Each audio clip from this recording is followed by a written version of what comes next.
Welcome to Resident Evil 3, the 2020 remaster. Let's take a look at the options. Most of this will be the same as Resident Evil 2 remaster. I'm using a controller with Type B, and I did that on the second game, but I don't think I mentioned it. It moves the run over to the B button. The rest of this is default. Camera, I turn on the invert, then I turn off the camera wobble. Display, this is all default. Audio, this game seems to be a bit more balanced than the second. But I've got surround sound for my headset, dynamic range small, 3D audio on. Language, English, and subtitles are on. Graphics, this is practically the same as before, 1080p, 75 frames. A few things are turned down because I don't have enough VRAM. This alone, at max, wants over 10. On the second setting, it wants 8.5. So I'll go with the third setting. But the game does look really good, even if some things are not maxed out. Shadow quality is another one, so you have it at high. If I put that at max, it jumps to over 9 gigs. So we're going with high. I mean, max puts it over 9 gigs, high puts it at 6.64. And I think 6.64, give or take, is what I had on the last one. So a few things have changed in the options, but most of it is the same. All this light stuff down here, I never like any of that stuff.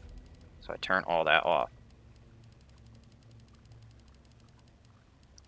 That is what we are going with. RENet, who cares? Now with this one, there is only one campaign.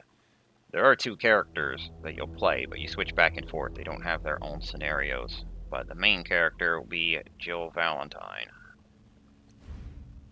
Game mode. Assisted. You get aim assist, some health regen. Enemies are a little weaker in the game with an assault rifle. Receive more ammo and crafting. We don't need that. Hardcore for players confident in their skills. Stronger enemies, ammo, and items are more scarce. Receive less ammo and crafting. No, we will go with standard game mode, just as before. Let's go.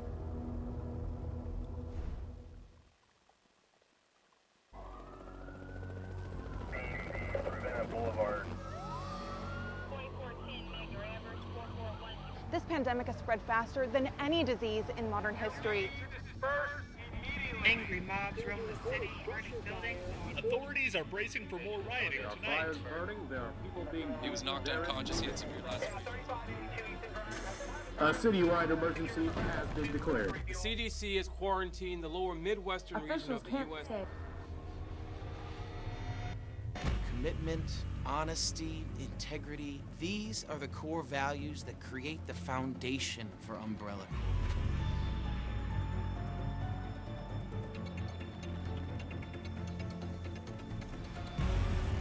It's this foundation that will continue to build a brighter future for all of us.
Here we are as Jill in her home or apartment.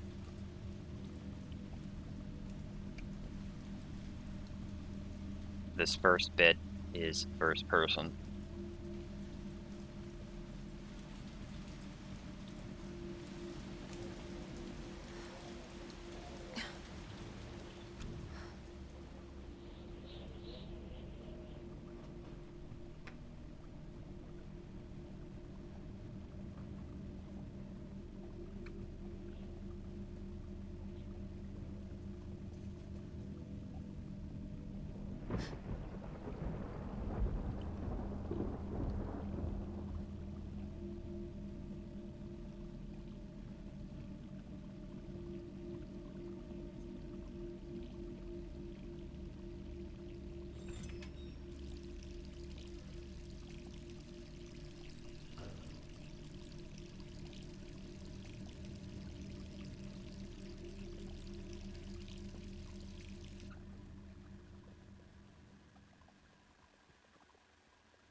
Fucking hell.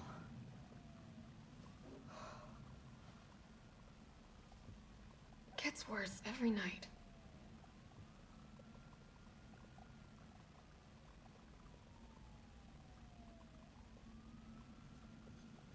Three more days, then I can kiss this town goodbye. Worst month in my life, September. Marking each day, and at the end it says Escape RC. Well, she waited just a few days too long to get out of this city.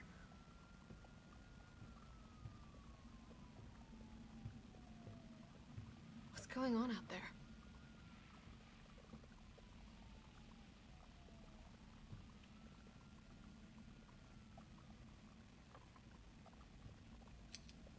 Too many pills.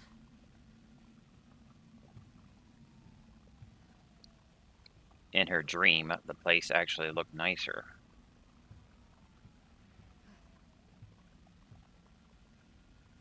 Now that she's awake, her bed is all messed up. Desk is covered in drugs.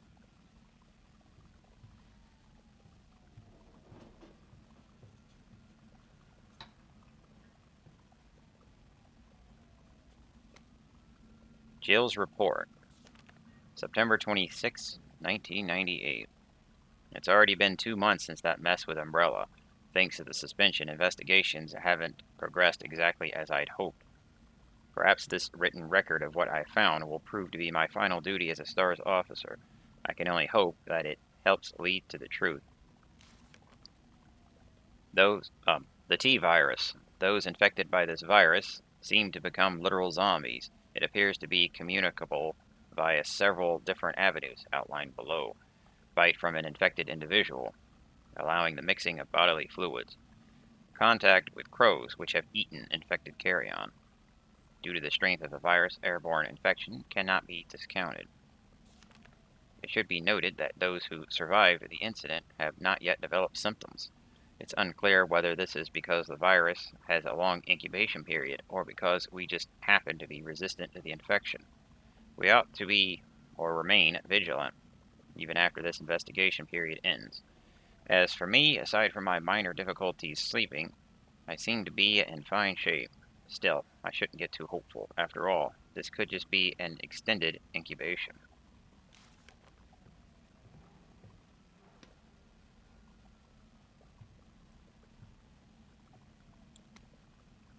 Investigation notes. Umbrella, pharmaceuticals company, industrial leader in market share. Focuses on military weapons development while maintaining cover as a pharmaceutical company, also secretly developing bioweapons. T-virus outbreak at Arkley Mountains Research Facility predicated the Mansion incident. Conspiring with Raccoon City leadership. Large donation to Mayor Warren's office. Effectively controls the city.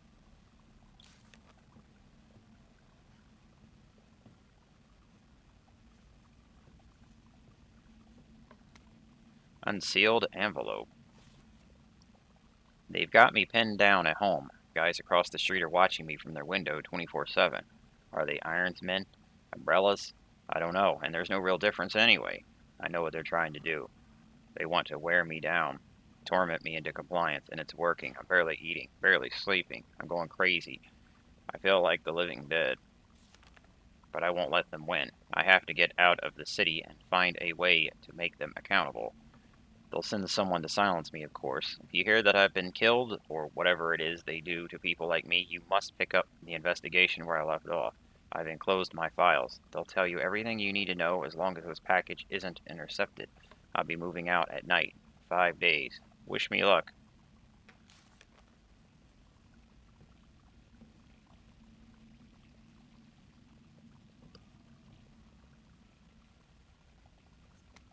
Message from a colleague. To Jill Valentine. Hey, hotshot, how you holding up? I still can't believe Iron suspended you. It's such bullshit. He ought to pin a medal on you for making it out of that hellhole back in July. Of course, you're going to poke around and ask questions about it. I hope you're not mad at me for keeping my head down. Everything's been happening so fast. Stars was the pride of the force. When the chief disbanded us out of nowhere, I thought for sure I was going to lose my job. Word has it you're planning to leave Raccoon City. I figured you wouldn't take the suspension lying down. Just promise to watch your back. Umbrella won't sit by while you try to dismantle their business. Take care, Jill. Brad Vickers. Stars Alpha Team, now and forever. P.S. Had to slip this message to the pizza guy to avoid detection. Enjoy the extra large mega meat supreme. It's on me and the guys. So, Brad Vickers, you talked to on the radio in Resident Evil 1. He was the helicopter pilot. He dropped you a rocket launcher at the end.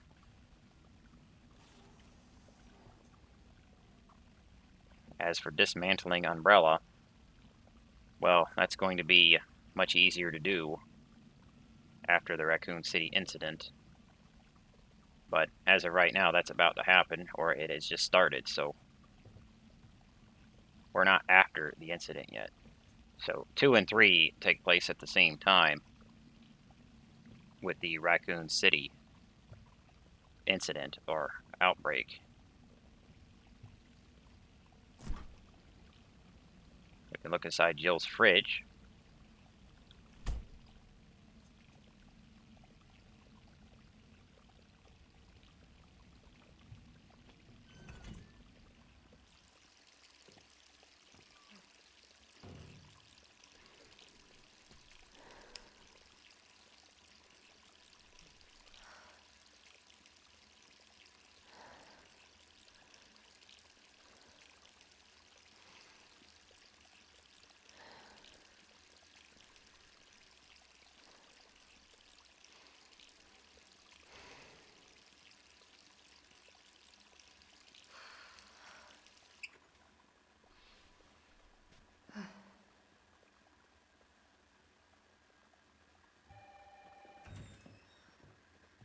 Who could that be?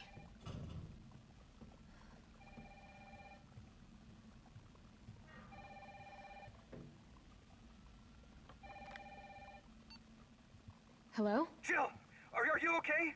Brad, is that you? Listen, you gotta get out of there. What are you talking about? I don't have time to explain. You gotta get out of there right now. All right, let me grab my...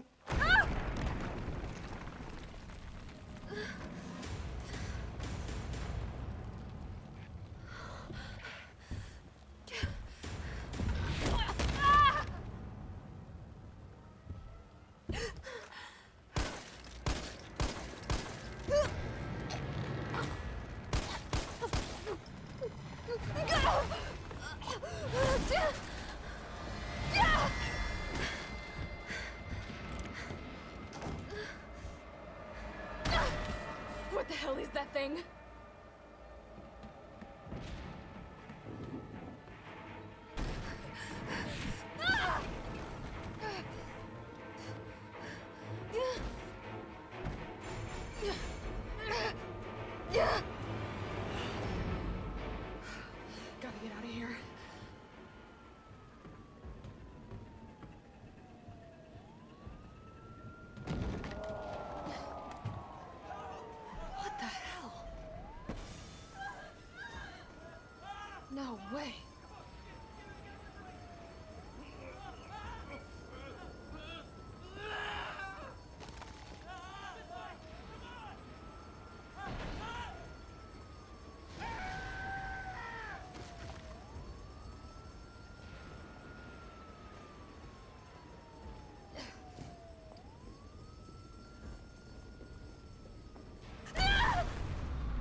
You okay?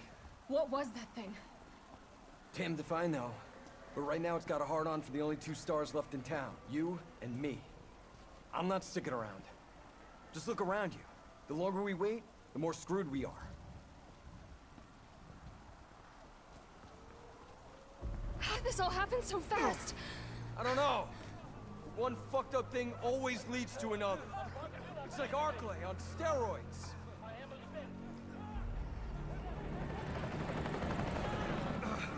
Hey! Hey, wait! Down here! Damn it!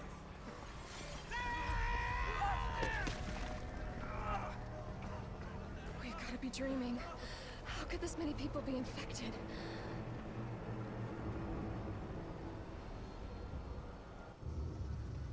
Brad! Here they come!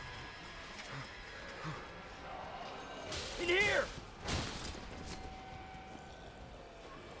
There's so many.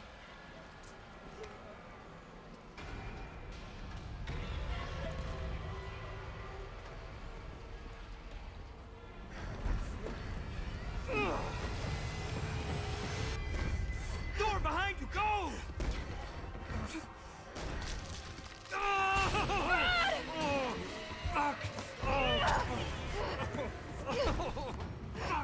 Don't think about it. We're gonna make a run for it. Come on, Jill. We know how this ends. No, I don't. Are we still a team? Always. Then do me a favor. Don't fuck up like I did. Go! I'm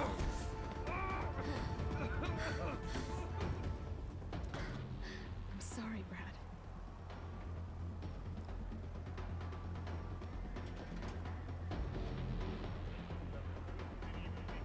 R.I.P. Brad. Survived Resident Evil 1 just to get munched on by some zombies here in Raccoon City. But he probably would have been killed by Nemesis anyway. Nemesis is after Stars, which is Jill and Brad.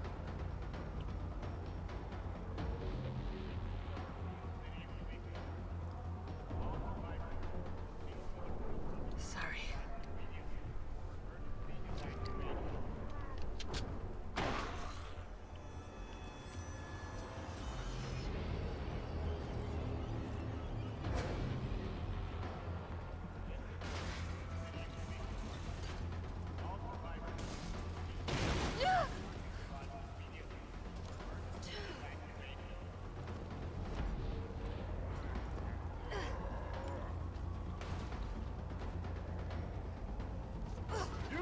Down there! Get to the parking garage roof! Parking garage. Got it.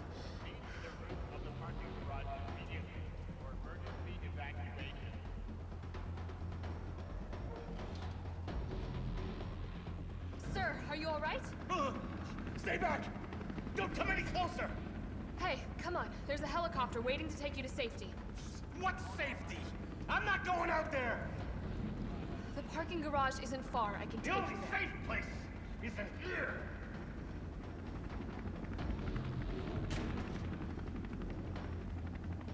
Sir, what's your name? I can't just leave you behind. It's Dario Rosso. And yeah, right. You just want to steal my safe house. Get your own, Missy. Missy? Would you please calm down? I'm a police officer. I'm here to help. Yeah. Oh yeah, you've been doing a bang-up job. You want to help? Go handcuff yourself to one of those freaks. Sir, this is your last chance. No one else is coming for you. I'm not going anywhere. I'd rather starve to death in here than be eaten by one of those undead monsters. Now leave me alone. He won't come out. I just kept pestering him for the dialogue. Honestly, though, he's probably better off in there. Because if he's with Jill, he's gonna get stomped on by Nemesis.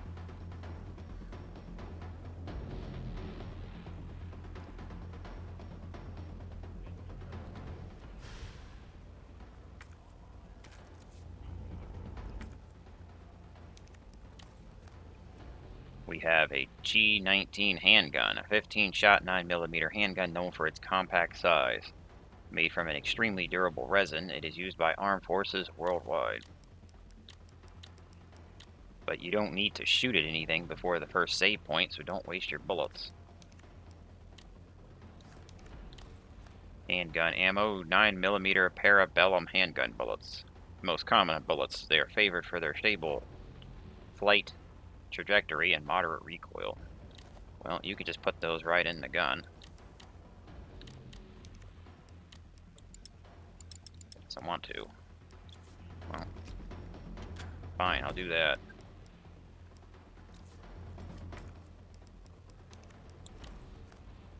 Survival knife. It's a survival knife. It comes in handy in desperate situations. Well, not as handy as Resident Evil 2, because we can't defend with it. You don't use any items for defense. What you get instead is a button prompt. And if you beat the prompt, that will reduce the damage that you take. So it doesn't typically prevent damage. It just means you'll get chomped less. So it's the difference between one chomp or several chomps.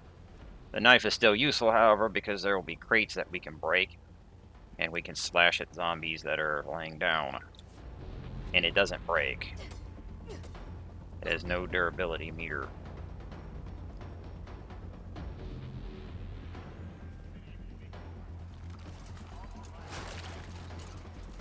Don't have to worry about them. They will not jump the fence.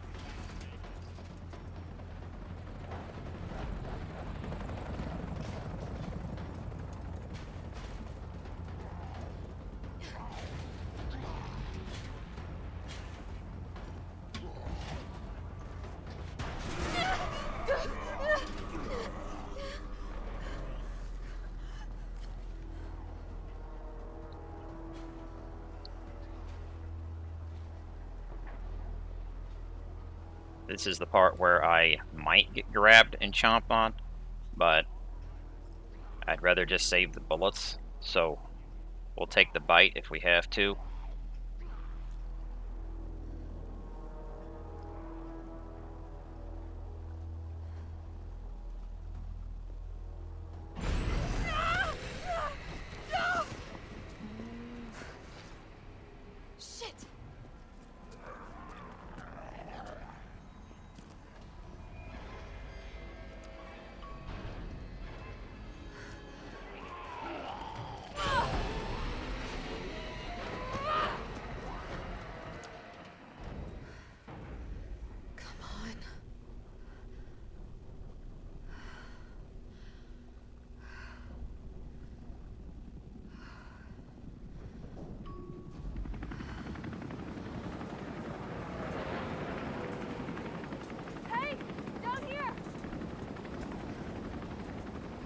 Hey, get in!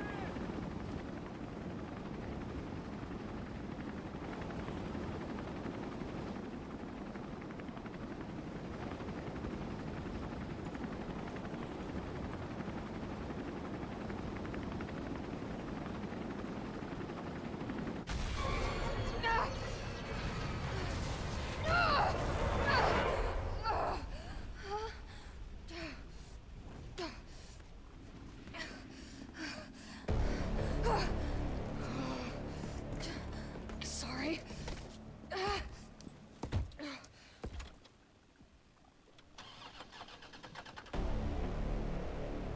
Come on. Start, damn it!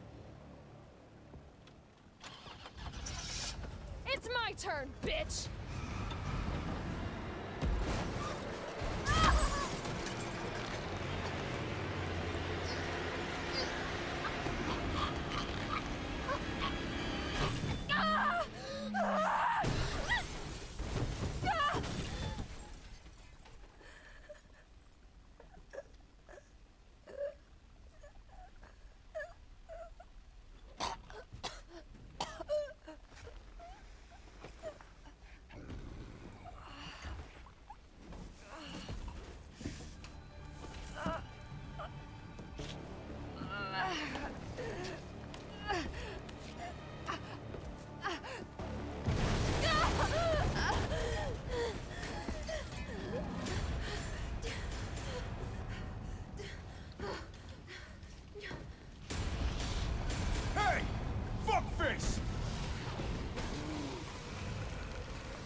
Hey, easy, lady. I got you. Who are you? What are you doing? Name's Carlos, and I'm saving you. Come on, let's get you someplace safe.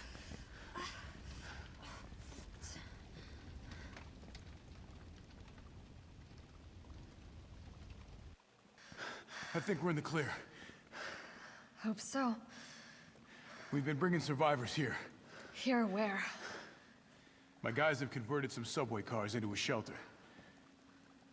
It's safe. I'm fine. Personal space. Okay, I get it. Let's go. Oh, come on. Who's the dipshit that closed this? Sorry, we're gonna have to go around. Hey, what do you know about that monster? Nothing. I've never seen anything like it. But it's no zombie. It knows what it wants and won't stop till it gets it. Don't you like that in a man? No thanks. He's all yours. Listen, I promise you're in good hands. I'm with the Umbrella Biohazard Countermeasure Service. UBCS for short. Are you kidding me? Are you fucking kidding me? You guys are the ones who caused all of this. Whoa, whoa, whoa, whoa. What are you talking about? Look, we're just here to help people. What's wrong with Umbrella? What's wrong with Umbrella? Oh my god. Your company is responsible for infecting everyone. Yeah. I don't know anything about all that. Look, you don't have to trust me, but I'm going to the shelter. You coming? Come on.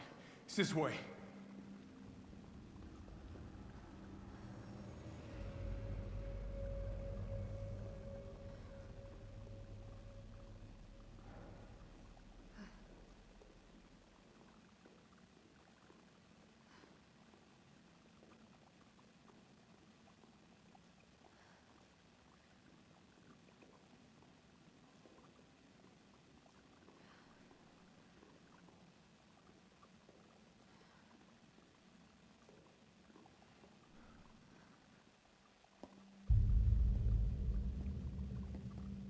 Hey, Captain. This fine young lady could use our help. Carlos, you didn't even think to ask fine young lady her name? She is an elite operative of R.P.D, Special Tactics and Rescue Service.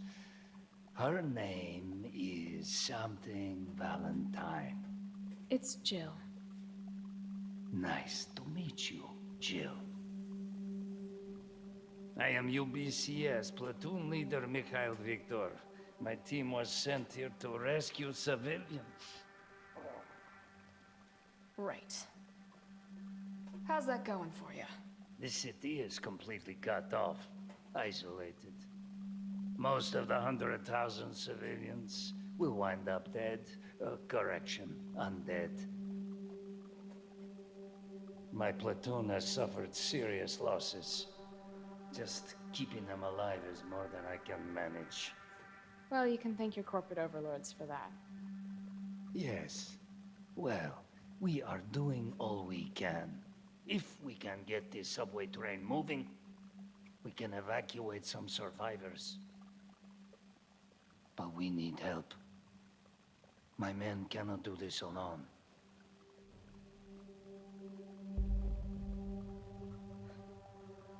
All right. I'm in. But I am on their side, not yours. Oh, hey. It's cool. We all want the same thing.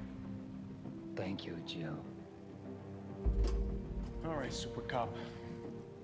Here you go. We can use this to stay in contact. I know what a radio is. Okay, first things first. We need to get you geared up. Head up to street level. You'll find supplies there. All right.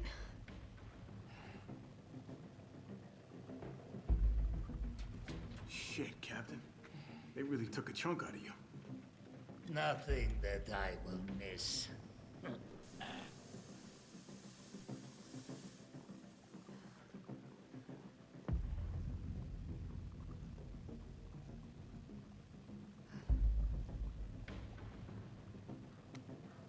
UBCS Ammo Crafting Guide. On the battlefield, if you run out of ammo, your gun's about as useful as a wet fart. Want to stay alive out there? Then get these basic formulas into your skull. Handgun ammo, gunpowder times 2. Shotgun shells, gunpowder plus high-grade gunpowder. Mag ammo, high-grade gunpowder times 2. It's the same as Leon's from Resident Evil 2. They just don't have a color. Now they just say high-grade gunpowder. Once you're stocked up, get out there and join the party. Let's give those dead motherfuckers something to eat. Just make sure you don't become dessert.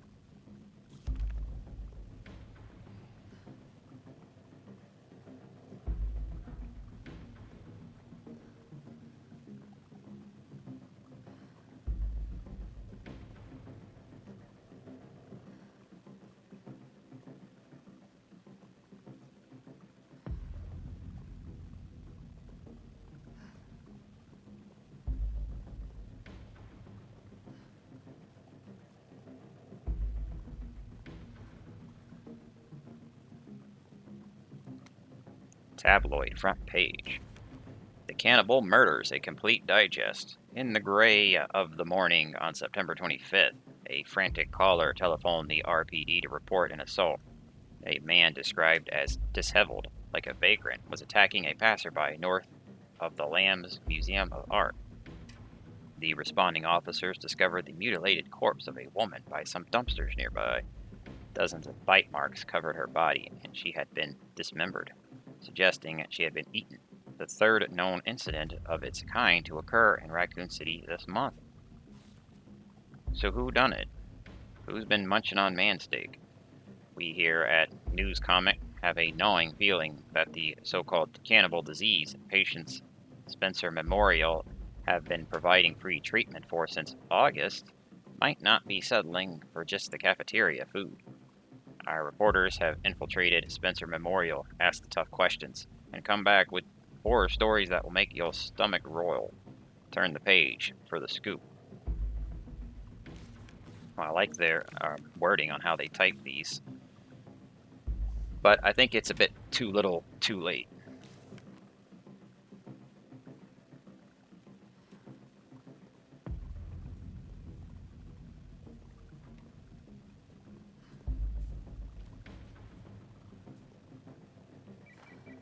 Joe? It's me again. You topside yet? Working on it. So what's the plan? The old tanks got me clearing the tracks. You mind getting the subway infrastructure back online? And how do I do that? Let's start by restoring power. I'll navigate you to the substation once you hit the main road. Copy that. Let's do this fast.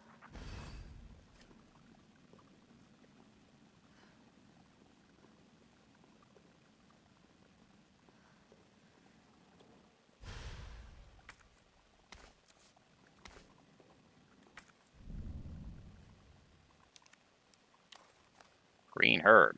A green herb native to the Arkley Mountains. It will restore a small amount of health. In these boxes that are covered in yellow tape, those are loot boxes.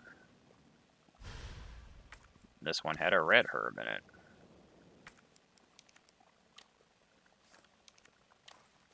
Red herb. A red herb native to the Arkley Mountains. It can't be used as is. Well, should know the deal at this point. Fortunately, there is no blue. We only have greens and reds in this one. Here we have some gunpowder. May as well go ahead and combine these, because we're going to need bullets. Finally filled this gun up. Here is a locked case, but we can't open it.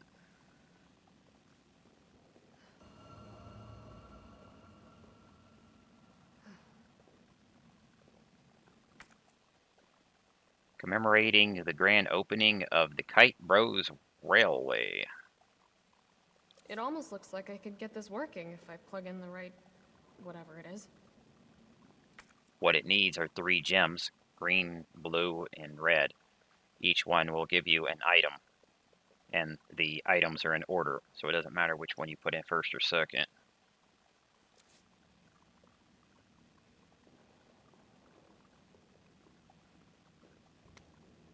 UBCS field or herb field manual. There's no place in the UBCS for pipsqueaks who crawl back to base every single time they get scratched up. You want somebody to kiss your boo-boo, go someplace else. Here in the big leagues, we mix our own meds, so get these recipes memorized.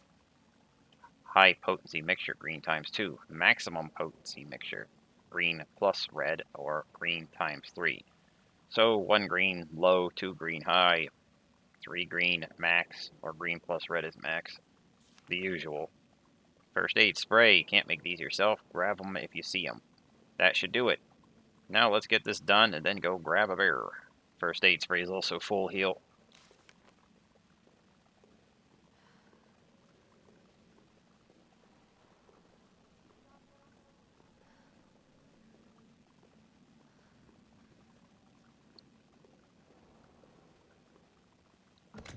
Here's our box.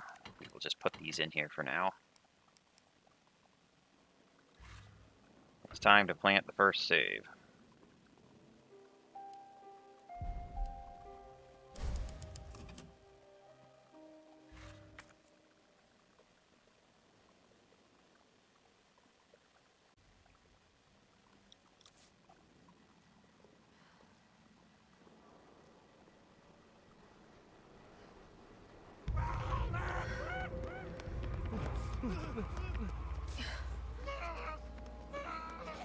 More survivors. We've got to get that train moving. Quick step. This is a dodge you can do in any direction. If you do it right before you get grabbed, you will dodge it.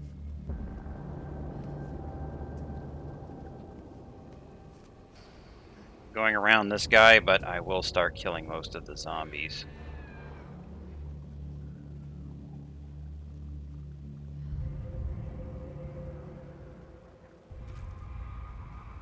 Pistol bullets.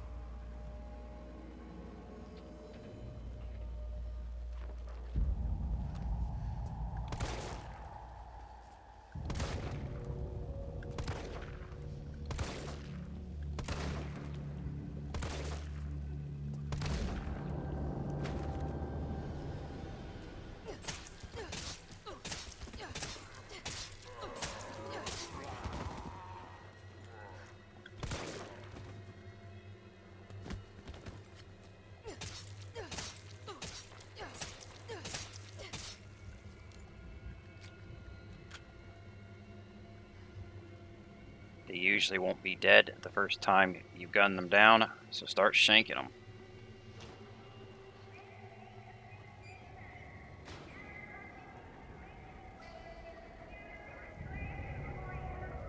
There's an item in here, but we can't get it yet.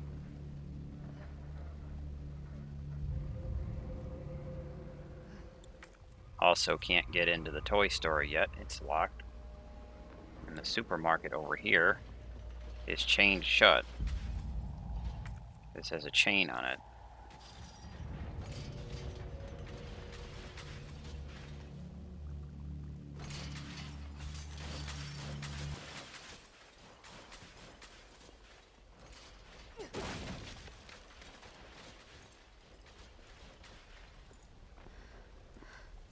Carlos, I've reached the main avenue. Which way do I go? See a big transmission tower? That's the substation. You'll have to circle around through an alley to your right to get there. You mean the alley that's on fire? Maybe. Surely a tall drink of water like yourself can put out a few flames. Fuck you.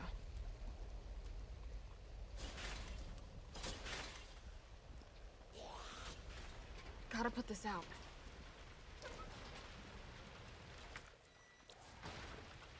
We need to go this way, but the place is on fire.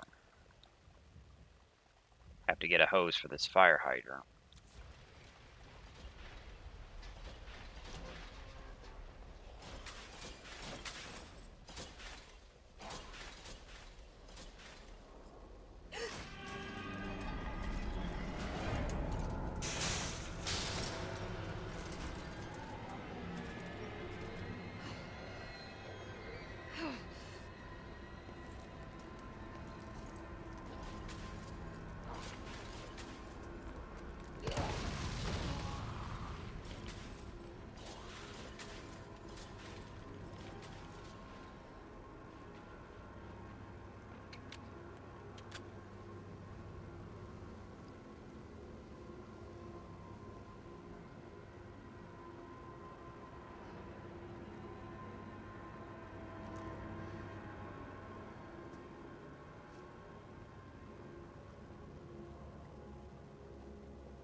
Well, there's a critical hit.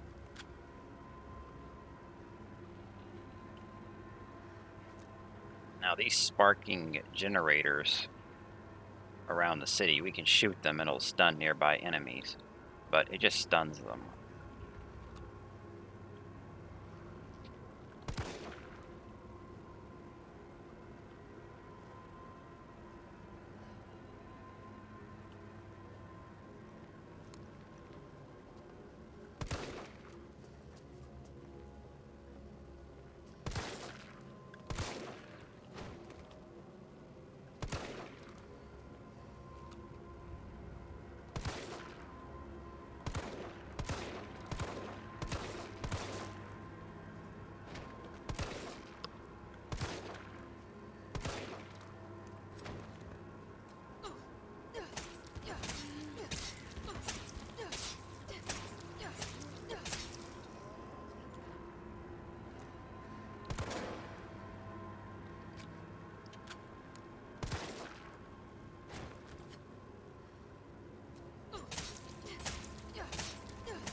We want to clear out most of the zombies because we will be running back through these areas again.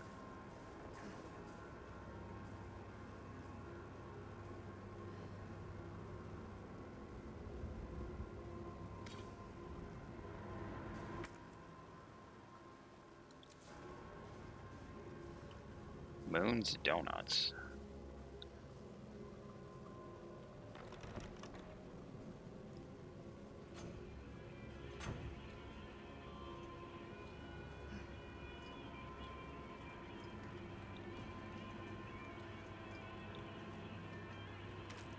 Some bullets.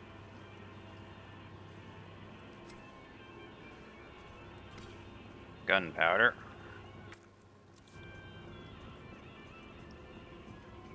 Many of the areas will be stuck red because of the things we can't open yet. Here's another one. So this will be red because we can't open this.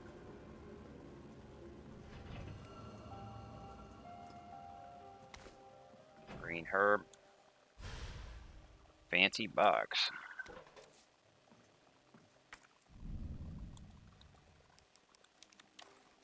If we examine this, some kind of fancy box. Seems like something is inside. Red jewel. An imitation ruby. Looks like it's made to be slotted into something. This is our first gem. That goes back in the subway. What was that place called? Subway station. So yeah, that thing, the monument. But the items you get are just 1, 2, and 3. It's based on the sequence that you put them in, not the color of the gems. We'll just bank that for now, or box it. This I'm tempted to carry because we need the bullets.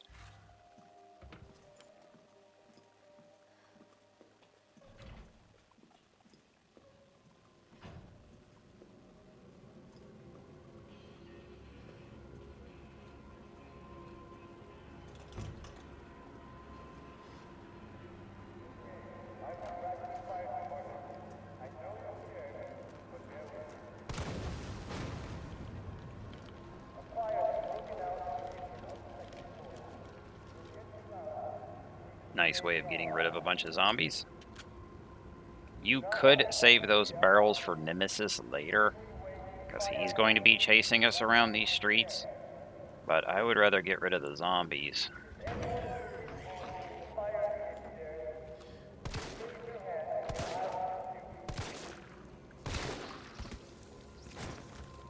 Critical hit.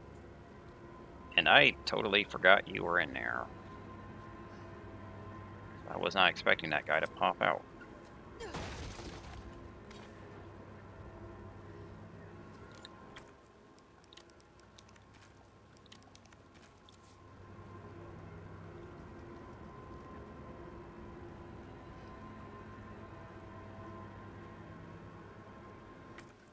That's chained.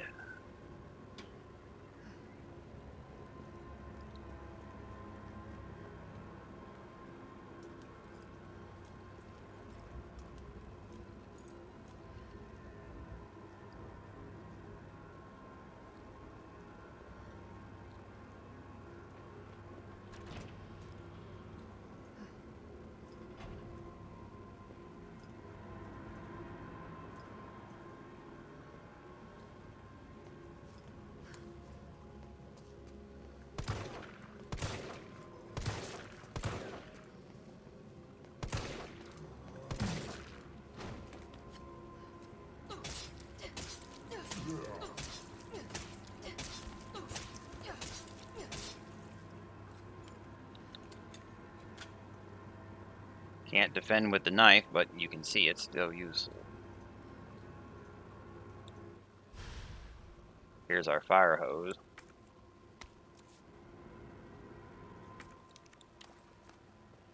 Connect it to a hydrant, and you can put out some serious flames.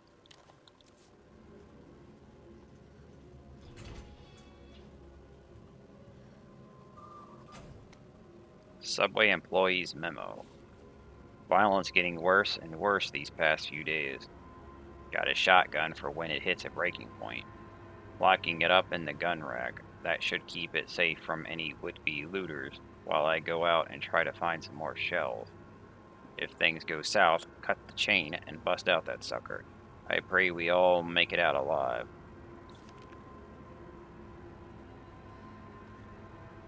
There's the shotgun, but it's chained.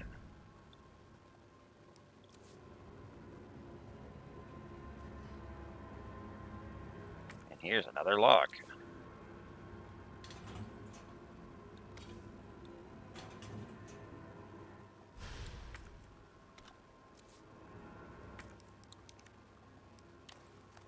Hand grenade. A hand grenade that disperses lethal metal fragments and destroys its surroundings on detonation.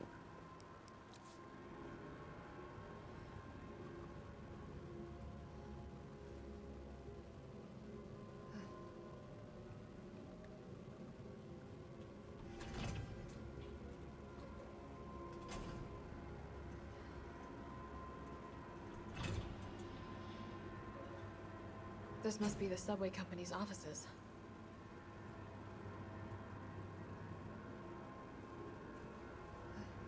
There's another lock.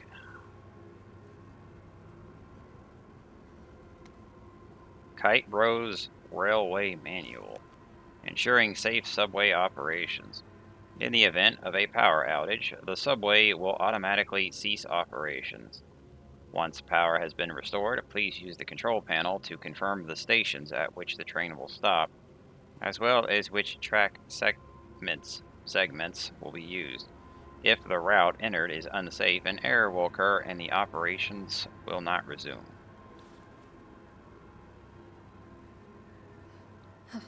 Nothing. We will need to use this later, but first we have to get the power back on. And down there we have a Mr. Charlie doll, or bobblehead. That's what this game has instead of the Mr. Raccoon figure. So, in Resident Evil 3 you have those instead. But I'm not going to shoot any of those. Just not worried about it.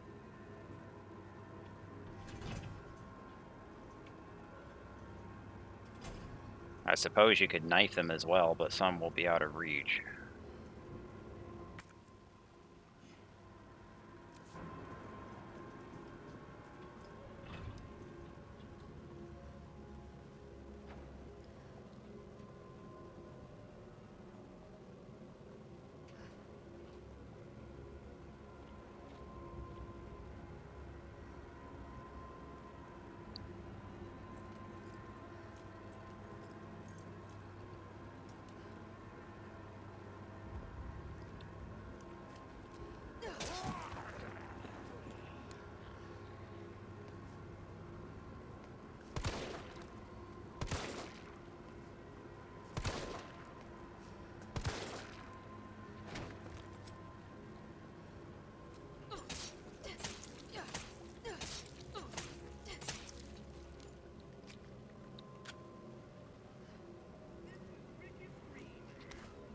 Green herb.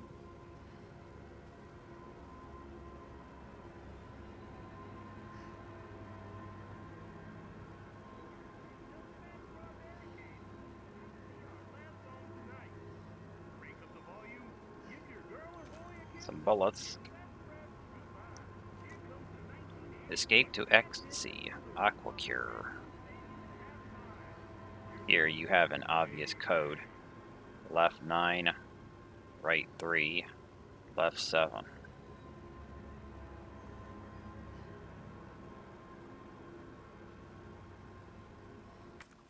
So this is the pharmacy.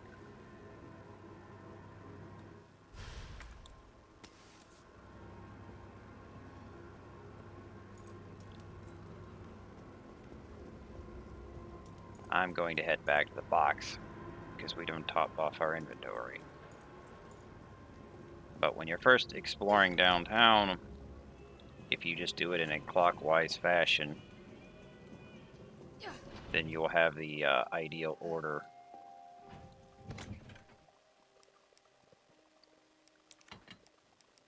Could box this for now as well.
Pistol bullets.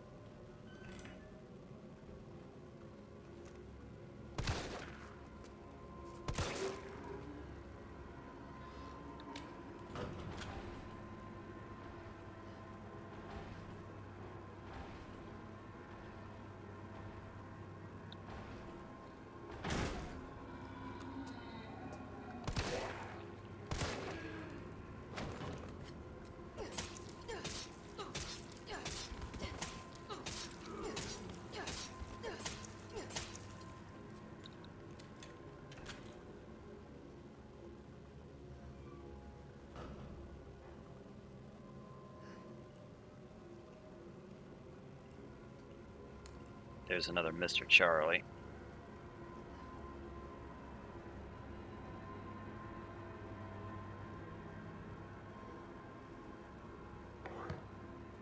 Gunpowder.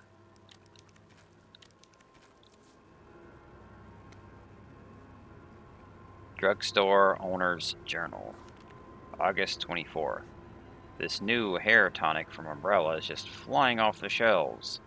The stuff they make always works wonders, so it's no surprise. I was counting on this and ordered a huge shipment. My instincts are paying off, literally. I just know sales will continue to rise as the word gets out. That said, the string of violent incidents on the news has me worried. Maybe I ought to invest in a good safe to hold all this cash that's rolling in. September 2nd. The new safe is just perfect. Nobody knows the code, not even my wife. It's a secret between me and my beautiful Aquacure queen, and she'd never give it up for a thief.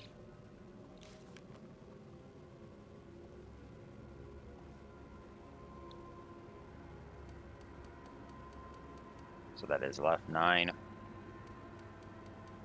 right 3, left 7.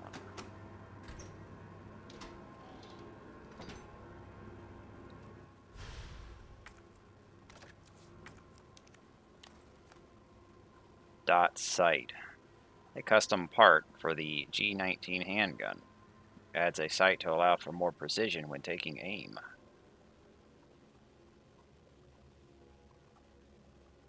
Well, it looks kind of like a scope. Unless that part there in the middle does the laser.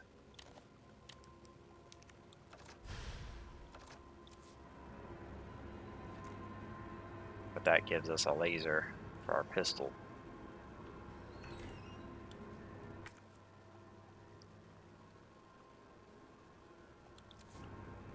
We need to get back to that fire hydrant. We have the hose for it.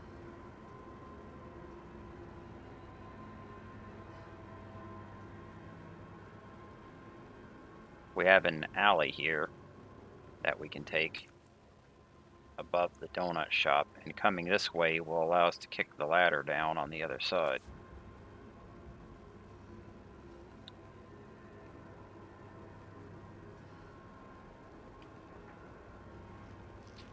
That's in addition to getting the items that are up here. Red herb. This one you can get later, even if you don't come up here right now. But the item on the other side, if you don't get it now, you'll lose it because you won't be able to get to this side of this roof area later on. So there's a zombie over there munching on a body.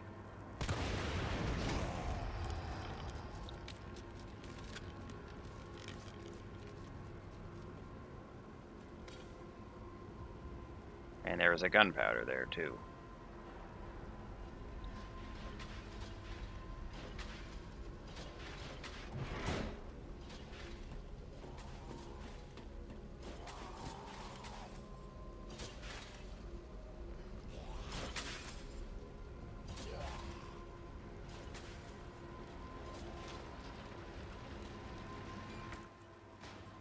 Use our fire hose.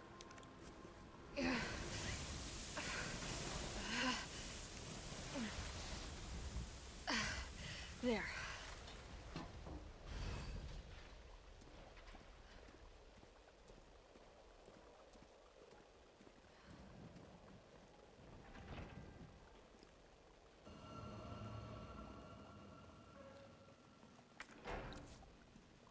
Another lock, another chain.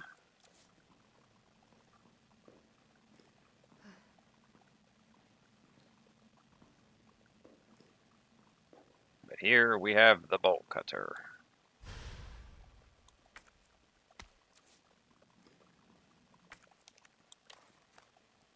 A tool for cutting chains, cables, and the like.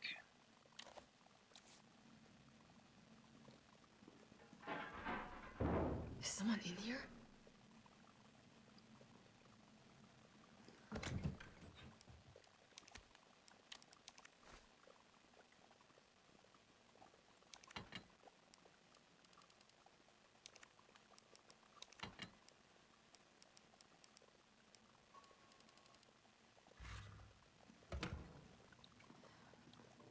Plant our next save.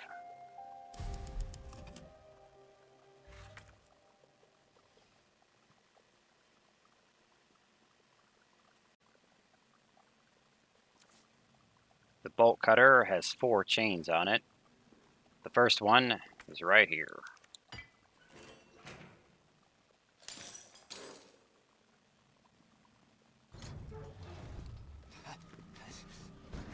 Your UBCS? Yeah, careful, careful. Come on, don't look at me like that, all right? I'm not infected. Let's take care No, wait, please! What the fuck? He was infected. He might have been infected. Oh, stars, this soft. No wonder so many of you dead. And what are you, UBCS? Killing your own people? He would have turned. There's your sense of self-preservation. Go back to the subway station. We don't need a bleeding heart like you getting in the way.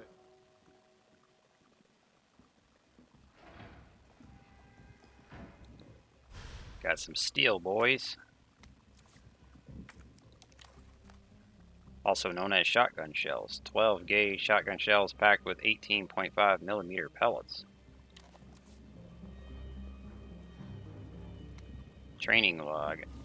July 10th. 202 pounds, 12 laps of the yard, 2 circuits. Suck it, prison. The Umbrella Corporation just recruited me for a job. A job? Don't know how they're gonna wipe out a life sentence for murdering 20 gangbangers, but whatever. I'll take it. Beat shitting away the rest of my days behind bars. I gotta get back into shape. July 26th. 196 pounds, 20-kilometer run, 3 circuits, target practice at 400 yards, 5 misses. Caught the chain yesterday and got moved to a UBCS training camp, where I fired my first bullet in 2 whole years. Missed a stationary target by 5 inches at 400 yards. I never fucking do that. It's like I forgot everything. Doesn't matter. I'll get sharp again. Watch me. August 15th.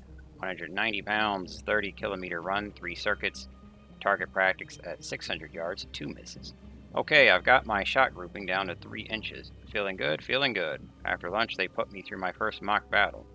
The Cap and the other guys are good people, but and goddamn beast of war at that. But what the fuck is up with that lunatic Nikolai? He used me as a fucking human shield just to score some extra points. September 25th. 181 pounds, 30-kilometer run, 4 circuits, target practice at 600 yards, no misses. Murphy's back, baby. You'll never see me miss another target. Tomorrow I go on my first mission, riot control in Raccoon City.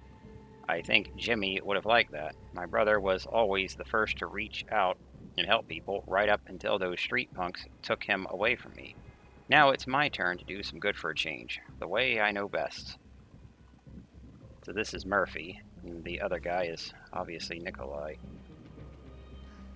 And he wanted to mock stars, but far more of us survived than the UBCS, where damn near everyone dies.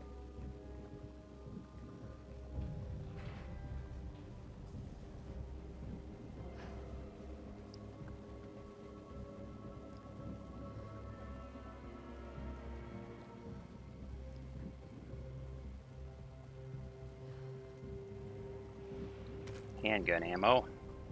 Here's another guy. UBCS suicide note. September 28th. The Middle East, Eastern Europe, East Africa. I thought I knew what hell was. Figured I'd never crack no matter what was thrown at me. But this one was supposed to be easy. A quick wage, I'd earned it. It all happened at once. There were 30 guys in our squad, all armed with state-of-the-art assault rifles, and yet we were wiped out in less than 48 hours. Think about that for a moment. 30 guys, assault rifles, versus basic zombies and dogs, presumably. And they're wiped out. Doesn't sound like they're that good to me. I've been through enough shit to know it only ever gets worse. And if that was just the beginning, maybe I'm a coward. I don't care. This is the only way out I have left. I just hope my body doesn't get back up after I pull the trigger. I mean, STARS members were dying to basic zombies and dogs as well, but Bravo and Alpha Team didn't have 30 people.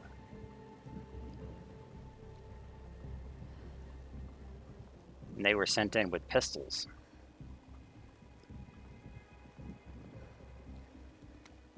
Electrician's notice. Public use generators provided by Raccoon City Electricians Guild. Due to the ongoing power outages, the Guild has decided to provisionally place a number of electric generators throughout the city. Everyone is welcome to use them, but remember, these generators are running high voltage currents. If one were to be struck or impacted by gunfire, anyone standing nearby could get electrocuted. Handwritten edition. You got that? If you see a generator spitting sparks, don't go near it. Don't do anything stupid. Safety first, as the saying goes. If we make it through this mess, I'll have plenty of busted generators for sale at bargain prices. Your neighborhood electrician, Sam. In other words, shoot them when enemies are near them. But it actually won't electrocute them. It will electroshock them.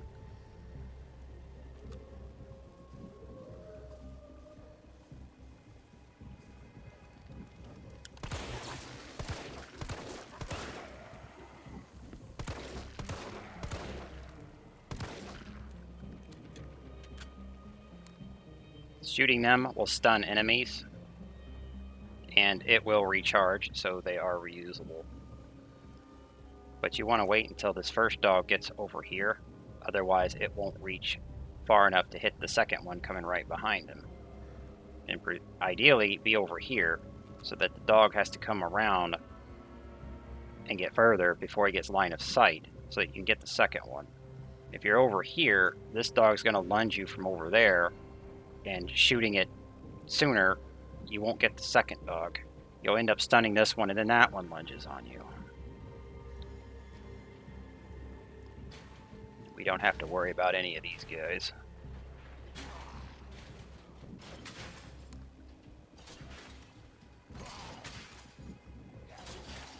There seems to be something foul growing over on the power station. Guess where we have to go?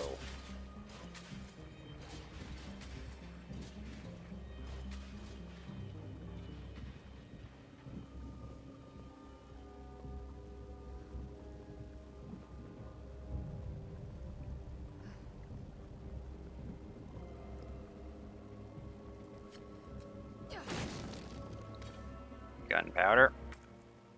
We can check our map, make sure we didn't miss anything. I actually did miss something all the way back here, but I'll get it when I go back. We're obviously going to backtrack to the things that are locked up. And that is what we're going to be doing here shortly.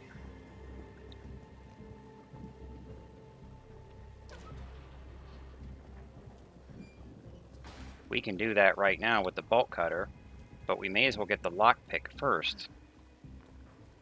Then we can do both. This is a nasty room. We got 3 zombies in here. I'm trying to kill that one quick.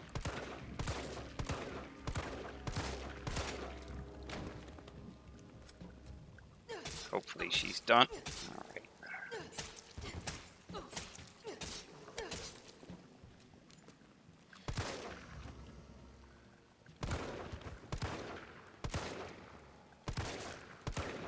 These zombies will actually despawn once you get past them and then come back.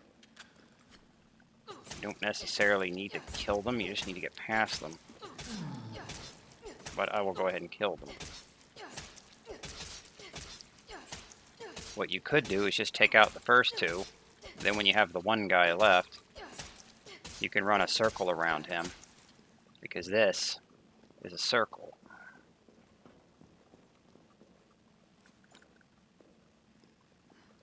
But they start down here. He starts up there and has to walk down, so he's delayed.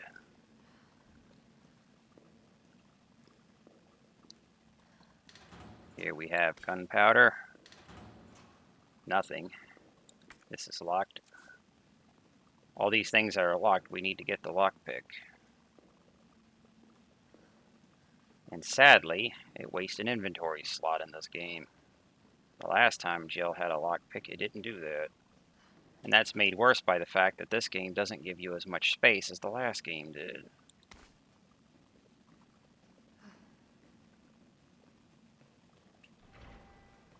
You might think that it does at first, but it won't. Here's our first hip pouch. A small belted pouch, good for carrying items. But the last column down at the bottom, that column is locked behind a post-game point shop that you won't have on your first run. Having completed the game before I started recording it, I could have got that and had those slots, but I want to record a natural run, so I'm not using them. So compared to the last game, you are 4 slots short versus what you had in Resident Evil 2.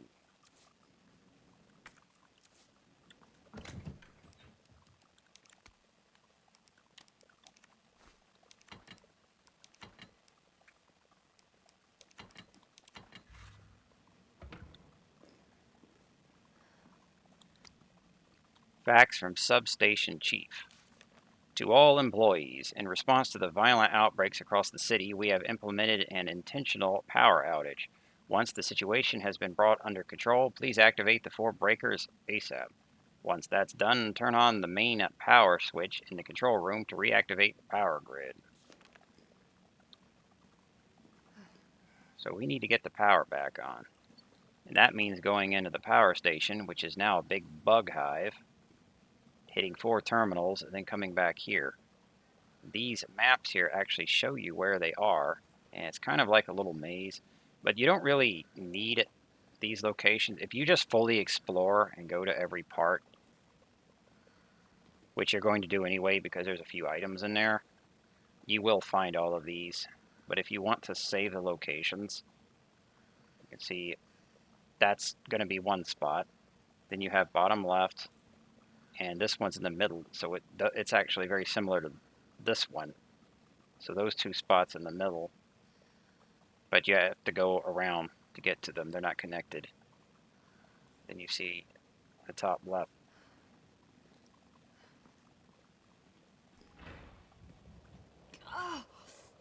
Oh, it smells like... Oh, I don't even want to think about it.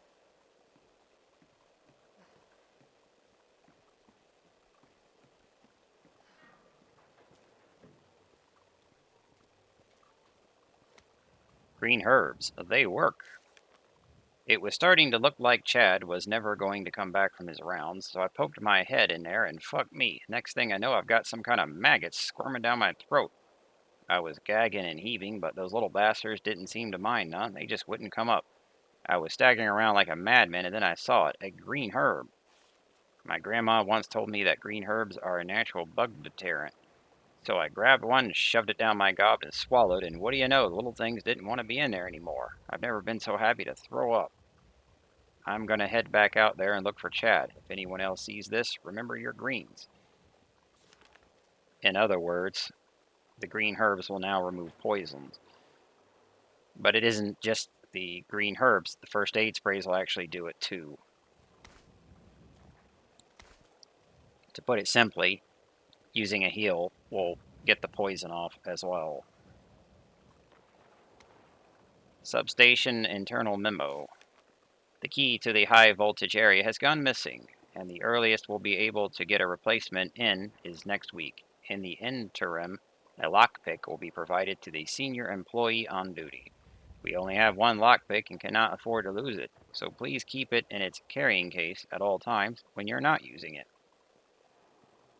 And please could you all check just once more that you did not accidentally take the key home. If you happen to find it, please bring it to Kate in admin.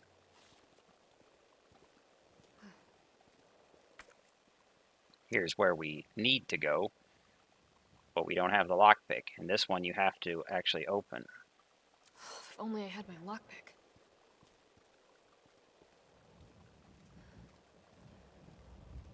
Well, it is actually right over here.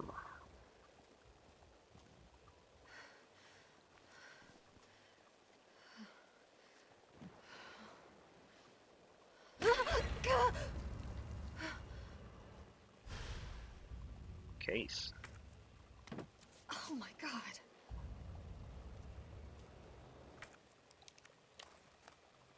Case. Looks like a special made case for some kind of tool. Something's inside.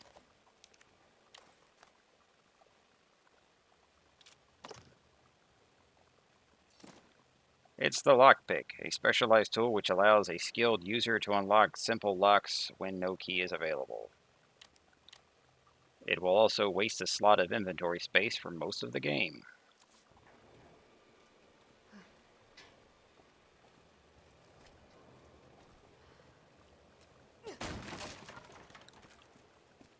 Some pistol bullets back there. Now we could go into the power station to get the power back on, which we need to do for the plot. However, I want to backtrack first. We'll go ahead and lockpick this.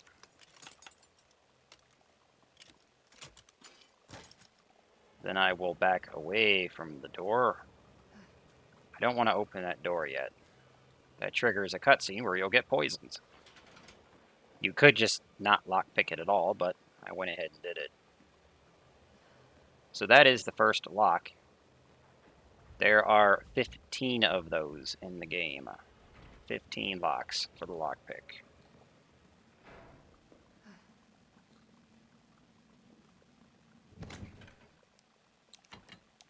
Just bank this stuff for now. But what we want to do now is backtrack and start opening everything. Since we now have the bolt cutter and the lockpick, we can get into everything in downtown. Now, you could just open that stuff later because you will be going back. Here is lock number 2. 2 out of 15. First aid bullets. Or, first aid bullets. It's Peribellum bullets. The thing is, once you get the power back on, downtown is going to progress to the next phase. There will be new zombies, the next tier of more dangerous zombies, and also Nemesis is going to show up and be chasing us around. So it will be safer to get all this stuff now. That will also get me the shotgun, which I want to use against Nemesis. So here in the garage tool shop,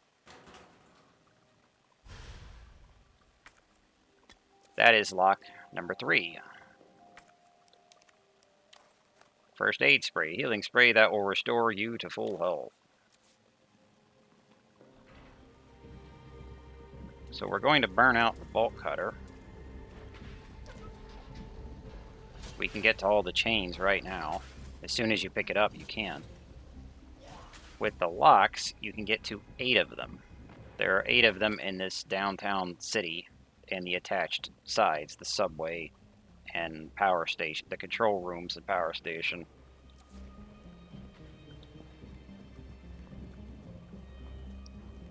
This guy will now come out of the car.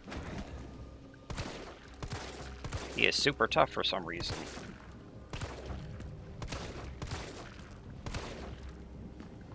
Could just run around him, but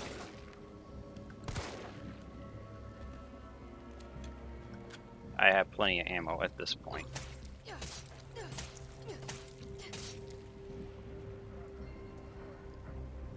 He had 15 sitting right there.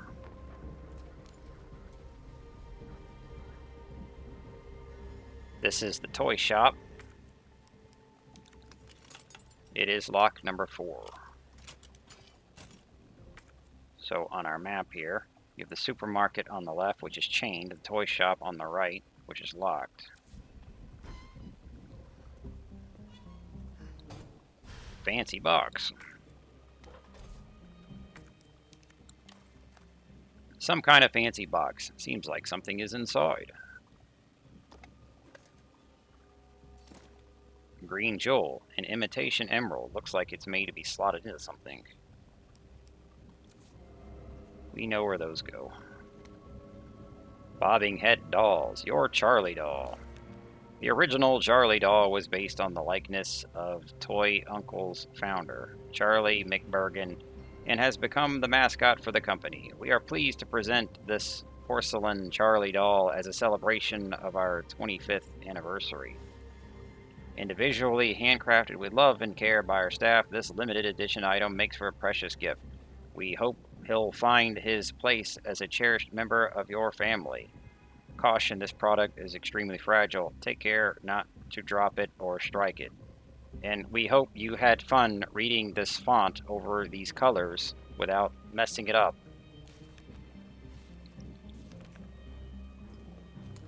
But these are just called Charlie dolls. I thought they were actually Mr. Charlie, but probably because the dolls in the last game were Mr. Raccoon.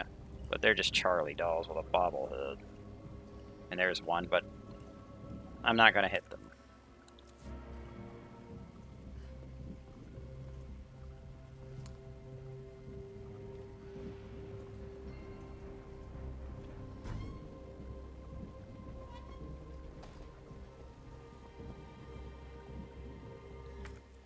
Here's our next lock. Or lock chain.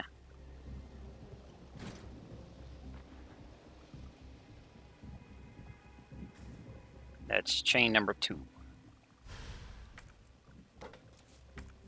Another fancy box. Open it up. I'm sure you can guess what's in there. Blue jewel, an imitation sapphire. Looks like it's made to be slotted into something.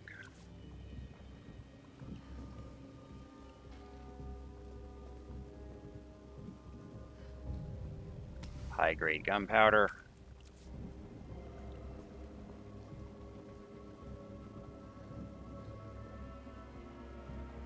First aid spray, my inventory's full.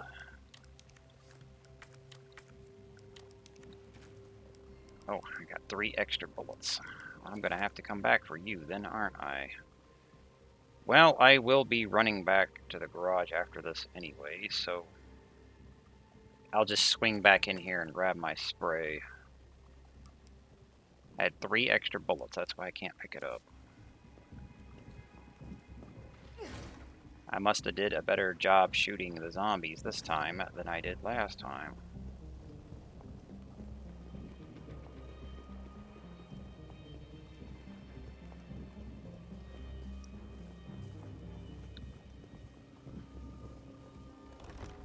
But that's okay. Let's just go to the box. Dump our gems in there. So now we have all 3, which allows us to get the items from the subway. It doesn't matter what order the gems go into. You get the items at 1, 2, and 3.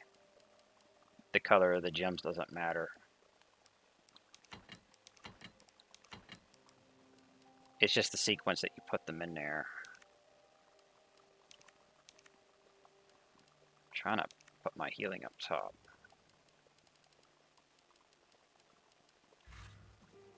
Alright, we should be good for a while. Here is lock number 5.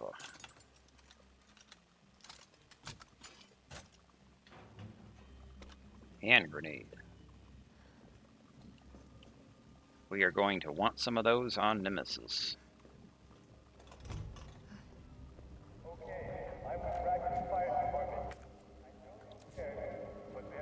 Remember this locked alley? Here on the west side.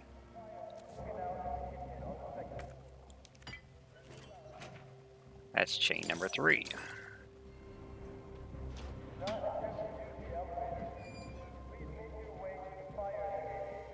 I want to push this the other way. And then start shooting this guy. Oh, wow, okay. Critical hit.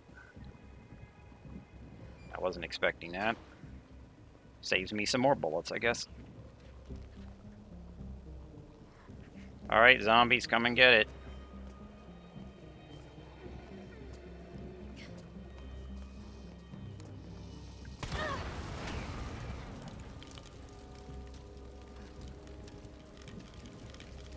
That is yet another barrel that you can probably use on Nemesis. I'm not sure if he'll even chase you in here, because I haven't run in here with him. But assuming he does, you could run all the way to this corner and just shoot it.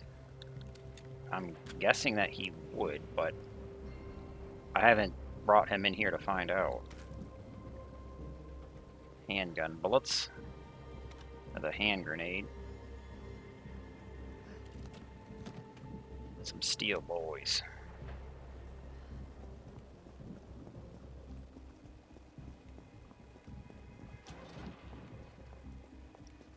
Tucked over into this corner here next to the donut shop is an item I previously missed. It's 7 pistol bullets.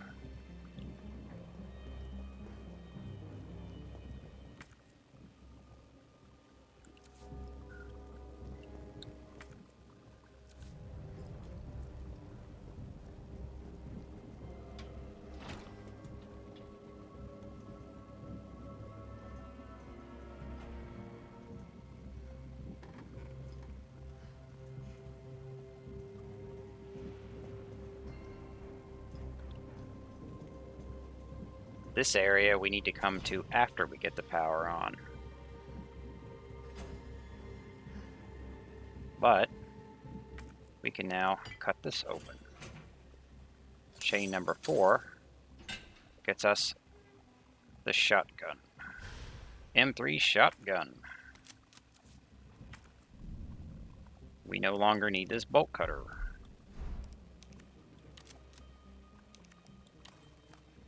Four-round capacity, 12-gauge pump action shotgun. It's great control and wide pellet spread. Make it a must-have when fighting mini foes, or things that are just tougher than basic zombies and dogs.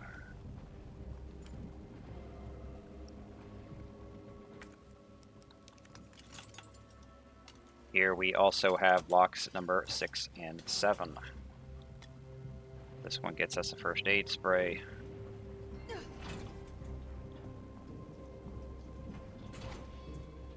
And the one right over here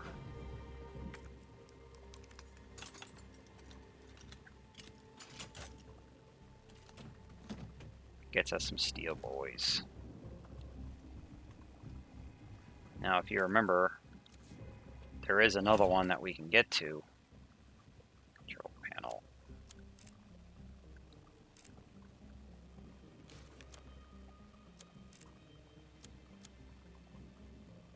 Back at the subway station, there is a lock there. We can get to that now, but I'll get that one later. But I'm actually tempted to just go do it now, since I've got to stick my head in the supermarket and get that first aid spray anyway. It's not that far to run. I think I'll just go ahead and do it.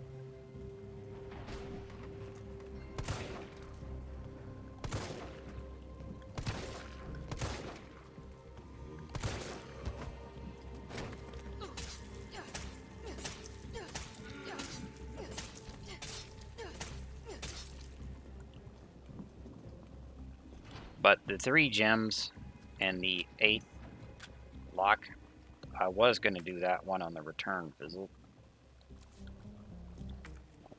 Okay, I've got 1 slot.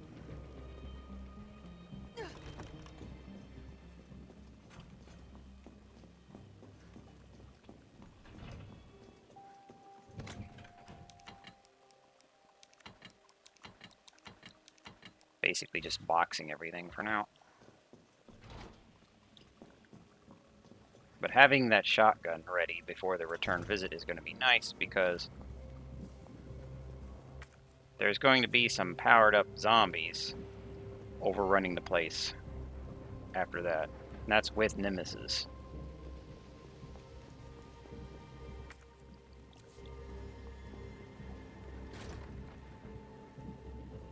So having the shotgun sooner means we can immediately use it on those guys. And we might have to shoot at Nemesis as well. Alright. Getting confused.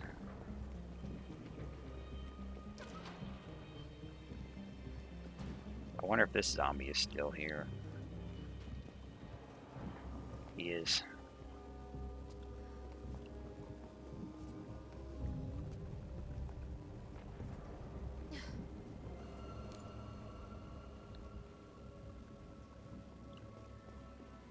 Alright, let's take out our gems. But the items aren't tied to the gems. It's just the order you put them in. So, slotting the first one.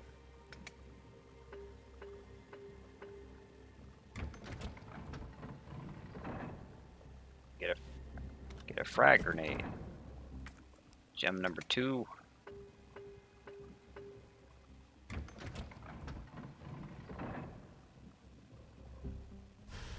Tactical stock. This one is a part for the shotgun. A custom part for the M3 shotgun. Reduces recoil by increasing the gun stability, affording higher accuracy. Well, having that before we even use the shotgun would be nice. But I wasn't going to worry about picking it up. I was just going to get it later.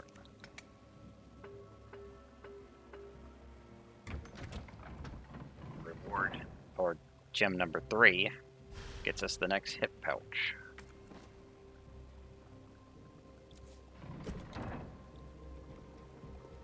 And we can also open this.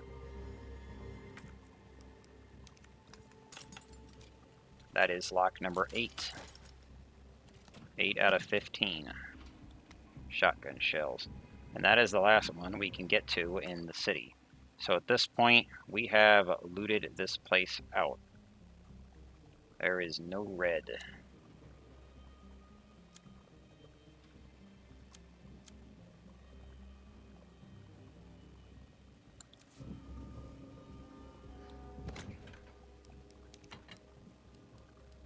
let's attach this.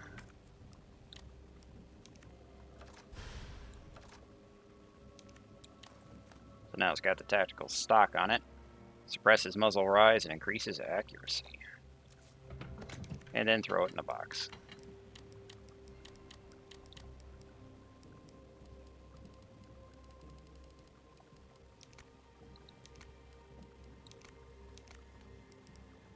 Going to combine these up to make some more steel boys. And then put them back in the box.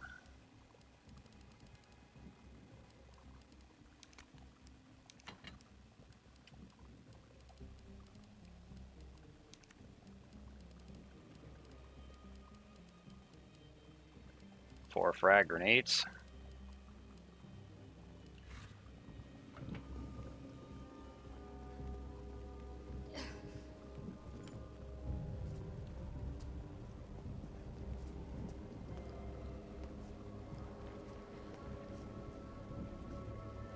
Getting him to come over to this side of the rail. That's one of the most harmless zombies. It makes me think of the guy in the second floor dining hall in Resident Evil 1. You just run around him every time you go in there.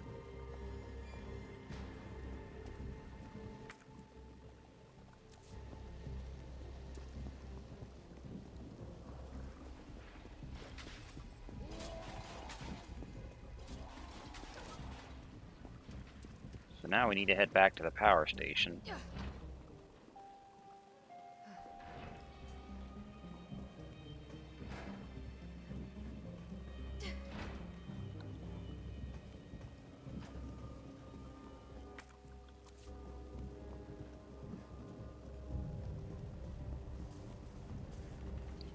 But you see right now I have the run of the place.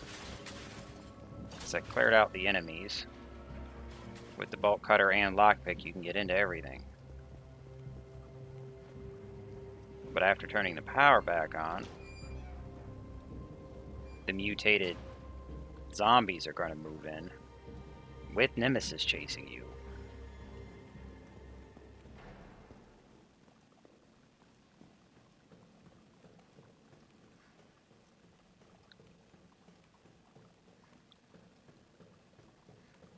And it will be helpful to have that shotgun sooner.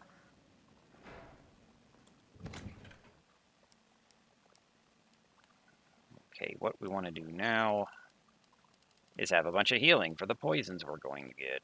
We could just bank this. We don't need it right now. I'll take out the basic green herbs. Any herb will remove the poison. The issue is that they could just slap another one on you a few seconds later, so you may want to wait till you kill the current bugs that are on you before you cure it. You could also wait. You could either cure it right away with a basic green herb, or you could just like ignore it until it bleeds you all the way down to danger status, and then use a full heal, so you get the most out of the full heal and remove the poison. So one or the other. I don't think that they'll be able to get me down to low health unless I just allowed the poison to do it. Either option can work, but I'll just use these basic greens.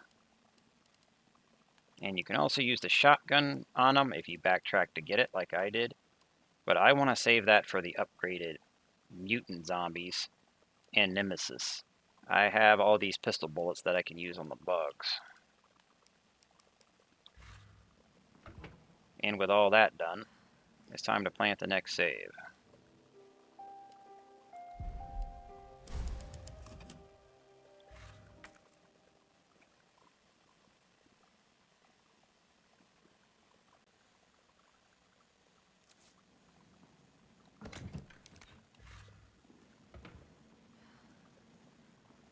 It is time to head into the bug pit. This is a nasty place.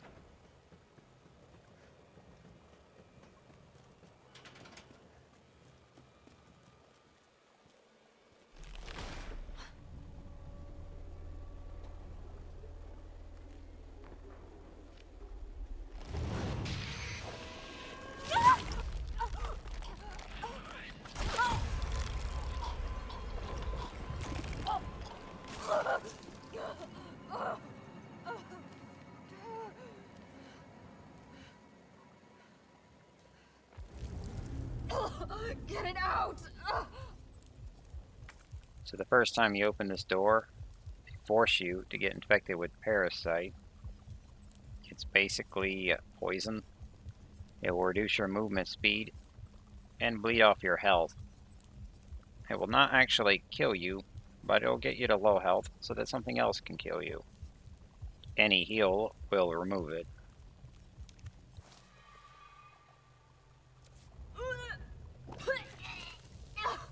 Fucking gross.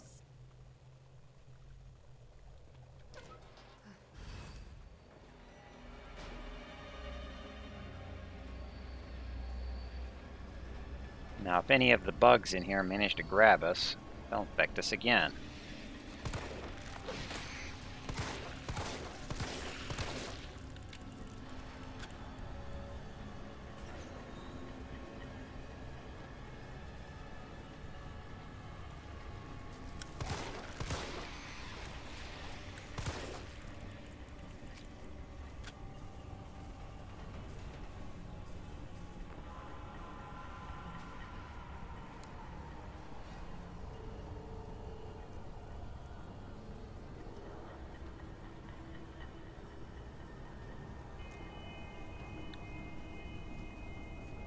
Here we go.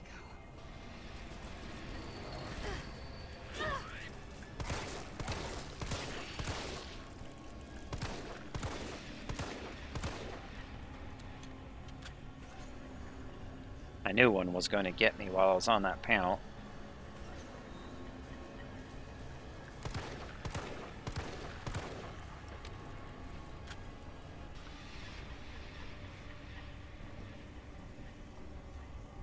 There's a bug wall.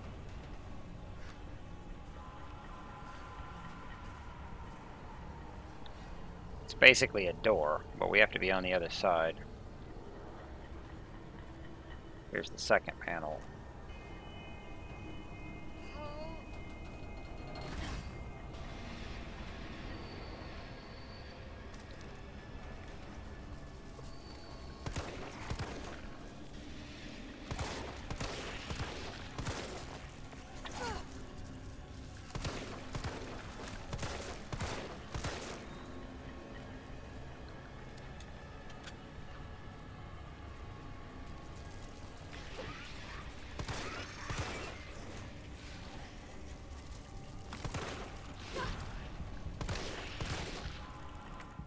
Got me down to danger.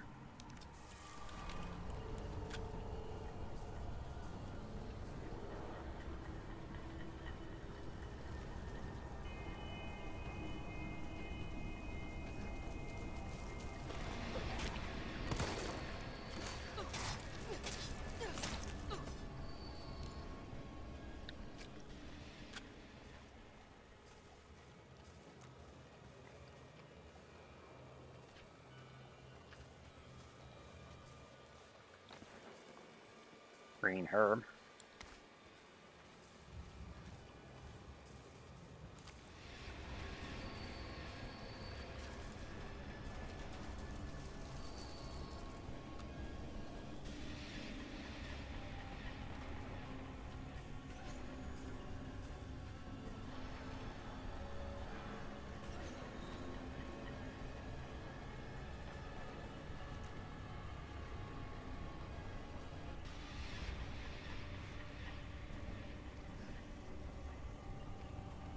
A second green herb.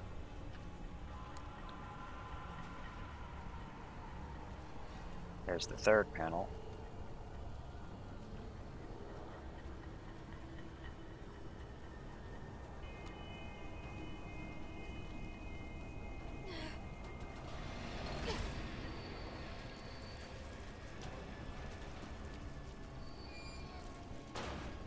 Just run in here after you hit that one. You're safe in this area. They won't come in here.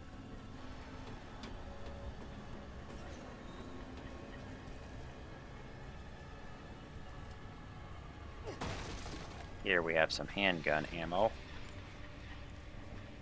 And we found Chad. Chad's notes. What happened to this place?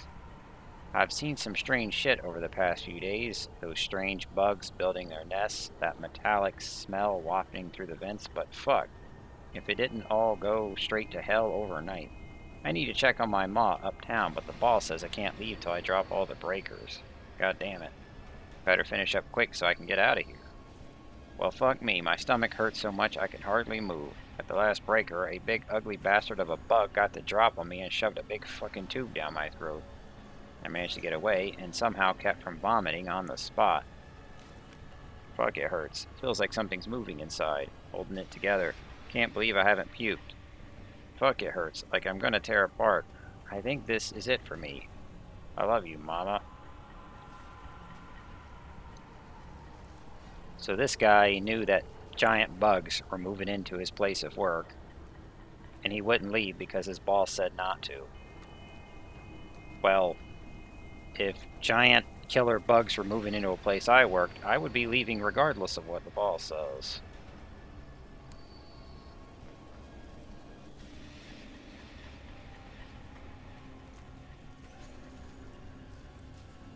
Yeah, they're not going to let me shoot any of them from up here. They can't get me here. So they're just waiting for me to come down there.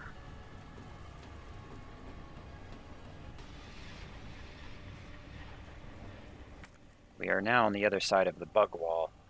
So that side had 3 of the panels. Then the bug wall was blocking the 4th panel over here. So we had to climb up and jump down to get over to the last section where it's at. Then after we hit it, that wall will break open so that we can use it as a shortcut out of here. And at that point, you might just want to run out of here.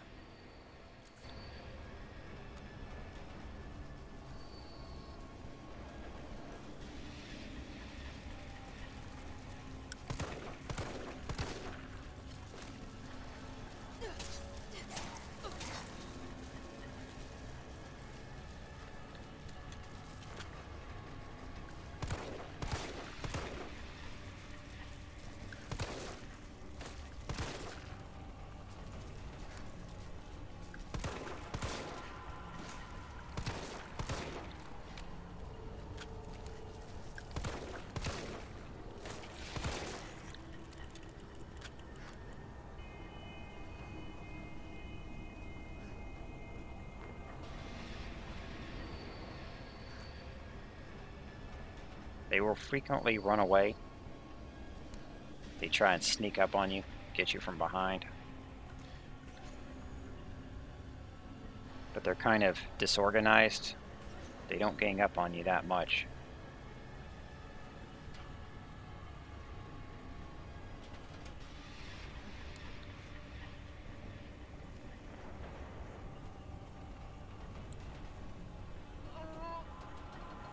Done. Time to get the hell out of here.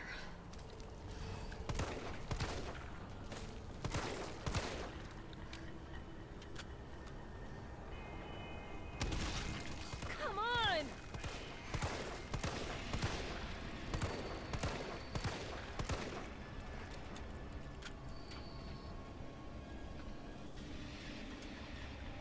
We're running out of bullets. It's time to get out of here.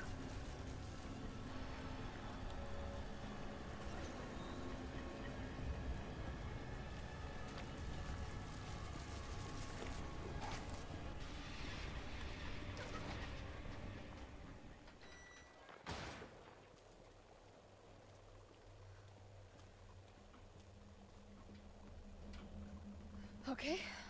All that leaves is the main power switch. We are done with that place. We managed not to get infected a second time.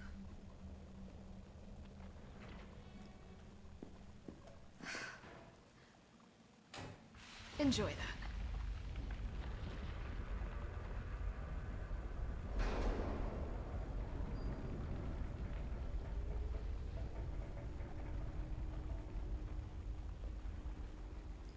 But if you missed those herbs, the bullets, or the notes, you probably don't want to go back in there because even after that cutscene, that place is still going to be crawling with bugs.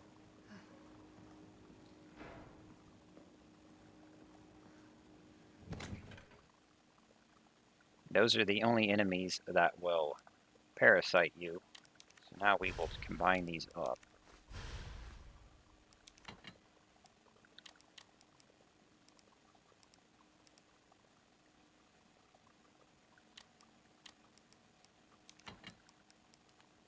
Actually, I'll just put that in there for now. What we want are grenades, the shotgun, and steel boys. Because now I have to deal with Nemesis.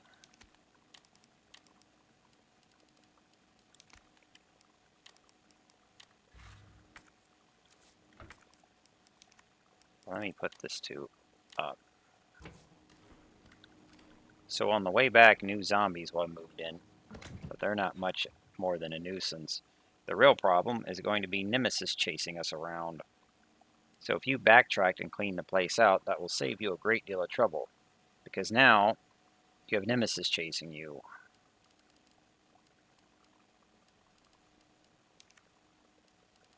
This should be good.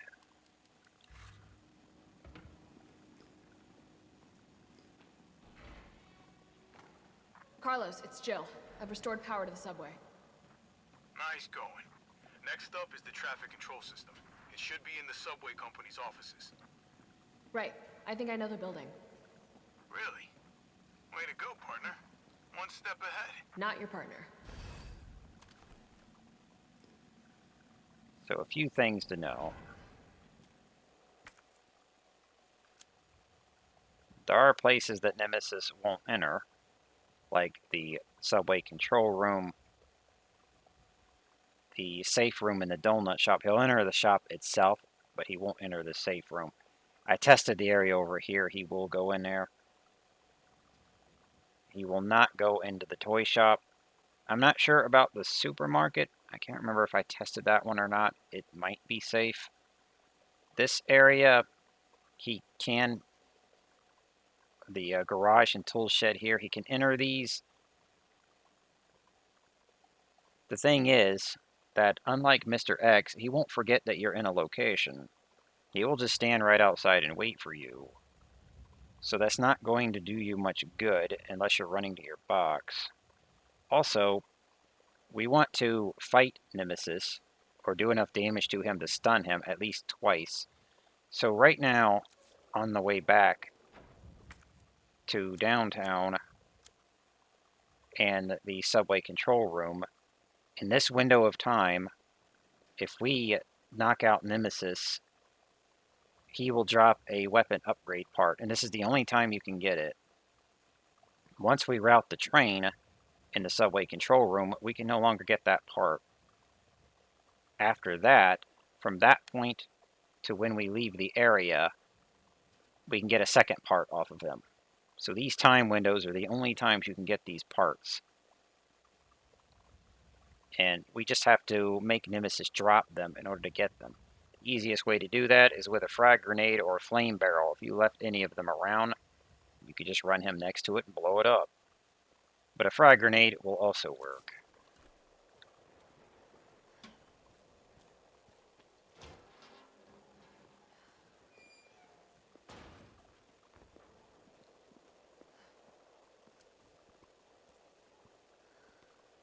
Are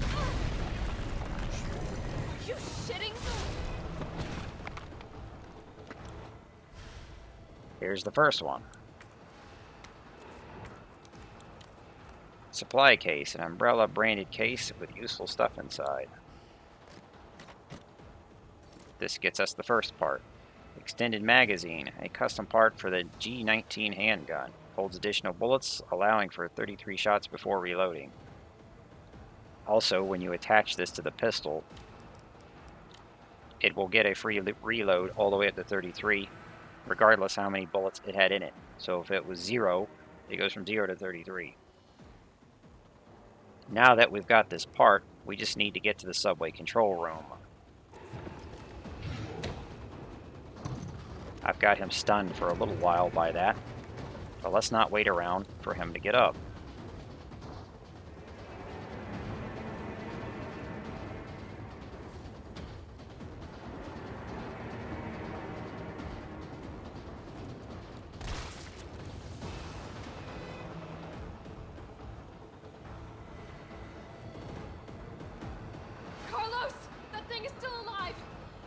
after me!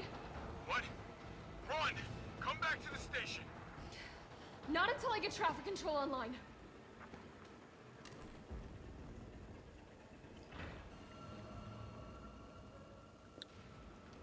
We are safe for the time being.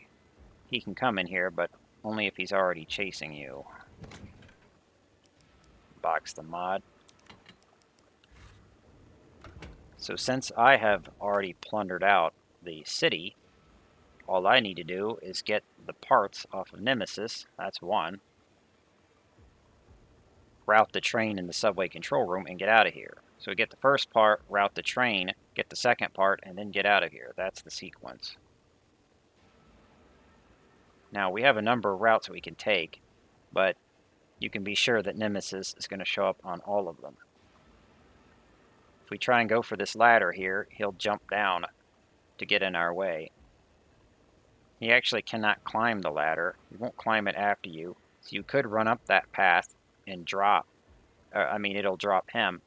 But when you come over here, he's going to ambush you again. So I don't think you're doing... I don't think that route is any good, really. I think what I'll do is just stun him with another grenade.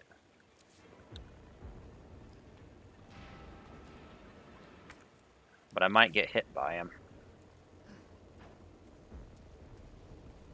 If we don't head to the ladder, then he will spawn down here. So he's either going to be there or he's going to be here. But he's basically going to be everywhere that you try to go. There's no path that you can take to avoid him. He is hunting you.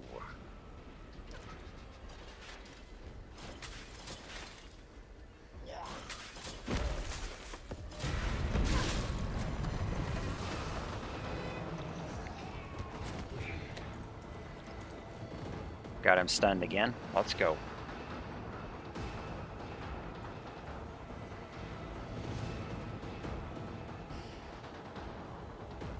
Can also use these, but they will not make him drop a part. They'll just stun him. You gotta do damage for that, which the flame barrels will do enough damage.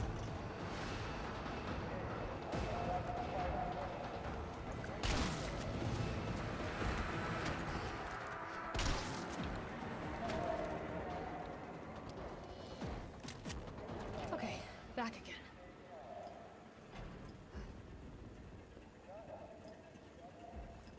You're safe from Nemesis in here. He won't enter the subway control room. He'll just stop at the door. But like I said, he will wait for you outside.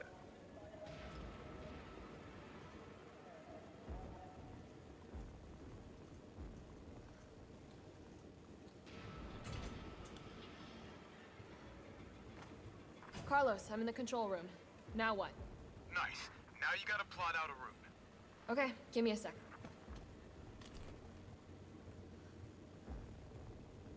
Alright, where are we headed? The train is stopped at Redstone Street. We need to reach Fox Park Station. Can you program that in? Hey, I'm Super Cop. Consider it done. So the train is up here at Redstone Station.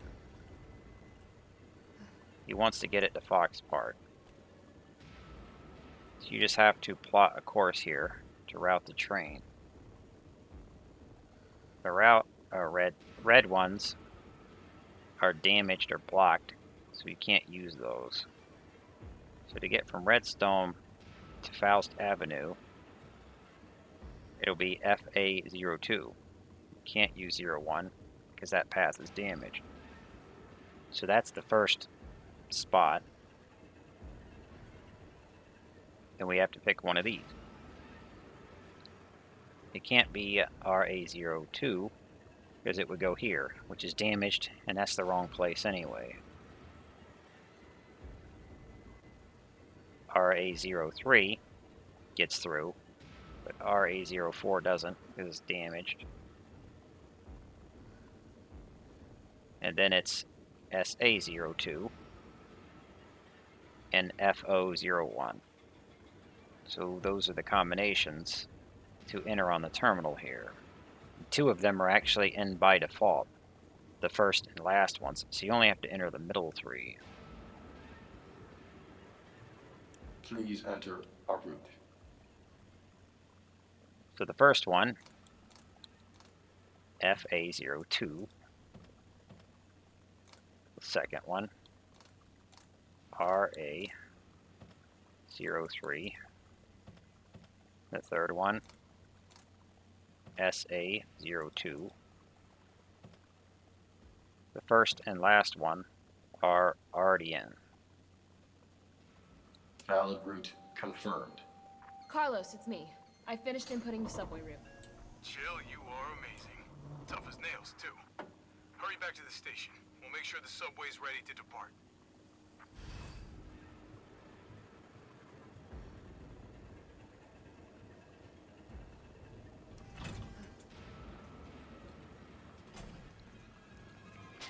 What the fuck? Ah!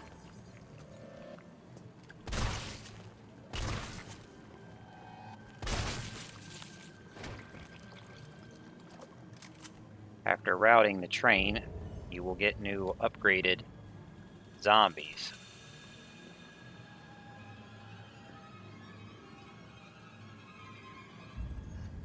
And Nemesis will have another part. Doesn't matter where we fight him, you just have to do it during the time windows. This is where you really want the shotgun. But you'll notice that they don't give you the new zombies. If you want to call them head crabs or Nemesis zombies, that's up to you. But if you didn't backtrack for the shotgun, this is when you would now get it, just in time to start using it against these guys. It's much more ideal than the pistol. Now, as for Nemesis, we can take this upper path, but if we head through the donut shop here, we can get a cutscene with Nemesis and a zombie, which we won't otherwise get if we don't take that route. So we will go that way to get the little cutscene, get the weapon part, and then get out of here.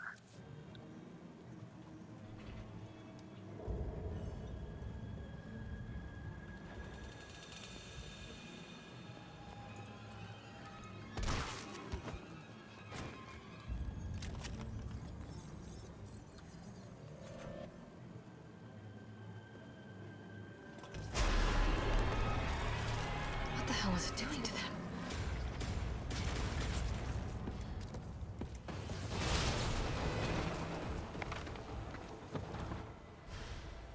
Here's our second part. Supply case, an umbrella branded case with useful stuff inside. This one is the moderator, a custom part for the G19 handgun. In addition to dampening sound, it also tightens the firing pattern for greater chance of dealing critical damage. Now Nemesis is stunned again. Let's get out of here.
Actually, I might want to keep that. Am I injured? No, I'm fine. Take our pistol back out. May as well take this back out. We will start using it again. And our mods.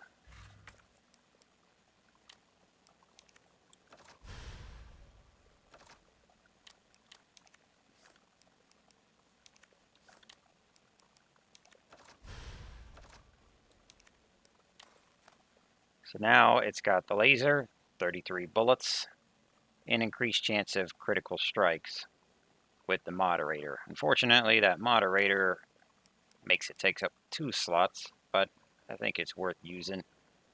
If you're going to shoot it at zombie heads, you may as well have the increased chance of criticals.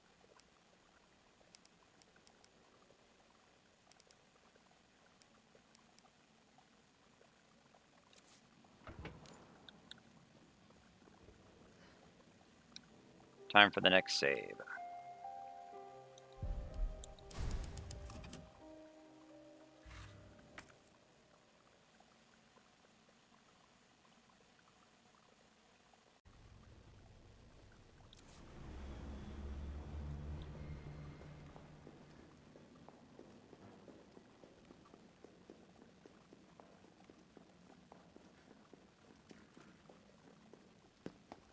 Nice job, Super Cop. I'm impressed. We back in business? Yeah, mostly. But we need 30 to 40 minutes to finish maintenance. Nikolai, how are we doing? The town's crawling with those freaks. No chance of fighting our way out of the city. Why is she here? She's helping get the trains running again. Bad time to start carrying dead weight, friend. She's unreliable. Can't pull the trigger when it counts. Hey, take it easy.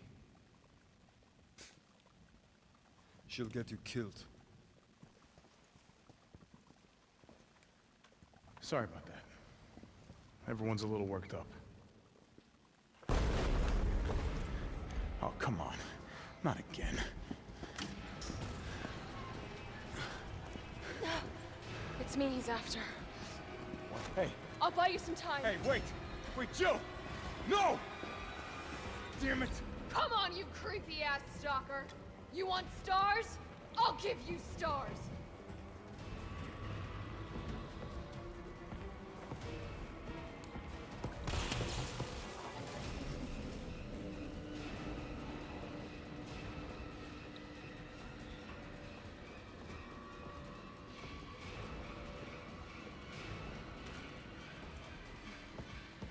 This might work.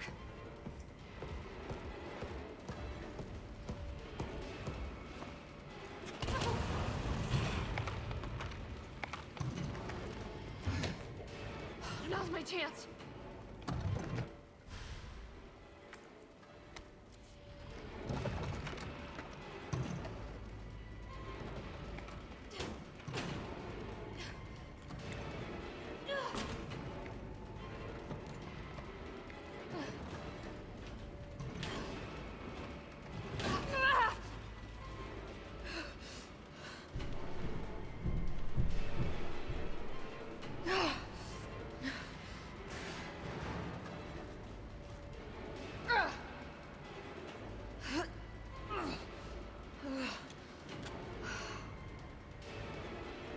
They keep playing the dramatic music, but at this point you are actually safe.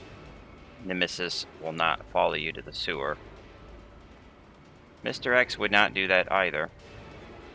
I guess they do not want to get sewer sludge on their nice trench coats.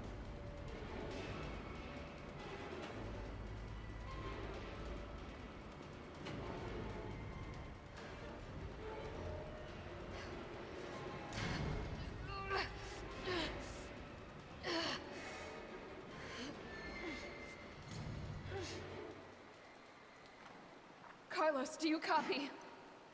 Carlos! Oh, shit. Oh, I need to find another way out.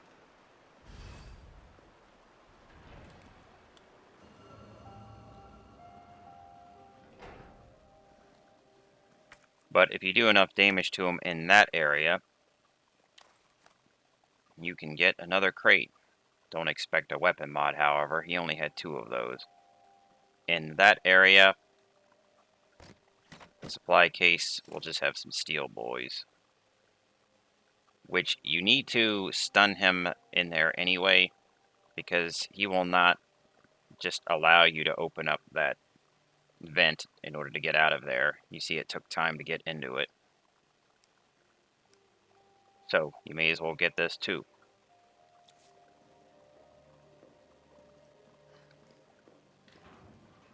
More steel boys. Peribellum. Red herb. This is the sewers map.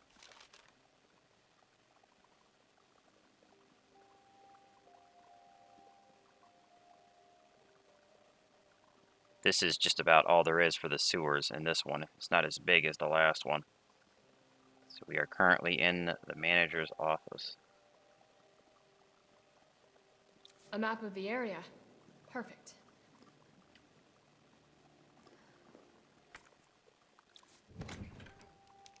Let's combine this. You might get hit once or twice in that hallway. It's difficult not to. But they put a first aid spray in there. Just heal if you need to.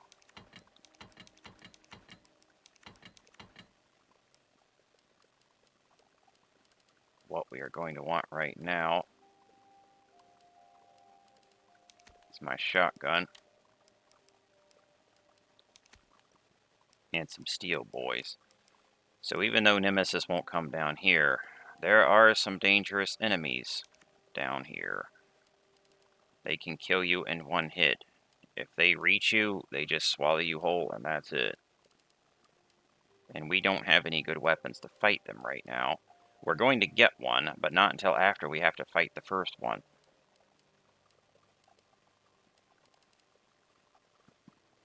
I think this is good. We're just going to have to feed it a whole bunch of steel boys.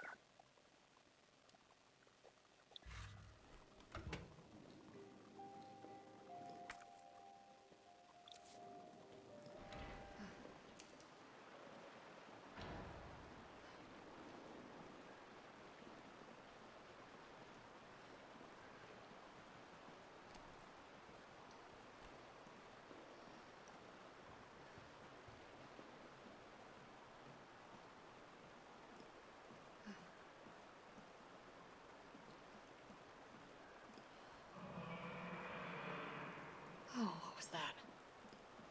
It sounded like a dramatic music sting. So we saw a belt pouch in that side area. That's an optional area. Where we need to actually go to leave the area is here. But we will plunder out the area first, of course. Increase sewer security. We've been receiving reports of unauthorized personnel in the control areas of the facility. In response, we are replacing the aging mechanical locks and implementing new security protocols. Unlocking the new electronic locks requires a special-made battery pack to be distributed to all employees. Please keep your personal battery pack on hand at all times when moving throughout the facility.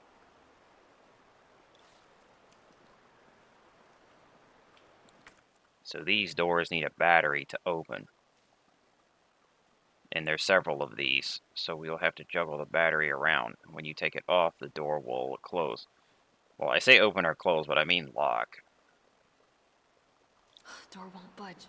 Looks like it needs a power source.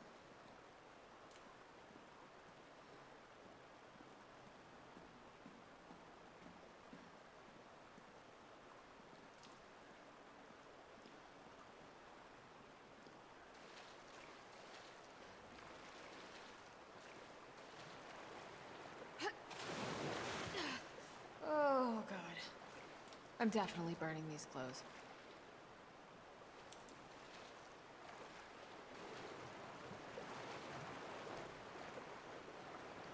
Yeah, I can hardly blame Mr. X and Nemesis for not wanting to come down into these sewers and getting gunk on them. They're like, yeah, no thanks, we'll wait for you up here.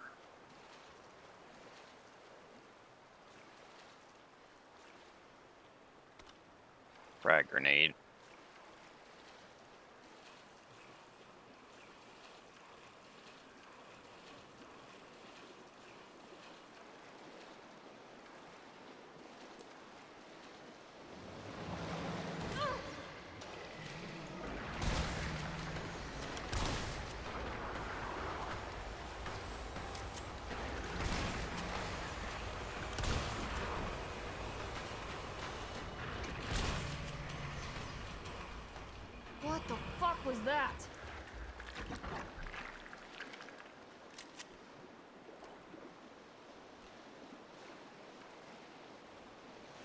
giant frog or murloc thing is a hunter gamma.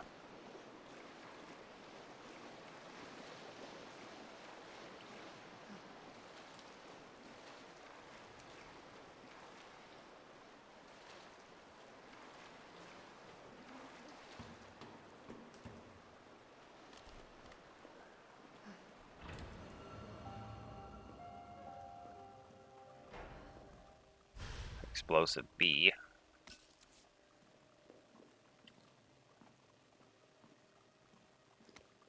Research assistance logs. March 4th, water temp 18C, pH 68 or 6.8.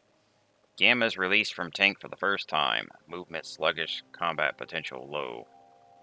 April 18th, water temp 20C, pH 6.8. Experimented with additional hormones and drugs. One adjustment bore positive results, with a significant rise in combat potential.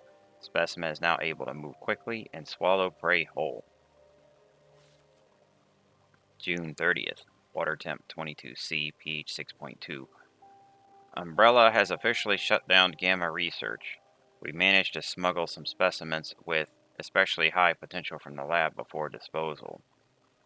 Dr. Logan Caralzel is more committed than ever to perfecting the gamma line. August 14th, water temp 25C, pH 5.8. 2 weeks since relocating to the sewers. Increased temperatures have led to a decrease in water quality, but specimens appear fine despite my concerns. Gammas quickly learned the layout of the sewers, and within 2 days were exploring the entire underground of Raccoon City. All specimens are familiar with and friendly towards us, but I have procured high-powered weaponry as a safeguard in the event that they become uncontrollable. September 1st, water temp 23C, pH 6.1. We were lucky to secure this space by bribing the sewage department chief, but it's beginning to feel cramped due to the gamma's continued growth. We should begin to consider other possible arrangements. September 9th, water temp 21C, pH 6.1. A water treatment worker found his way into the lab, but the gammas promptly eliminated him. This proves their viability for field use. I'll reach out to Umbrella's European branch tomorrow. Perhaps they will see the light.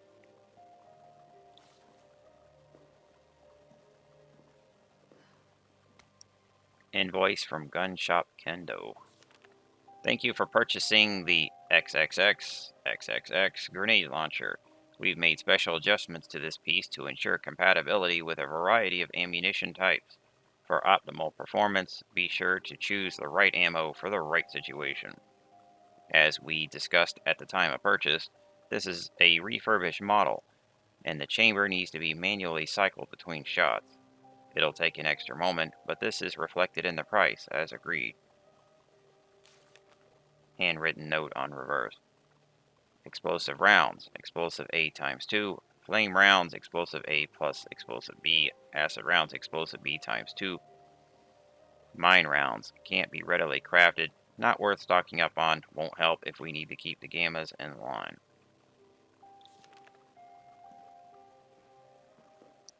This is the MGL grenade launcher. This is what we need. So we will now put those in the box. Hold on to this explosive B, because we will want to make some more of them. The ammo, that is.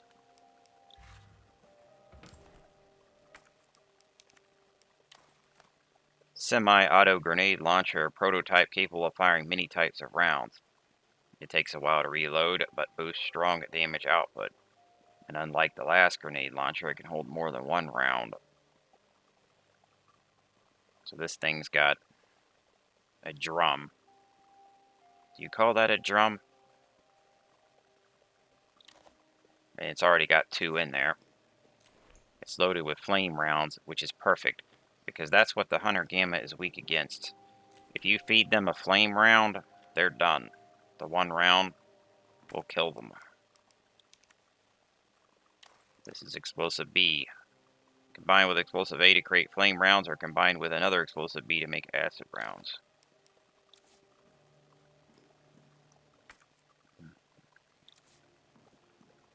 If you're wondering about Hunter Alpha and Beta, well, Hunter Alpha are the ones from Resident Evil 0 and 1.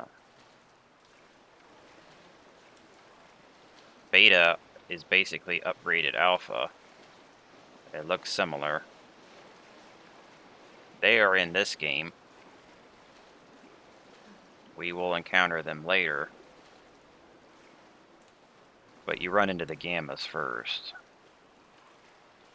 That ladder back there, by the way, that I walked past, it goes to 2 locked doors that we can't open. So we need the battery first.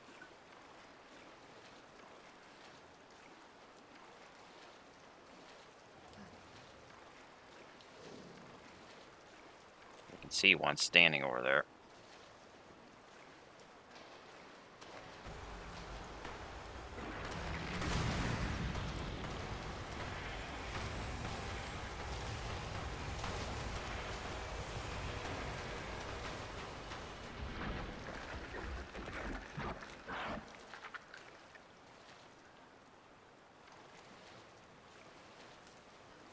Need to wait until you open their mouth, otherwise you're just going to be wasting ammo. But that's also when they're about to eat you.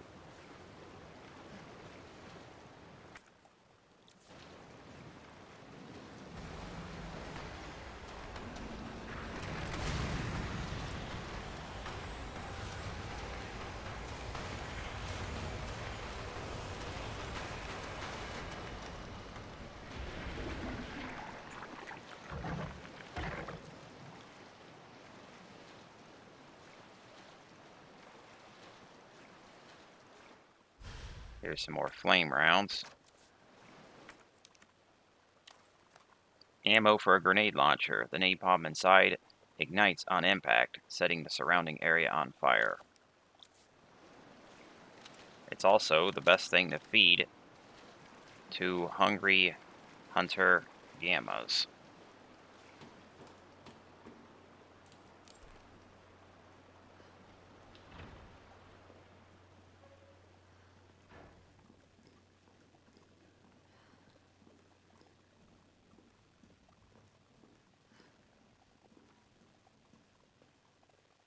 Battery pack. This is what we need for the doors. A battery for the electronic locks used in the sewers. This giant thing eats 2 sloths.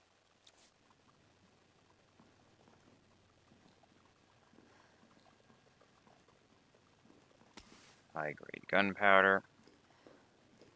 Here's another lock. So this one is in the sewer. That is lock number 9.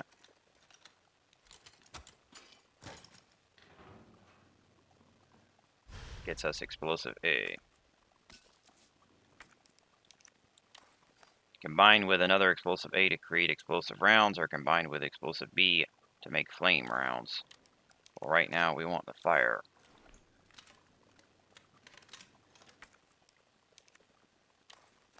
Did I ever examine these?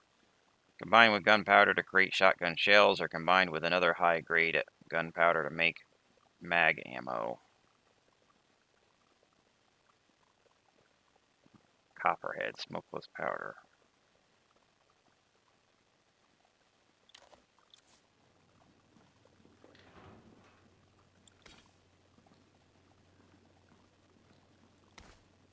Also some regular powder and a green herb.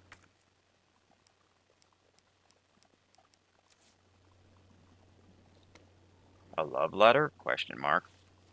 My little darlings, it's already been 3 months since we fled here together. I find myself thinking back to the day you hatched. Your little voices made me tremble with pride. Your adorable little bodies, brimming with incredible destructive power, and of course that voracious, insatiable appetite. You are no less than the pinnacle of the Hunter series, and yet they ordered me to destroy you. They said you are unfit for use as weapons because of a few minor vulnerabilities. So what if you're susceptible to heat? So what if your delicate mandibles are exposed when you feed? Haven't they ever heard of character flaws? It is those very flaws that make you so very, very precious to me, but we'll show them yet. Down here, we'll continue to walk this evolutionary path together. We'll prove to Umbrella that you, my beloved Hunter Gammas, are truly superior.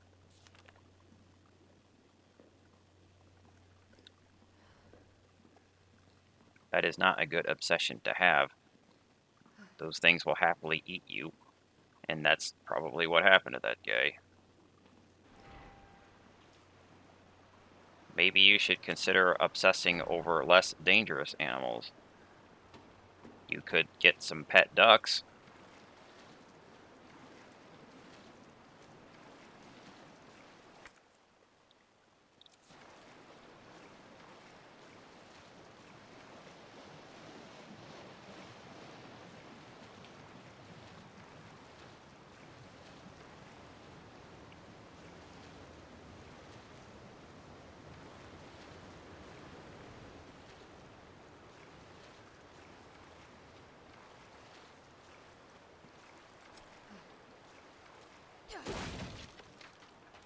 Gunpowder. Some steel boys. Sewer workers' notes. It happened again. They got Kane this time. I saw it all. One of those things just swallowed him whole, head to toe. I tried to warn them when Bill went missing 2 weeks back. The cop said he'd probably skip town, but I said no way. Not with his baby coming any day. But did they listen? Nope. This is bullshit. Fucking puke-breathing, toad-faced motherfuckers. Every time I think I've lost them, another one pops out of the tunnel. And it's not like I can count on the fucking cops. Don't trust those pencil pushers at HQ either. Next time one of those freaks shows up, or shows its face, I'm gonna hit it right in its big ugly mouth. Yeah, you go ahead and do that. See how it works out for you. But if this is the guy, I'm not sure he was eaten by one of those things, because he just looks like he was clawed up. But I find it funny that you would continue going to work when there's giant monsters stomping around that just swallow humans whole. And the cops don't care, because it's Raccoon City.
So now we are coming up here where those doors are.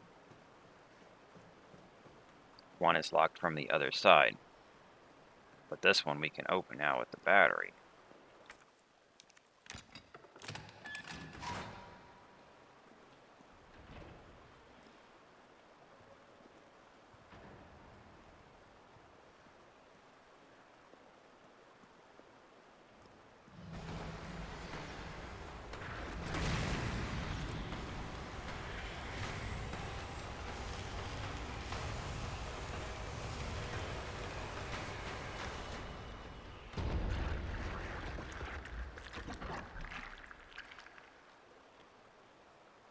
But if you work in an area where these things are walking around eating people, maybe it's time to quit that job.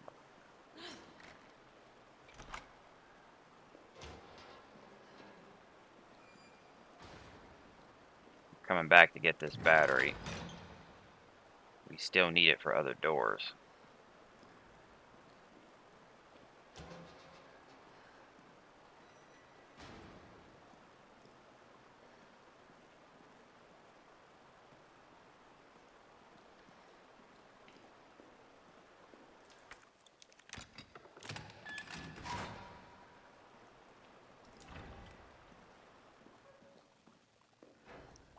So now we can get that hip pouch that they teased us with at the start.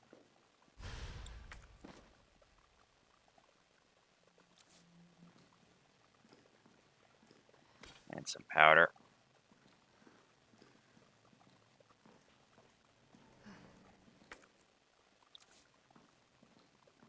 Explosive A.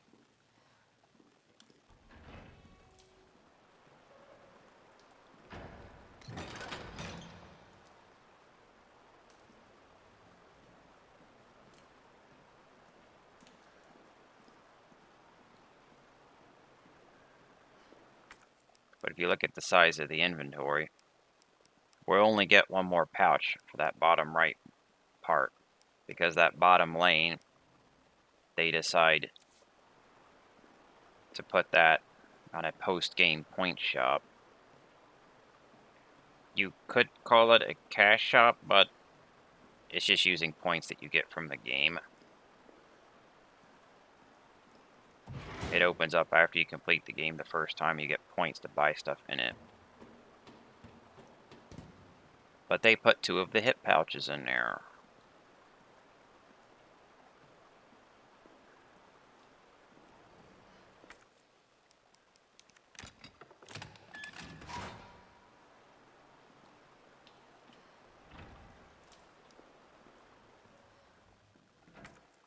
Okay, we don't need that battery anymore.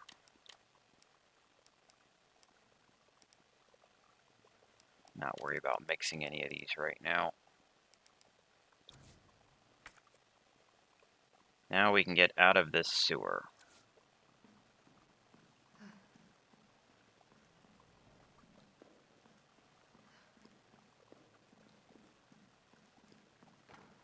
Carlos, can you hear me now? Jill. Oh, thank God. Everything okay? Yeah, I'm alive. I lost him. Great. The subway's ready to go. We'll leave as soon as you make it back.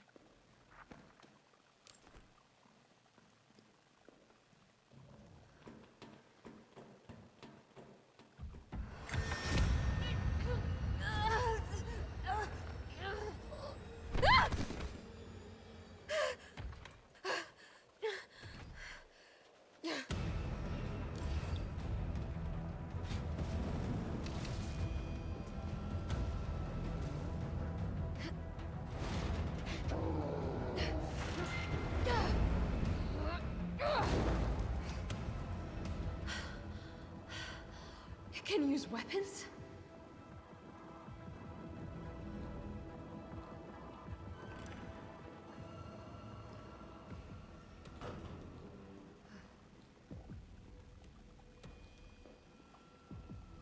While you were swimming around in the sewer, a place he didn't want to go to, he decided to go get his flamethrower. He's trying to keep it interesting.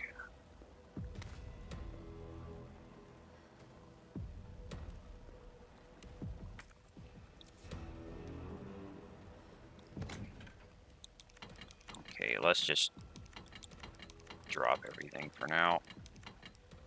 We don't need this right now either. 2 greens with no red. All I'm going to carry right now is this. And some steel boys.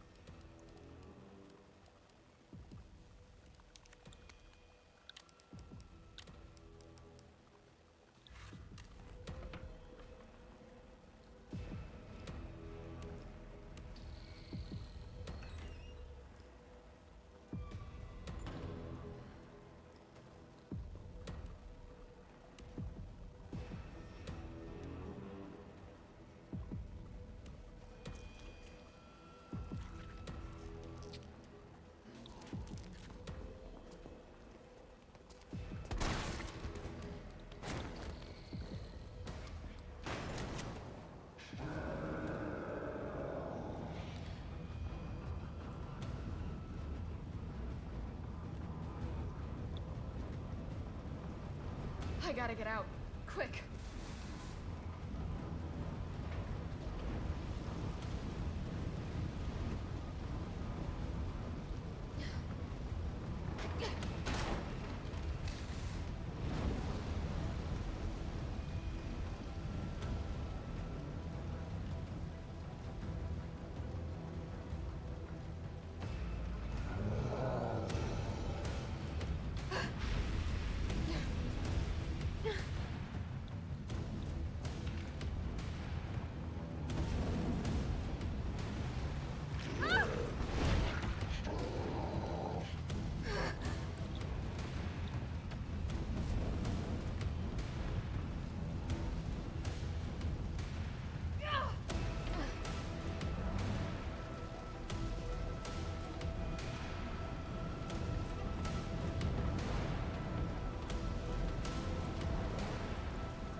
It's time to prepare for the first actual boss fight.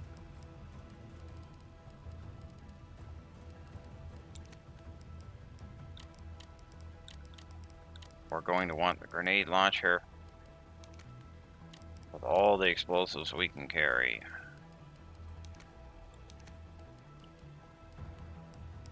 We can combine these up to make more regular explosive.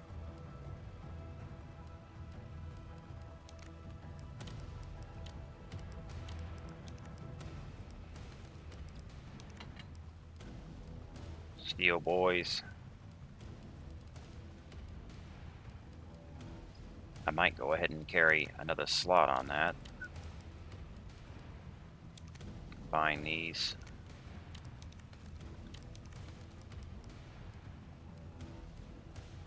Not worried about parabellum or pistol bullets.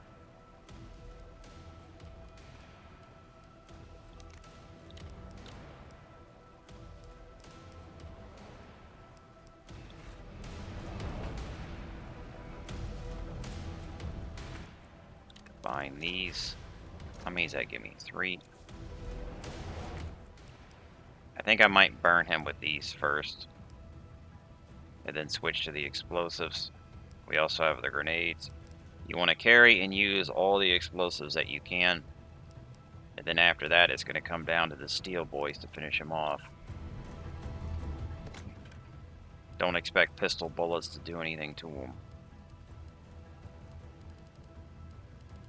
A small amount of damage, I'm sure, but it's not going to be worth it for all the ammo it'll take.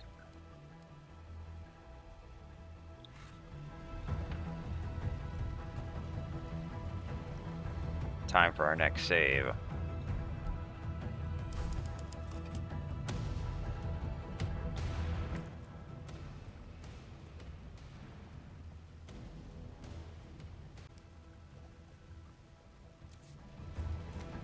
Notice of demolition delay. We have decided to delay the Barnaby office building demolition in response to ongoing public unrest. For safety reasons, all electrical equipment, including generators, have been moved to the roof for safekeeping. Entry into the premises is prohibited until the current unrest has subsided. All employees are to stay at home and await further instructions.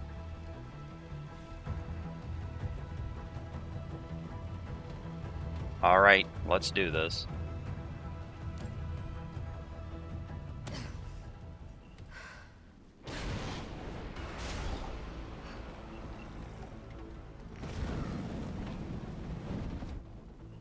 All right, let's do this.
kicking?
I thought that went well. But make sure you loot out all the items in the area, because you obviously can't go back up there to get any that you miss. As for shooting at him, I was not shooting the grenade launcher at him when he was trying to swing at me, because he will actually try to dodge them.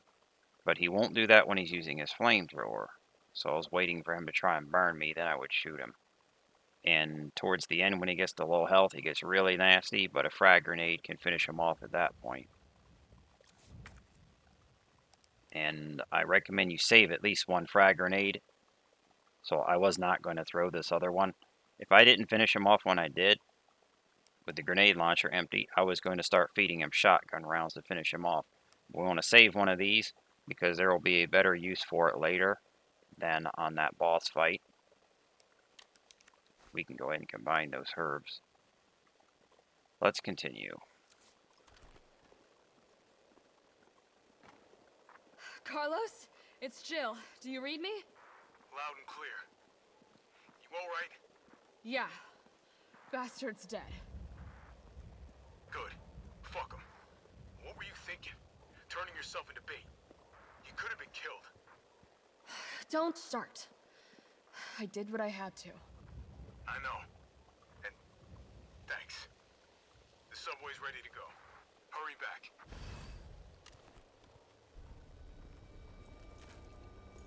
Grab our pistol bullets.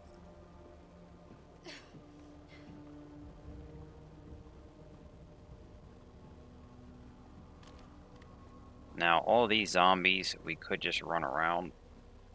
However, whatever shotgun shells you currently have in the gun do not matter, because it will get a free reload on a mod.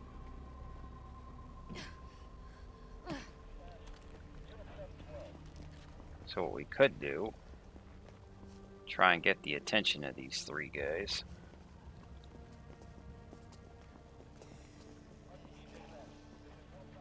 I think that third one's going to be too far away. Trying to get them back to this barrel.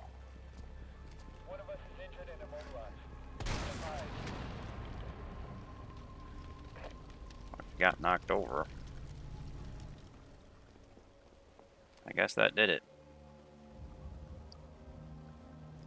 You can bomb all three of those. Fourth guy over there on the wall will never bother you. Unless you just get into his personal space.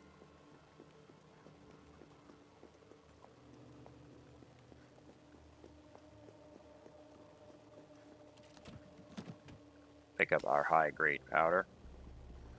Here we are outside the police station parking garage. But Jill does not go into those areas.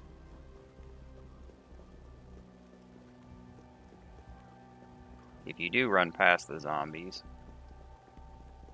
they will drop off of you when you put enough distance between them. So by the time you get over to the gun shop Kendo, they should lose interest in you, and then they'll just blunder back over to the main area. Here we have a locked alley. The lockpick cannot open that, you need the key.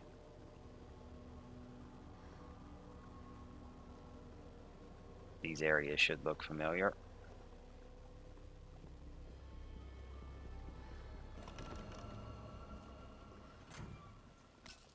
Explosive B.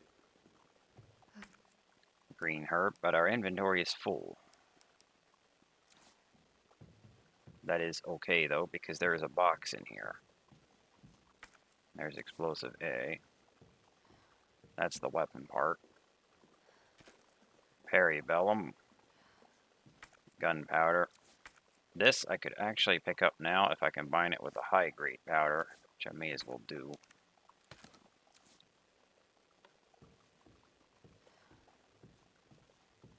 Don't move! Shit, Jill. Kendo, you're all right. Yeah, all right's a stretch. Sorry, I got a little jumpy there. Didn't know quite what to expect. No shit. Look, we're using the subway to get people out of town. You in? Subway. Well, that's good thinking. When we get out, there's gonna be a lot to do. We could use a man of your skill set. What's wrong? Nothing. Just bad timing is all. Yeah. Look, don't worry about me. I'm gonna make other arrangements, okay? You better. You're the best gunsmith around. Oh, no. Don't do anything stupid. Oh, that's your job, right?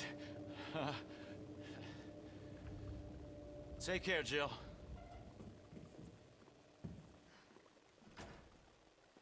If you're heading to the station, take that service alley out in front of the shop, okay? The key's hanging on the wall.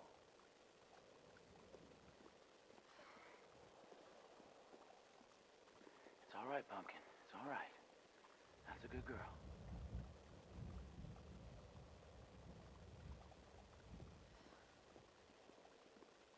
Jill does not see the little girl, but we saw her in Resident Evil 2. I need inventory space.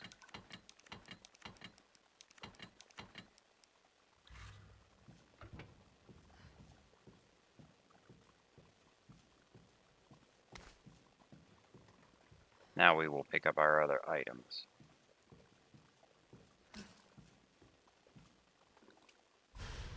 Semi-auto barrel. A custom part for the M3 shotgun designed for semi-automatic fire. Allows more rapid firing while also reducing spread for greater power. It also increases the capacity to 6 and will free reload the gun. So we will hold on to it for the moment.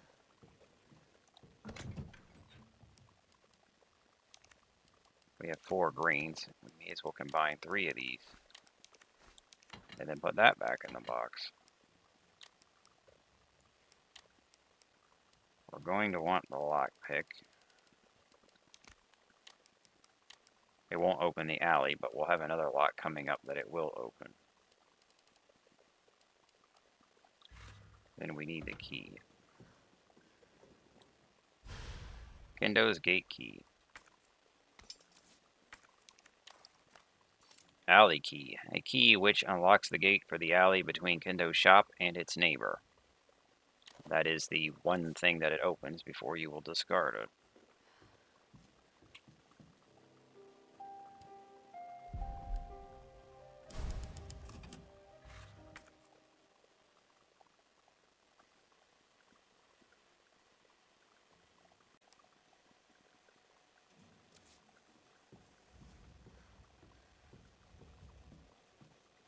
Now we will open the alley gate and then promptly junk the key because you don't use it for anything else.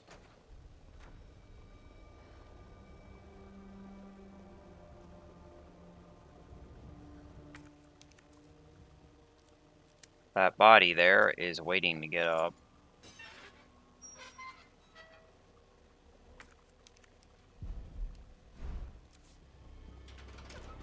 I'll go ahead and feed it a still boy. Red herb.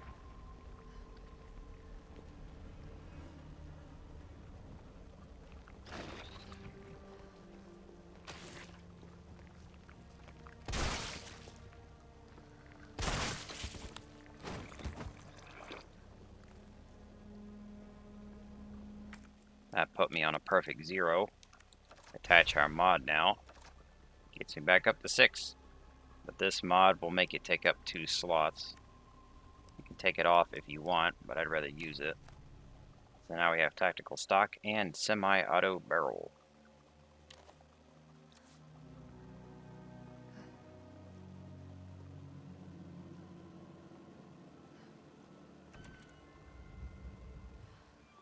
Charlie doll.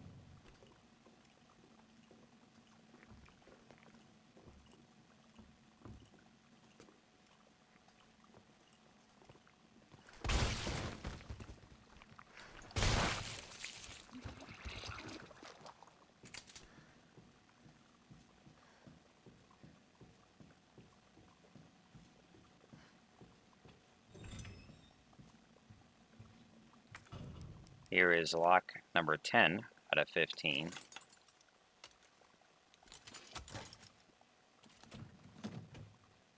Explosive rounds.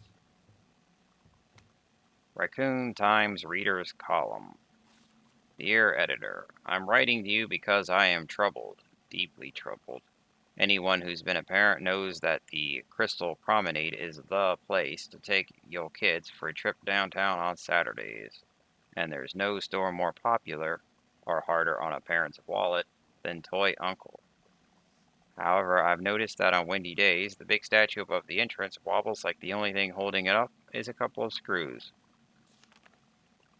If that statue's head tumbles loose on a busy day, children will be badly hurt. I've complained to the manager 3 times now, but he just isn't willing to rectify the situation.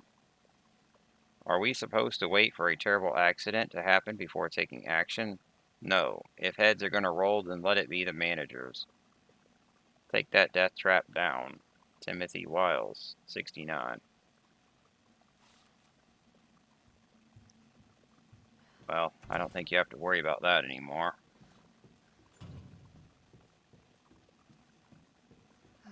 This next part is really hard to avoid taking damage. I might have to heal once or even twice.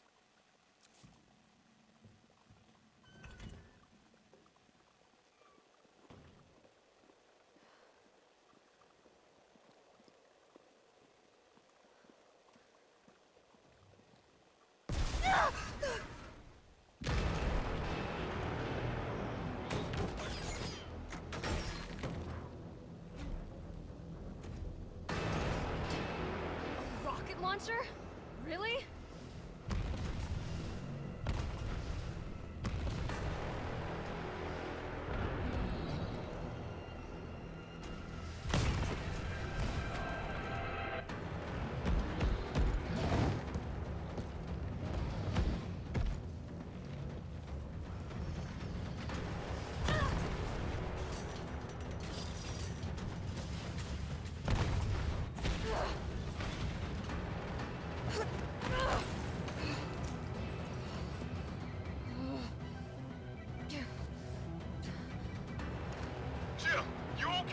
Carlos, that monster's on my ass again. Are you shitting me? I thought you killed it. Me too.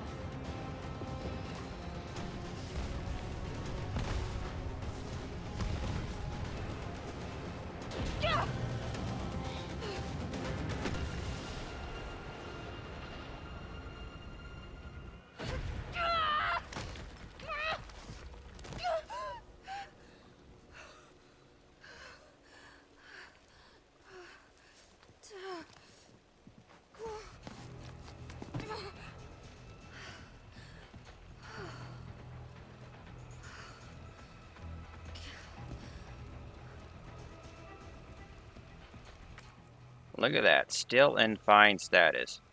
But most of the time when I do that, I have to heal at least once.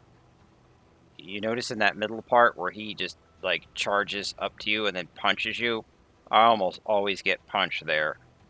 So I actually turned the camera around so I could see him do it so I could try and dodge it.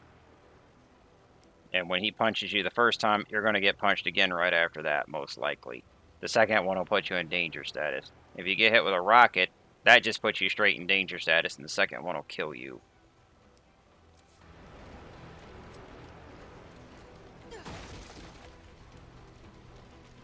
There's a first aid spray.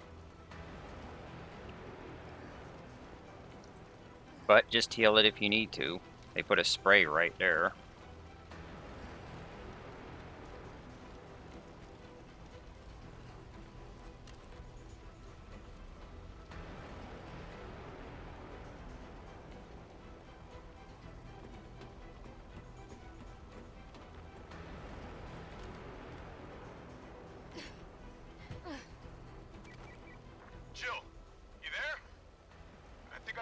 slow that fucker down.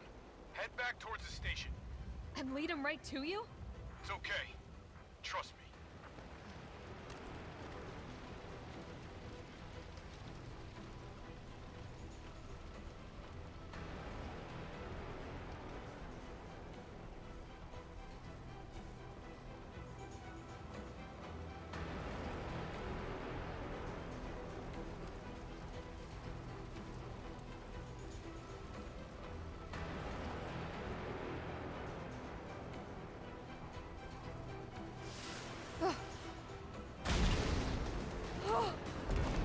This is insane.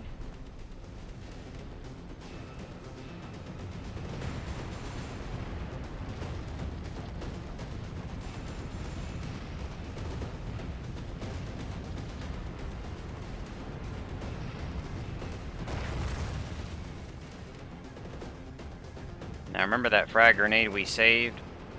We saved it because after the big rolling head here, Nemesis will have another crate for us. This will be the fourth and final crate that we can get off of him. You might be inclined to just skip this one, but if you have a frag grenade, it's not really any harder to get than the others. So we will have gotten all 4 of them.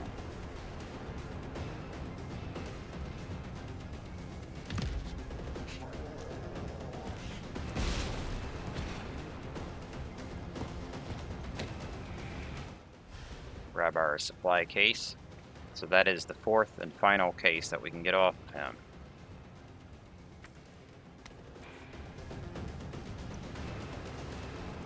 Now let's get out of here.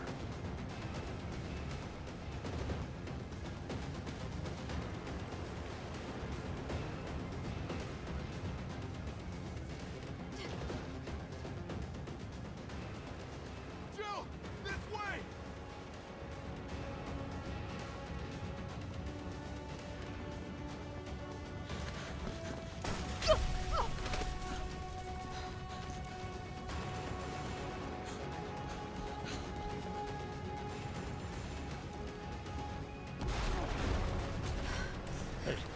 You okay?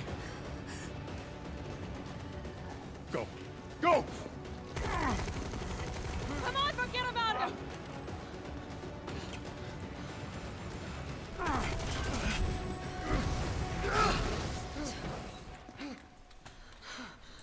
Come on. Let's get out of here.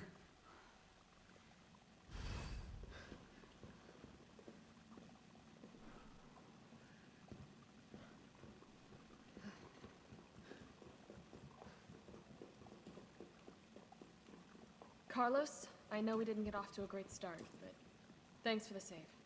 Hey, you saved my ass first. You're a hell of a lot braver than me. Well, what matters is that we can get everyone out of the city now. Yeah. Hey, you'll be safe.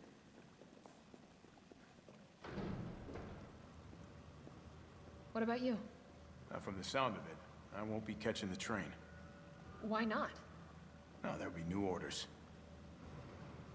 If it means I can help save the city, it's fine by me.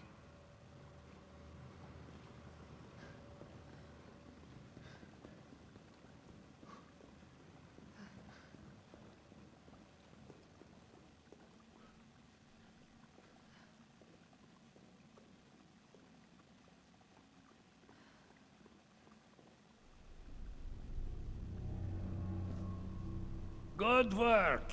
Your reputation is well deserved. Get inside. The subway's about to leave.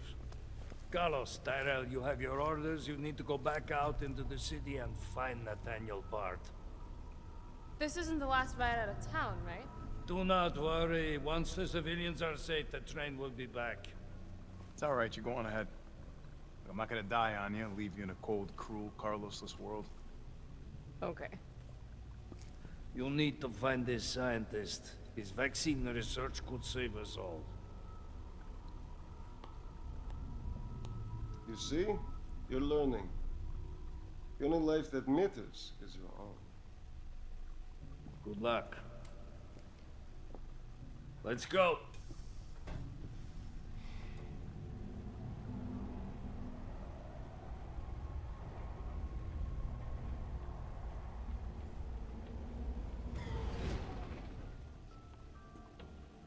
don't really think a pencil pusher like Barton is still alive, do you? I have it on good authority. Why? Are you worried about teammates? Or something else? Funny how brainless zombies can ambush a platoon like that. Funny the gate was locked. Don't you think?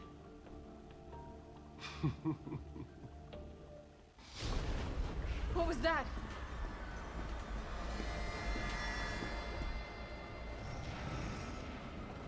How is this fucker not dead yet? Just no, they're gone. Come, this way. Nikolai, what are you doing? It's not after me. Nikolai!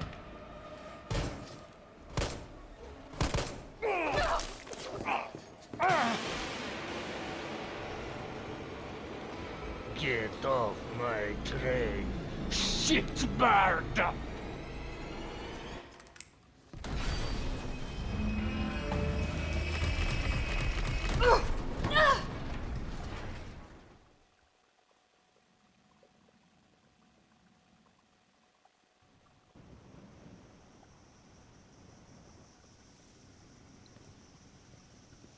Well, it's been a while.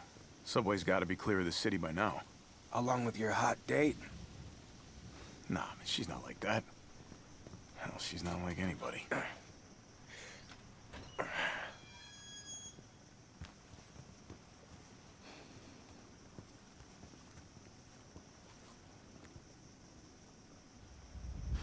All right, keep your head screwed on, Romeo. This is the police station. You sure? 'Cause it looks like a cemetery to me.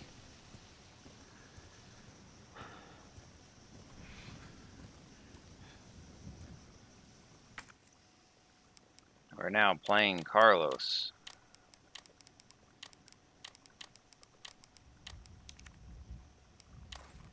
He comes with a G18 handgun, an 18-shot 9mm handgun customized for UBCS use. Its burst fire mode has been removed to improve stability, while still maintaining a high rate of fire. And CQBR assault rifle, a 5.56x 45mm assault rifle optimized by UBCS for this operation. Its short length affords great mobility, even in urban settings. These are just Parabellum. Combat knife, a standard military grade knife, sure to come in handy in a pinch.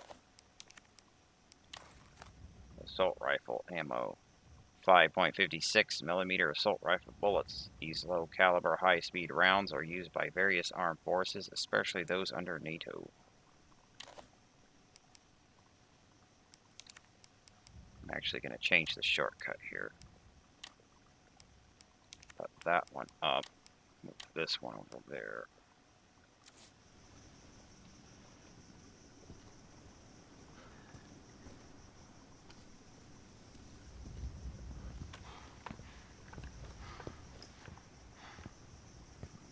Brad, stop! T.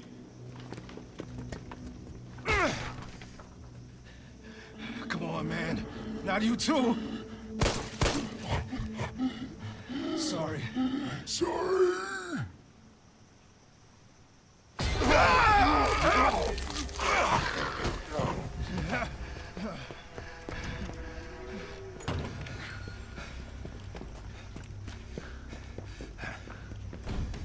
Shit, it's locked. You stay on the door. I got this fucker. Come get some.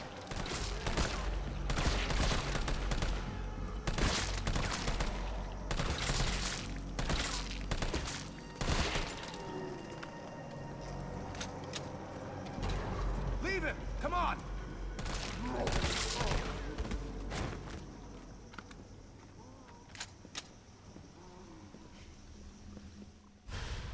ID card. These stars. That could be useful. You don't have to kill him. Well, he's already a zombie, but you could just run in there once the door is open. However, we want to gun down Brad to get this card, because it will get us into some stuff in the police station. Brad's ID card, a card issued to R.P.D. officers. Special Tactics and Rescue Service Alpha Team, Rear Security, Brad Vickers.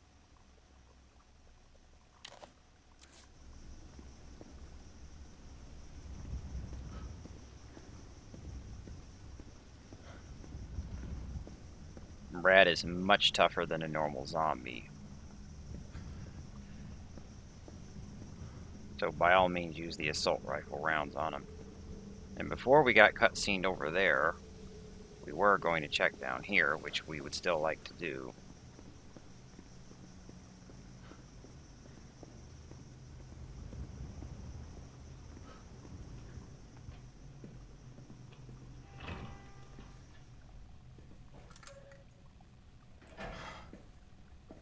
Sorry, poster boy. Somebody didn't have time to put his blues on.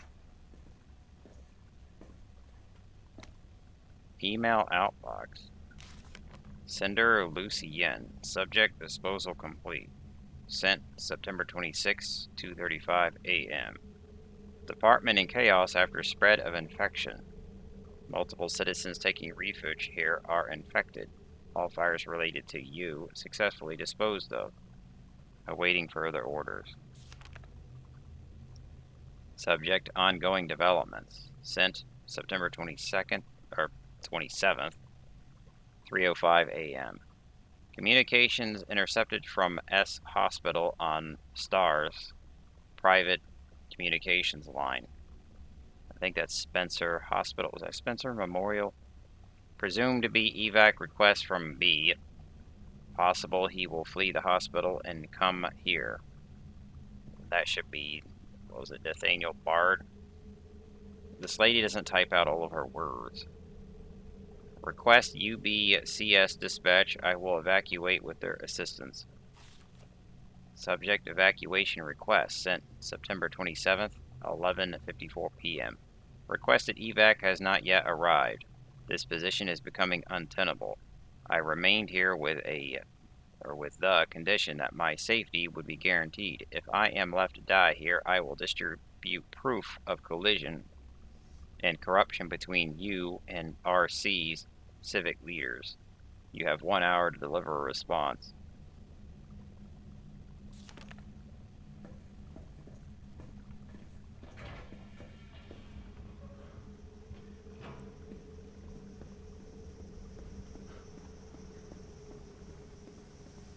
But that should be Umbrella and Raccoon City. B's gotta be Bard.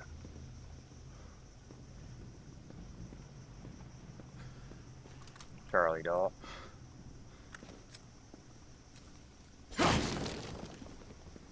Assault rifle ammo.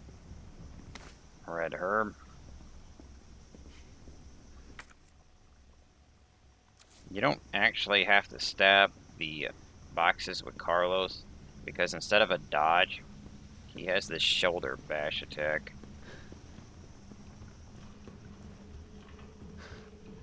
You can use it to interrupt the enemy grab and hit them before they grab you, and it can also break boxes.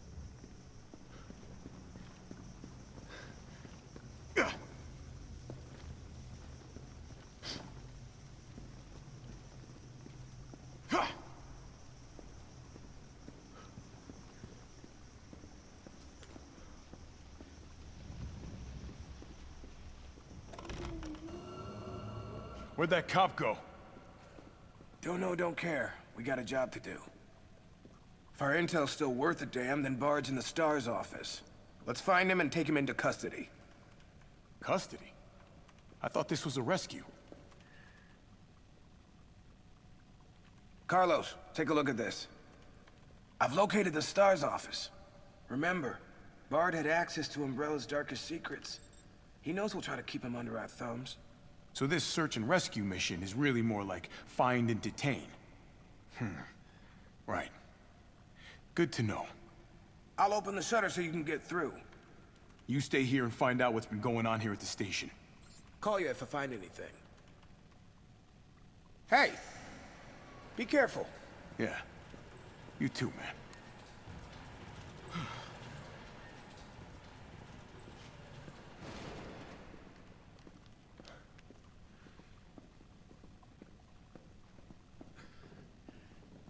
All right, you want me to keep out? I'll keep out.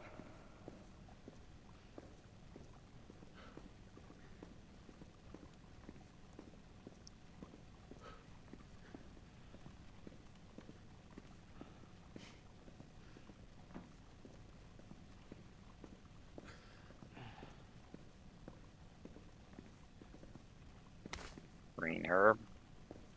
This is covered up.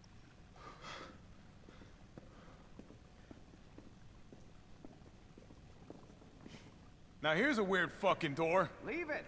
We're here for Bard.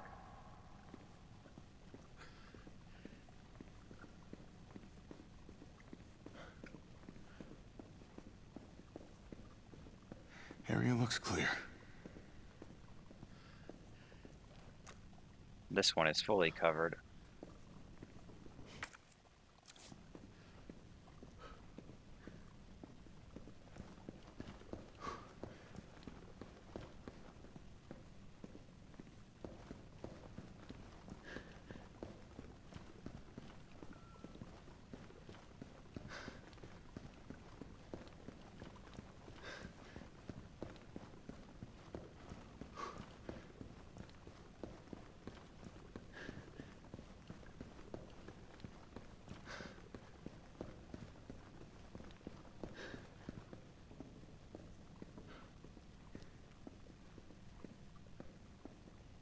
Perry Bellum.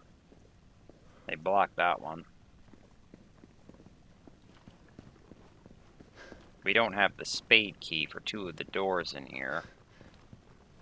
We won't open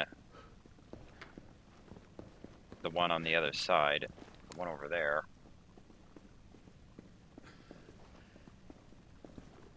And the door up top that was unlocked, they blocked.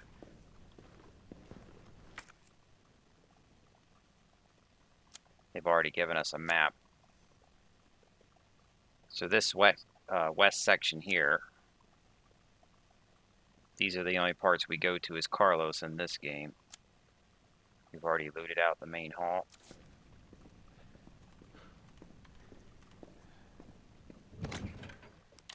Go ahead and combine these, throw them in the box. Hold on to everything else and the ID card.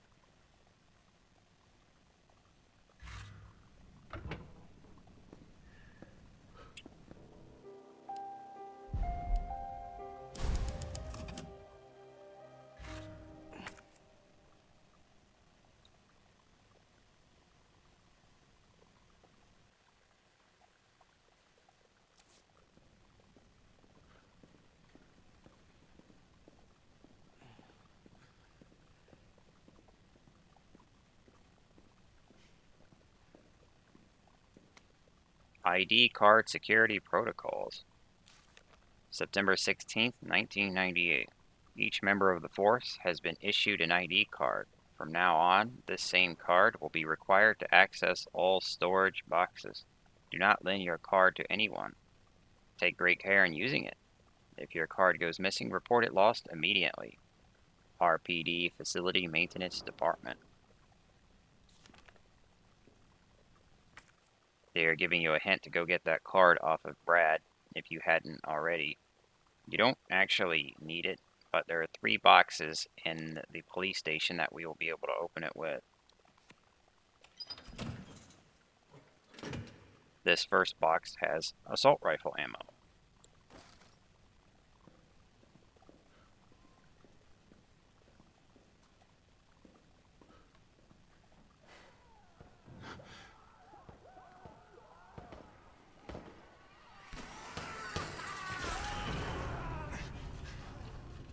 What the hell was that thing?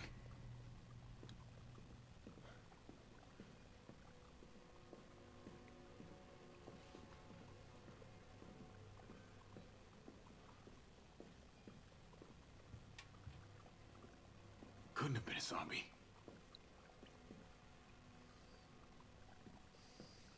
Unlike Leon and Claire, Carlos does not feel the need to get a close-up of this body's head.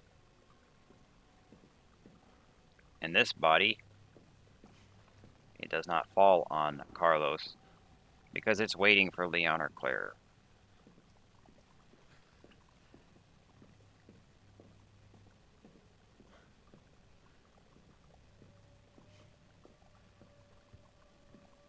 I didn't stick around. Here we go.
You can hear another one on the door.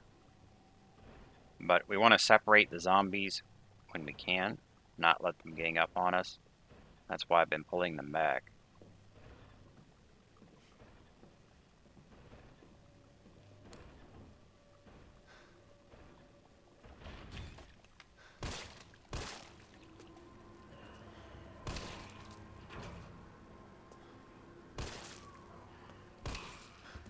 Right. Big, warm R.P.D. welcome.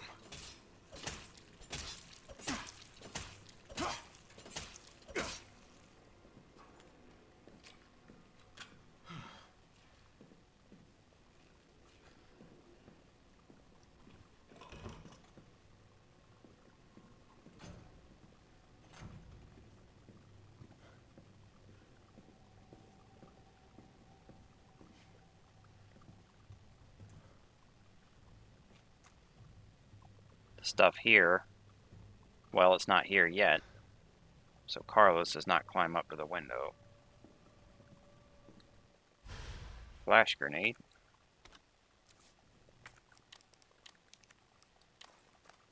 A hand grenade that creates a large flash of light and a loud sound on detonation. But the door back here is not yet chained either.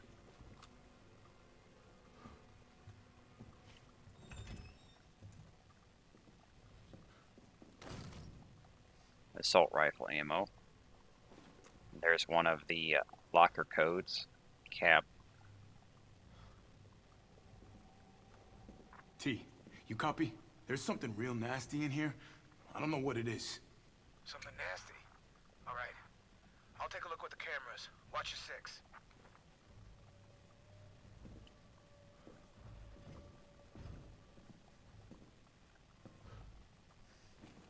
Carlos does not get any of the fancy keys, so we will not use those doors.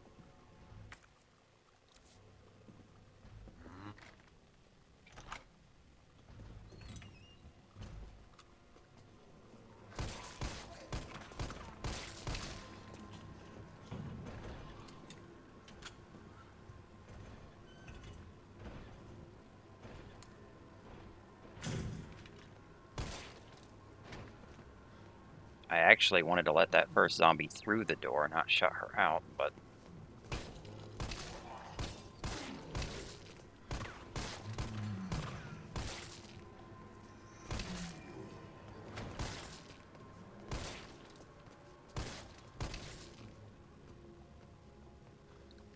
you'll notice them turning back around because they will not follow us into this room over here, the operations room.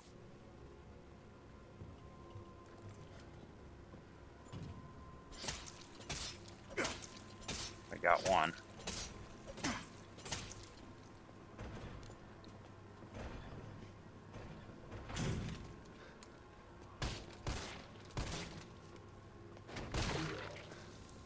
Well, you're done.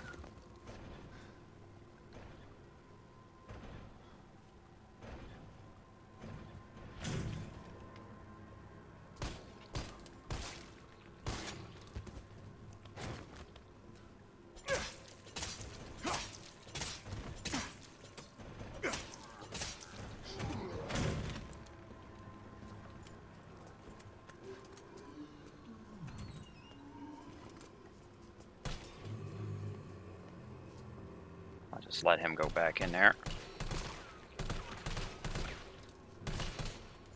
I cannot aim worth the shit with this gun. Oh, critical hit.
Assault rifle.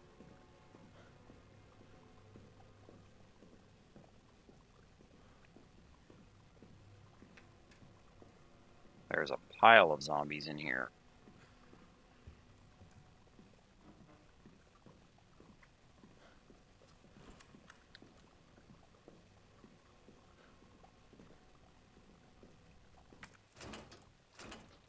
Shit.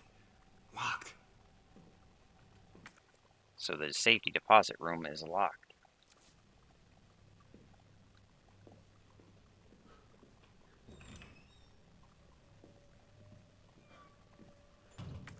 Here's the second box.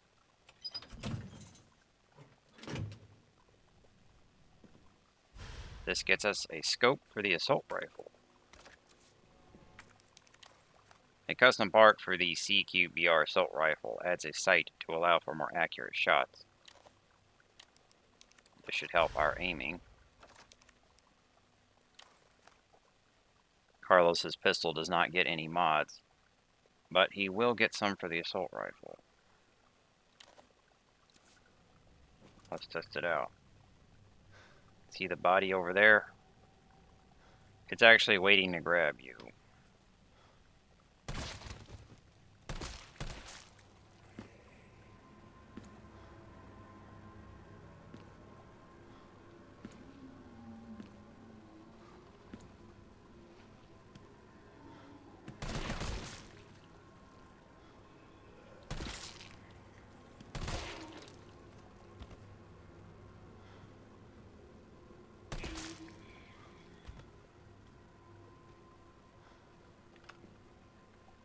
He's probably done now.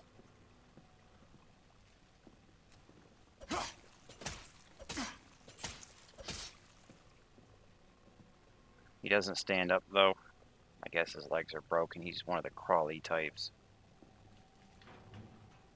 Assault rifle ammo.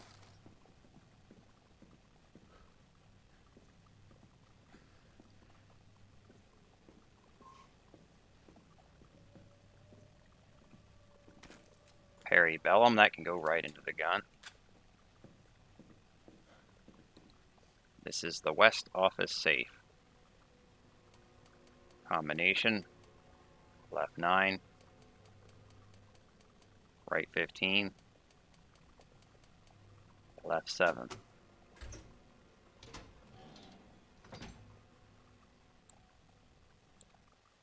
Gets us a hip pouch. A small belted pouch good for carrying more items.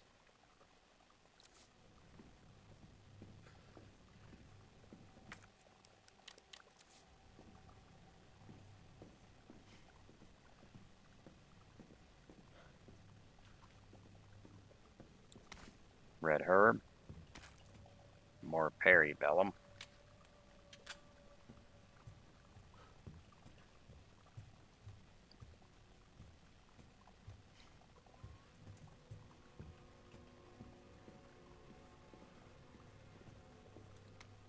September 20th arrest report. Name Rodney Gray, occupation unemployed, former electrician, charges unlawful creation and or possession of explosives. Narrative. Suspect was seen behaving suspiciously at 1442 Block Street on September 18, 1998. Suspect's person was searched, producing a small explosive and a timed detonator from his inside pocket, leading to arrest on the charges listed above. A search of suspect's home found more than 20 additional homemade explosives at various stages of completion. Suspect was extremely agitated and not of sound mind. Suspect spoke feverishly when questioning began, and at one point questioning had to be halted due to a sudden bout of shrieking from suspect. Once questioning was resumed, suspect made the following statements. I didn't do it for me. I did it for you. Why doesn't anyone understand? The corpses attack from the shadows. A storm's coming, but this umbrella is no good. Gotta blow it up, or you'll be more than just wet. Gotta get more bombs. They're coming soon. Gotta hurry. Burn them. Burn the corpses. Burn them good. During questioning, the suspect began to shake violently before resuming a shrieking fit. Questioning was ended and a sedative administered. Note: due to suspect's unstable psychiatric condition, suspect's testimony changed from moment to moment. Suspect's delirium made any sort of dialogue impossible. We are currently awaiting the results of a doctor's investigation into suspect's condition. The explosives collected from suspect's person and residence appear to be extremely powerful. As a safety precaution, a battery was removed from one detonation device upon its admission into evidence. The battery was secured in the safety deposit room. Interrogating Officer Westruker.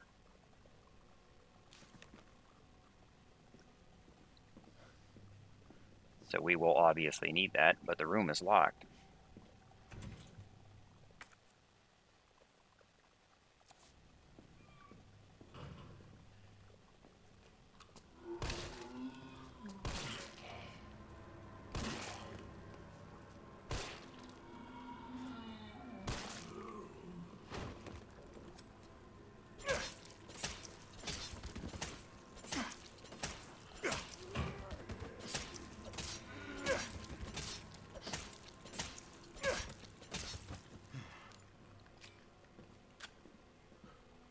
Kind of fucked up shooting cops.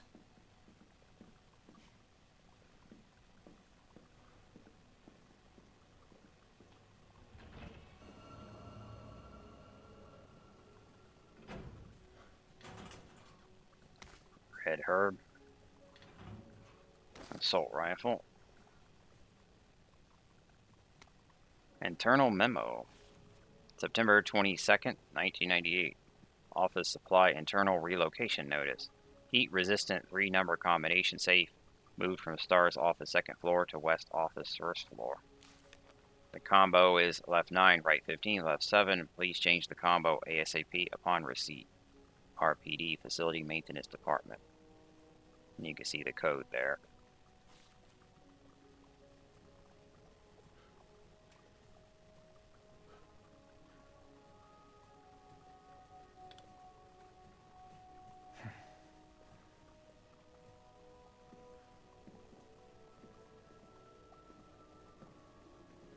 Well, if cameras killed those things, I'd be set. Carlos does not worry about boarding any of the windows or developing pictures. He also doesn't inspect this poster here.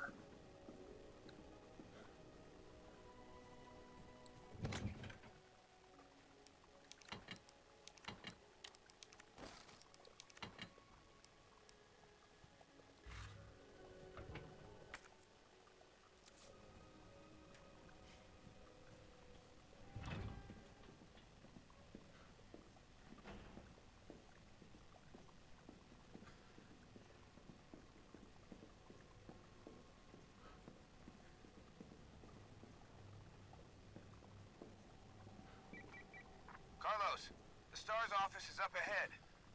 Copy that.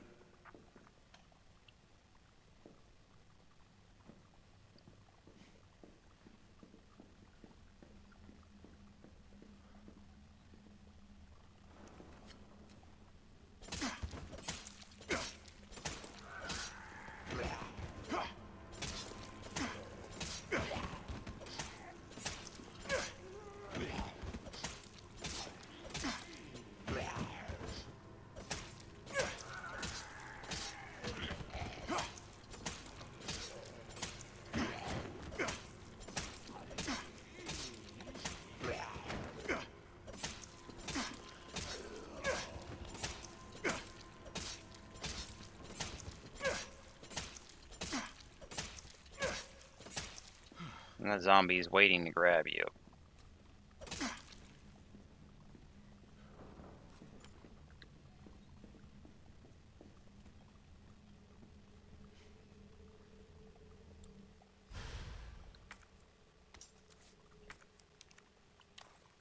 We found the safety deposit key, a key which unlocks the door to the safety deposit room. This body, I don't think, gets back up.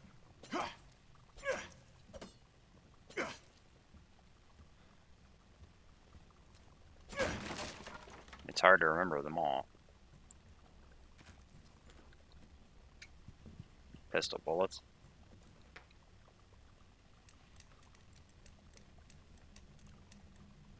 This is our third floor west stairway locker, DCM.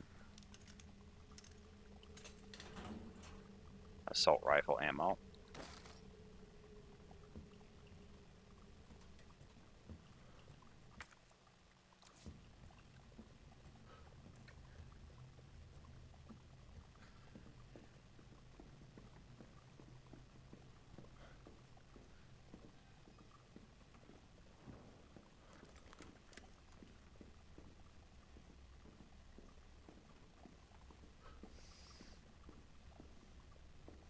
It's time for Carlos to fight his first licker.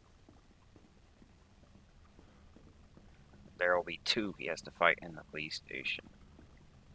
After you get that key and you head back to security deposit, it will be waiting for you.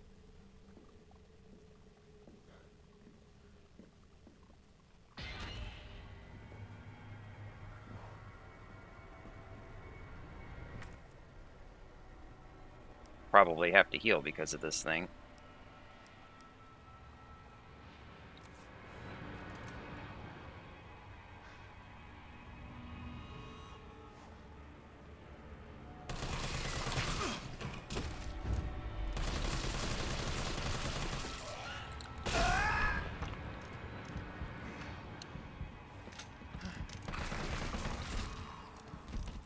Yeah, 99.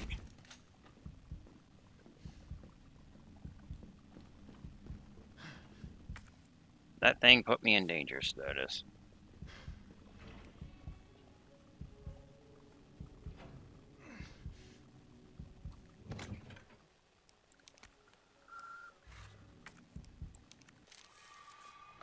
Eat one of these herbs. These are 2 reds waiting to be combined.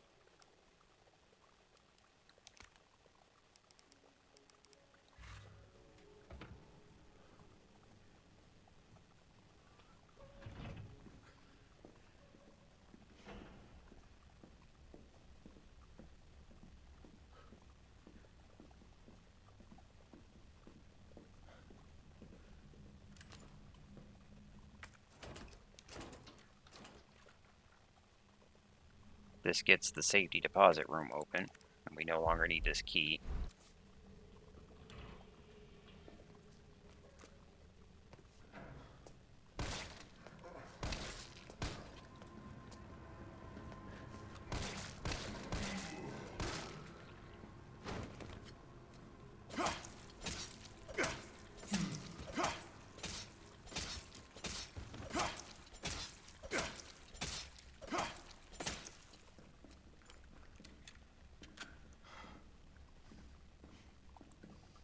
Carlos does not have to bother with finding the buttons here. We will just open 3 lockers that we can open right now. The first is 104.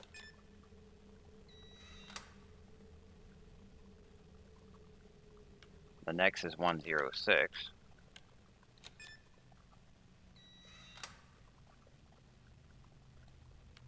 The last is 109.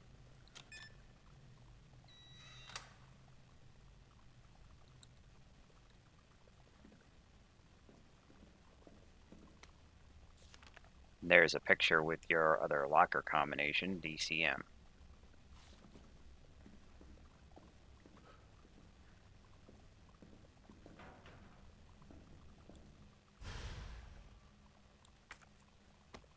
Mine now. Battery, a standard 9-volt battery. If you remember Resident Evil 2, then you know what we'll be doing with this. And also, the note said that a battery was removed from a detonator. Assault rifle ammo. Come to Papa.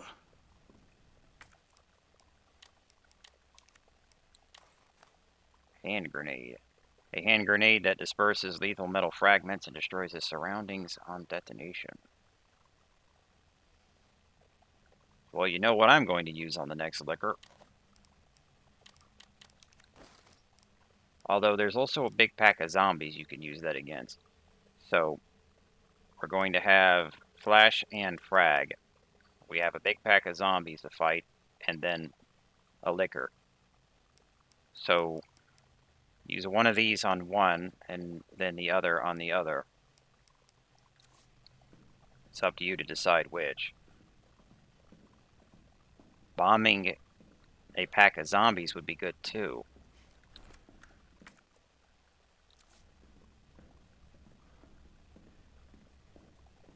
I'm missing my herb back here.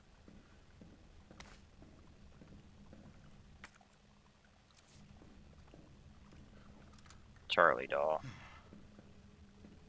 And I actually hit one of those by mistake off camera, so ended up getting the achievement.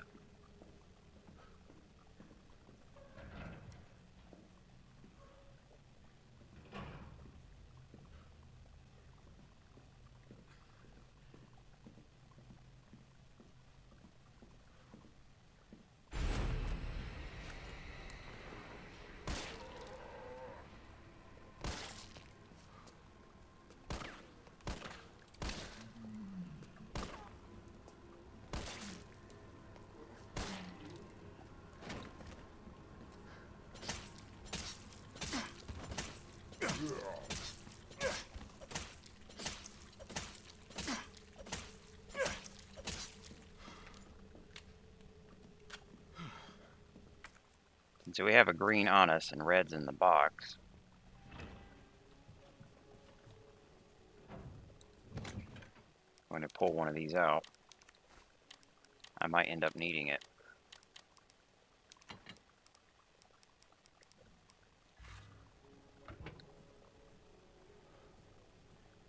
But since I got the achievement for breaking the first Charlie doll in this game, I went ahead and booted the second game back up, which I still had installed, and went and hit a Mr. Raccoon doll. Figure I may as well have it there too.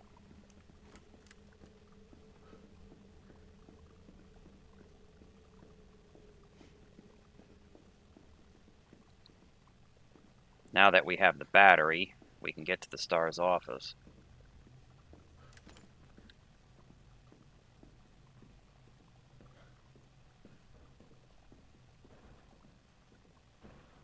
fuck's sake. Why is it blocked?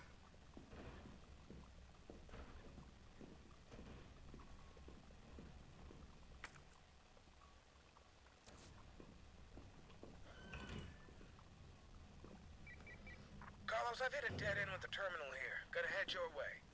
Copy that. Note to a friend. Hector, if you're reading this, I'm already dead.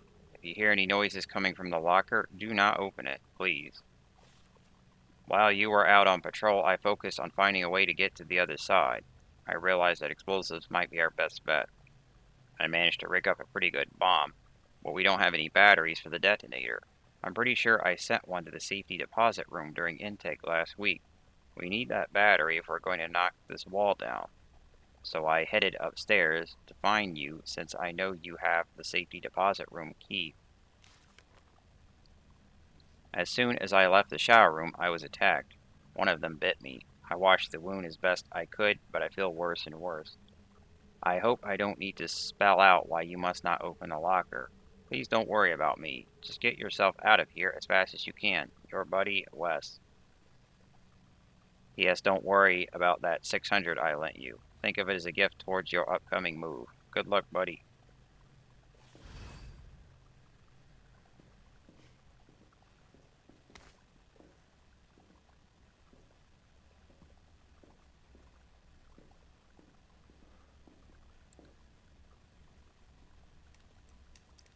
Here's the other locker. This one is Cap.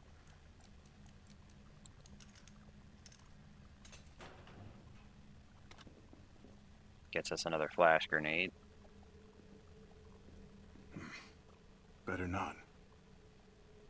It's funny, Carlos will actually not open it. Leon and Claire will open it and the body falls out. But it does not attack you.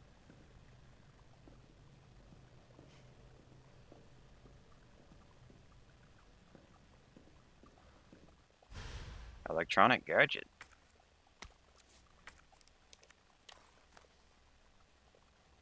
A medium-sized electronic gadget. We turn it around. Detonator, no battery. Detonator for C4 explosive. It's missing a battery. Put the battery in there. Now it is detonator. A detonator for explosives. Alright, after we blow this wall, we're going to be trapped. This will be a one-way trip to the end of the section here. So make sure you've looted out the place downstairs. See, I don't have any red areas. Second floor, main hall. These areas. And then the third floor. So we are good. I just have to beat the large pack of zombies behind this wall, and then survive the other liquor after that.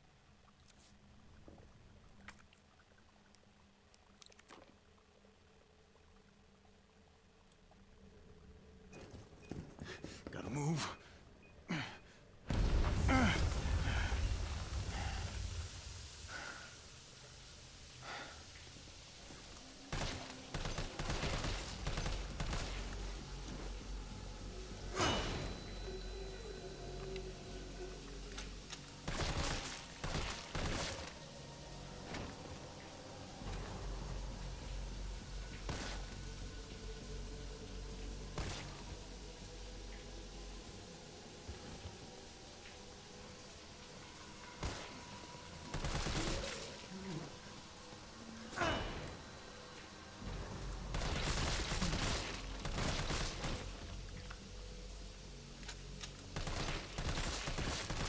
Sucks to be popular.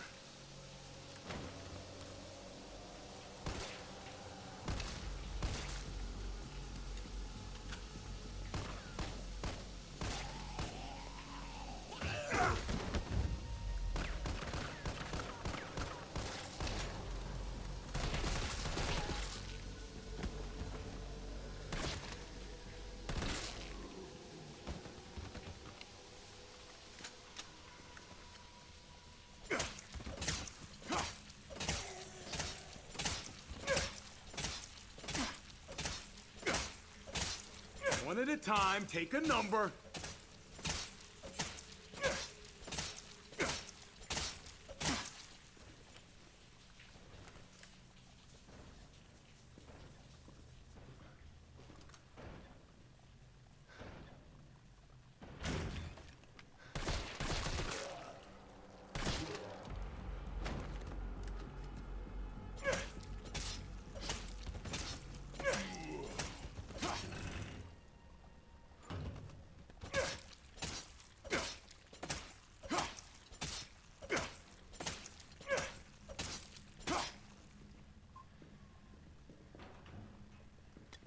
First aid spray there if you need it.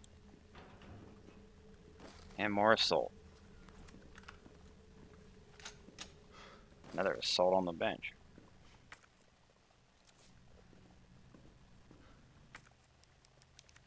Could use the frag grenade there. That would be fine. But we have another liquor coming up as well. This asshole again.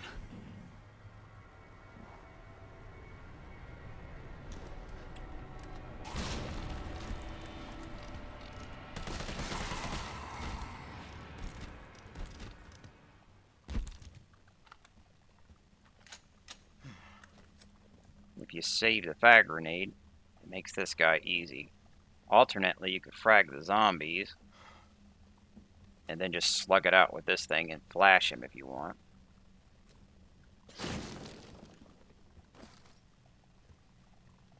Assault rifle. But I said after you set that bomb, you can't go back. It's because that's what sets off this steam. So it actually traps you in here with this big pack of zombies.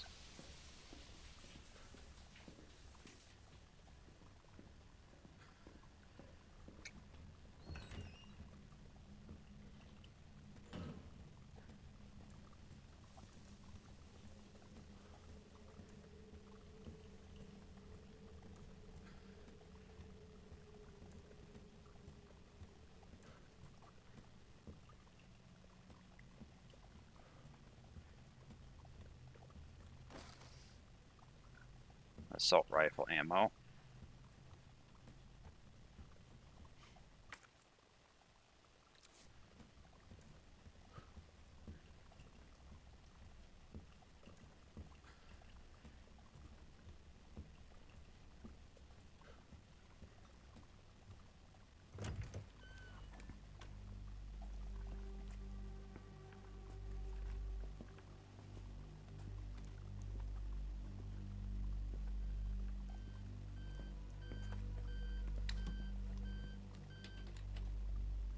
Dr. Bard. Oh, thank God. Do you know how long I've been trying to reach somebody? Don't worry, we're gonna get you out of there. Just tell me where you are.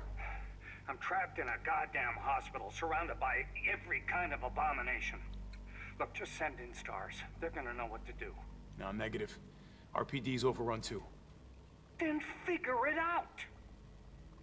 Umbrella's gone crazy. They're killing all the researchers. I am the only one who knows how to make the vaccine to stop the zombies. So you can either sit there with your dick in your hand or send somebody who's capable of getting me the hell out of here. I like him already. Yeah, you would.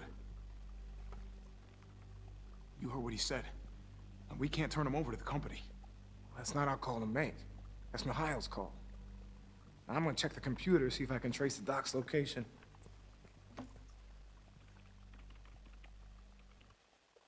This'll take some time. Look around, see if you can find anything useful.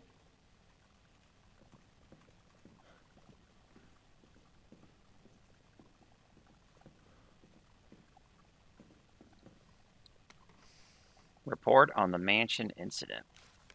This bizarre incident occurred in a mansion owned by the Umbrella Corporation located in the Arkley Mountains. On July 23rd, STAR's Bravo team was dispatched to the Arkley Mountains to investigate a series of mysterious and grisly murders, and went unexpectedly radio silent. On July 24th, Alpha team was dispatched as well, and became entangled in the events at the nearby mansion. The incident culminated in the destruction of the mansion. Casualties were numerous. The only survivors were 5 members of STARS. The cause of the incident was the illegal bioweapon experiments being carried out in a secret umbrella lab beneath the mansion. The T-virus being used in these experiments escaped the facility and is presumed to be the root cause of all that occurred. However, all evidence was destroyed along with the mansion, so any further investigation has proven to be extremely difficult.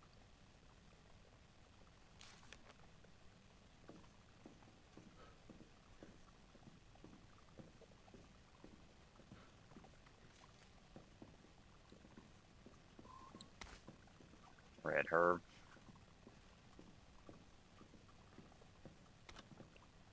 Flash grenade.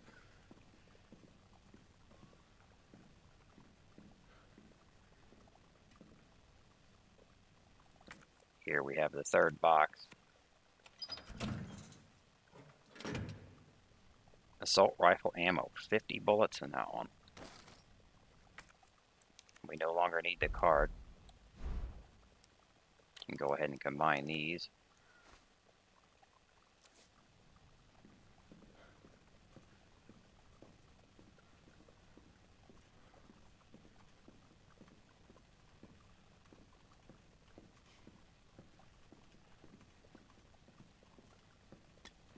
First aid spray.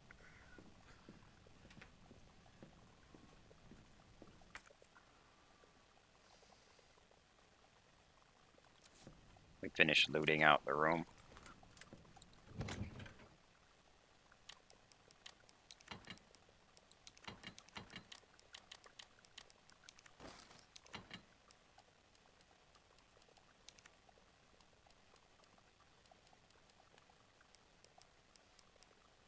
Out of pistol, but it allowed me to conserve my assault rifle.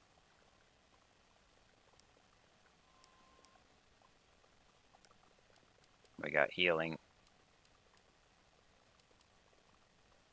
And 1 flash.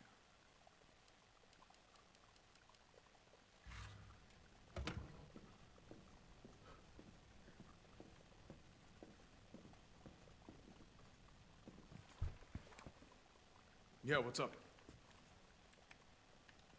Derailed. Was anyone hurt? Jill? Ah, shit. Wait, what? Jill! Jill, what happened? Jill, come in! T, I gotta go. Do what you gotta. I'll take care of Bard.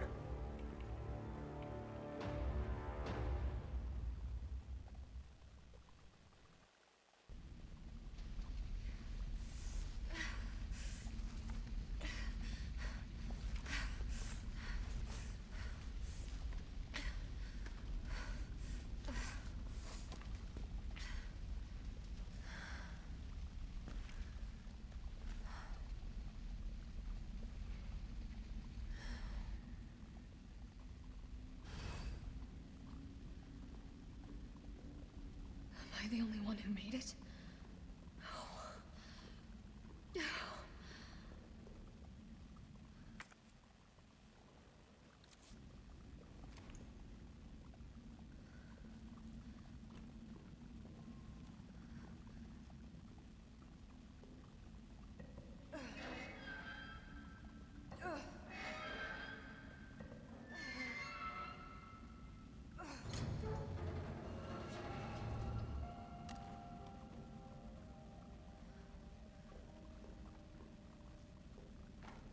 Carlos?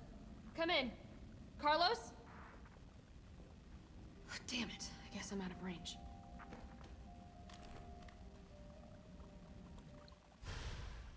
Mine rounds.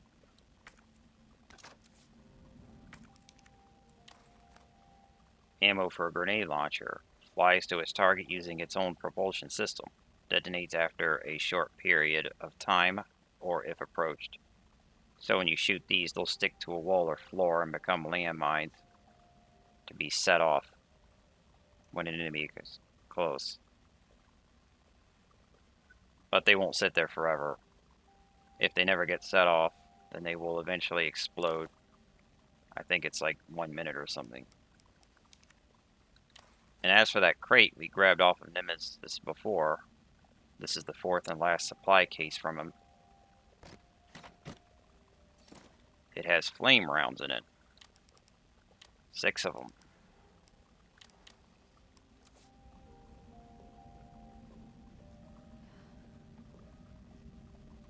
First aid spray. More mine rounds. UBCS new weaponry notice. Good news, limp dicks. I've got some new weaponry for you that's guaranteed to put the brass back in your sacks. They're called mine rounds. These babies were developed by Umbrella's military R&D, and they will light your fires even hotter than the lover you left back home. They're tough to find and tricky to handle, but trust me, they're worth it.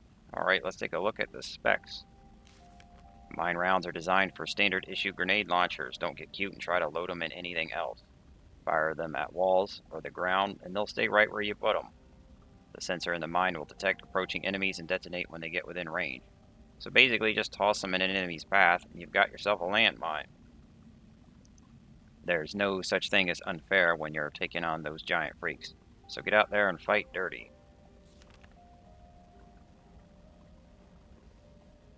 But if they don't get triggered, they will eventually go off on their own with a timer.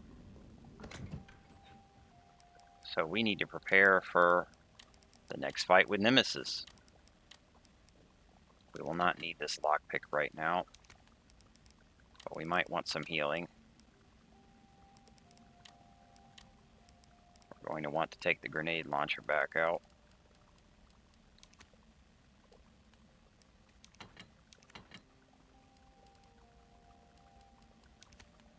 She does have to fight some zombies first. You could either do that and then run back to this box, or you would just go straight to the fight, which is what I will probably do. You don't pick up much after this point. You just fight the zombies and go to the boss, so I'll go ahead and prepare for it.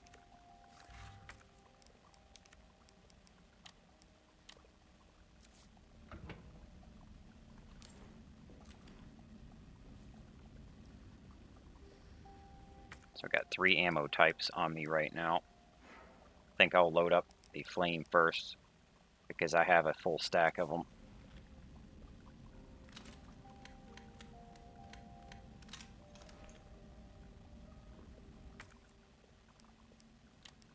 And we will hold on to these.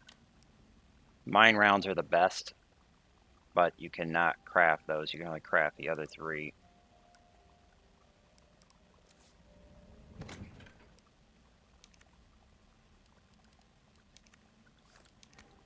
We can combine these.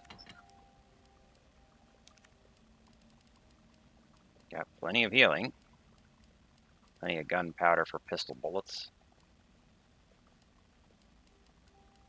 I could combine these together, A and B, to make more flame rounds, but I think I'll just leave them in there. More pistol, more shotgun. This should be good.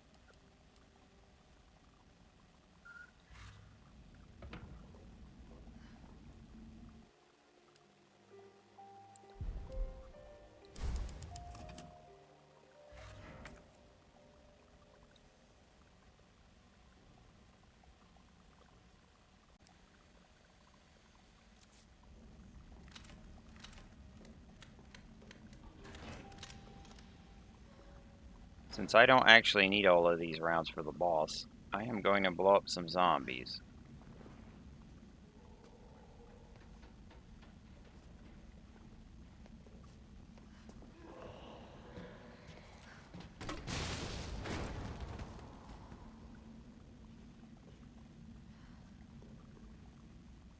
Normally there would be a Charlie doll right there, but I accidentally blew it up.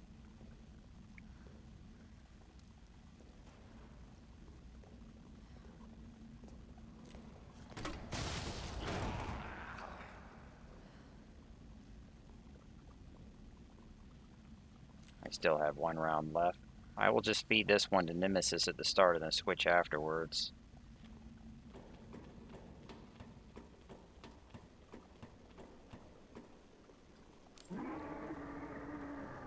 Fucker's still alive. I can't stay here.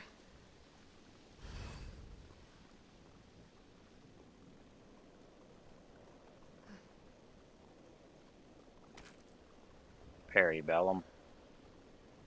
Nemesis can wait. We have to read about the clock tower first. Clock tower brochure. St. Michael's Clock Tower. St. Michael's Clock Tower is a barracuda-style building which stands at the heart of Raccoon City. It has become a beloved icon, and residents consider it to be emblematic of the city as a whole. St. Michael's Church erected this tower in 1908 with the assistance of several philanthropists. It was dedicated to the children born in the developing city, and the first floor was used as an elementary school for many years.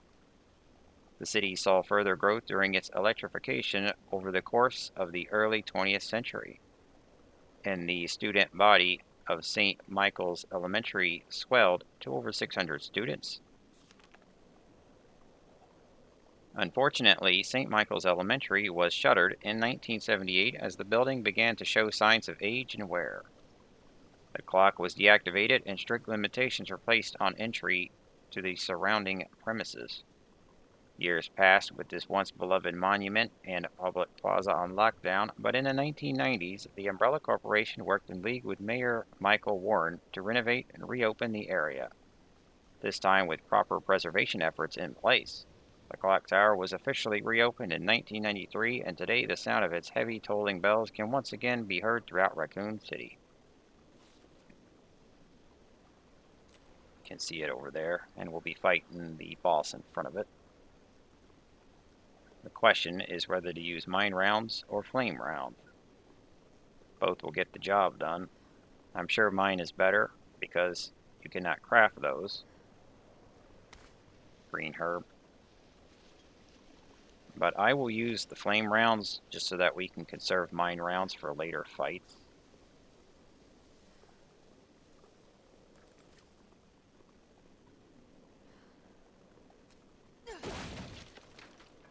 Red herb. Combine these. Check our map. So we came in this way. Dilapidated shelter. Now we're at the Clock Tower Plaza. Alright, let's do this.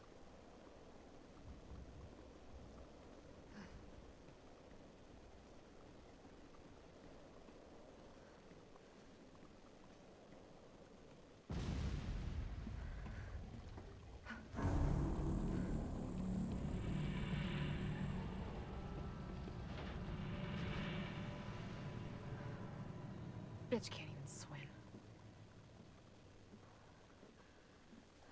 Carlos, respond. Yeah, what's up? We didn't make it. The train derailed. Derailed? Was anyone hurt? No, everybody's dead. Mikhail, everybody. Ah, shit. Nikolai left us to die. Wait, what? What the fuck? It's back! Chill. Chill, what happened? Chill, come in.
find a way to stop it.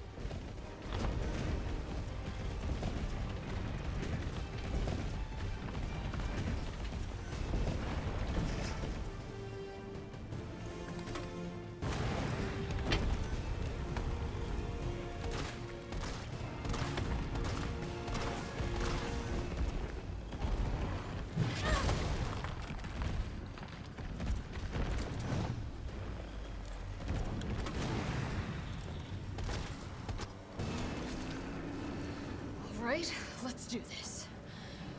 Suck it!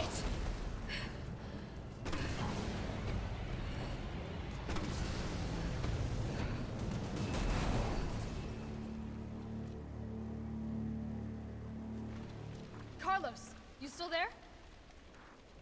Oh, come on. You're gonna crap out on me now? God damn it.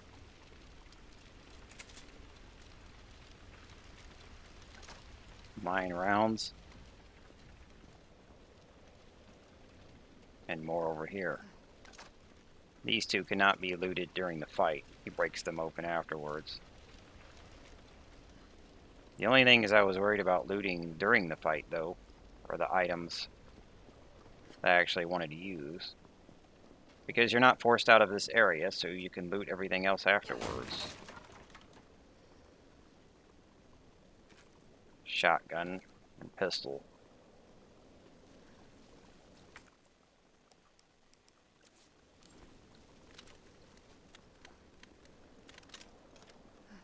Green herb. Where's the red?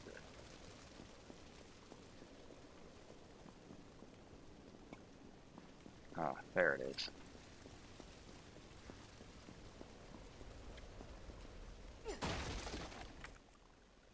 We can combine these. Grab the pistol.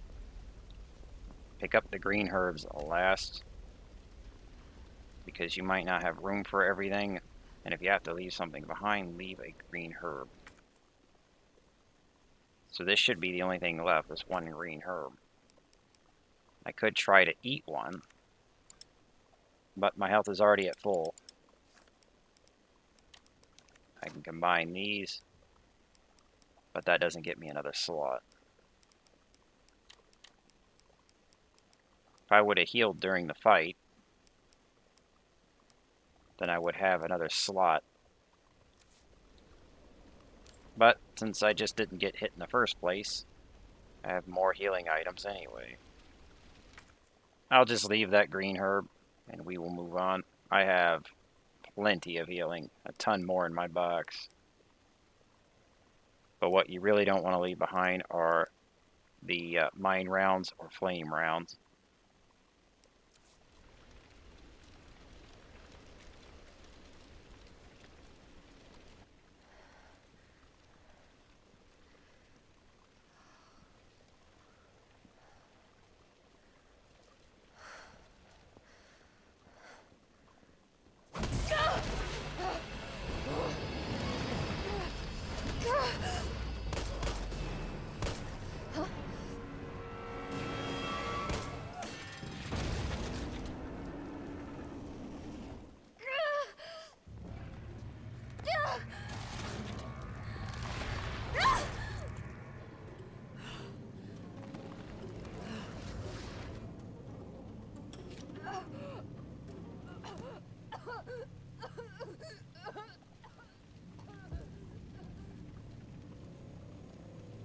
Interesting.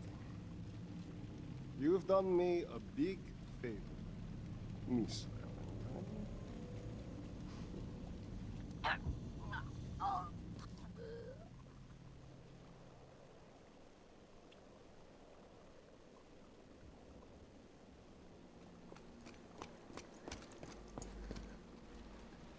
Jill! Hey, answer me. God damn it.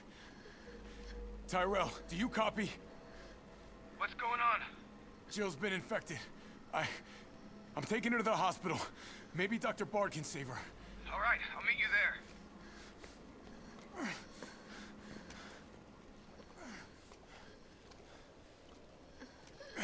You hang in there, Super Cop. I got you.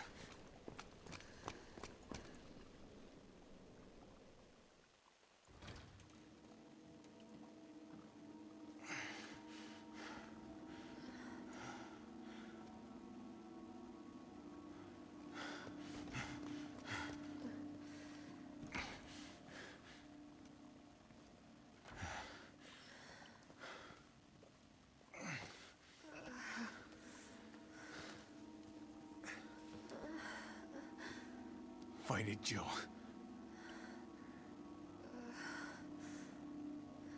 I'm gonna get you the vaccine. You're gonna be okay. I promise.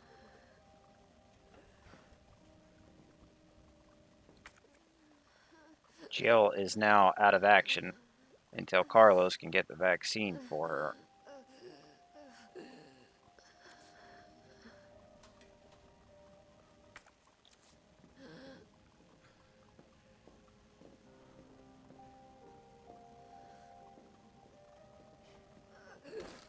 Assault rifle ammo.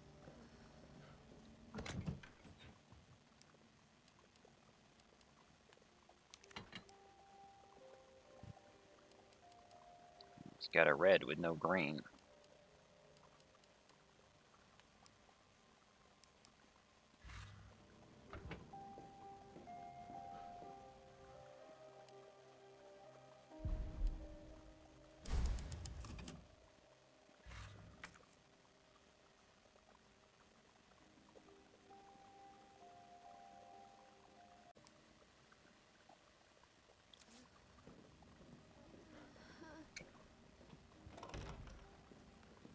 Tyrell, where's Bard now?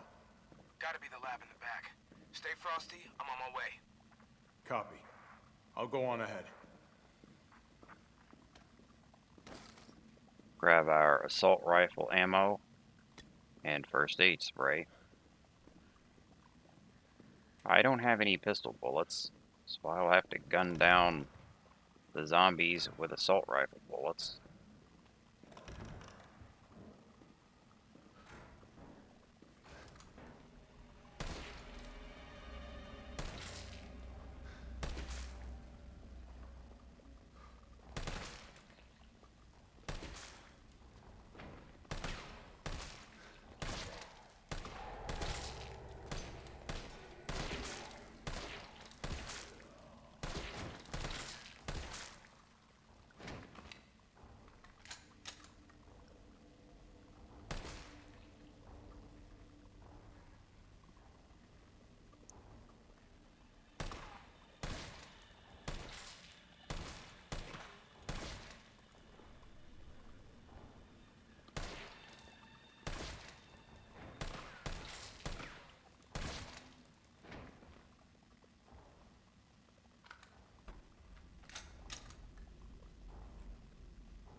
Spencer Memorial Pamphlet. Welcome to Spencer Memorial Hospital, the heart of Raccoon City's healthcare, the forefront of science. Spencer Memorial Hospital was meticulously designed by the Spencer Foundation to serve as the backbone of medical care throughout the region. In addition to our state-of-the-art outpatient wing and spacious inpatient wing, we boast one of the country's largest research wings, where we conduct clinical trials for new drugs that will change the face of medicine across the United States and the world.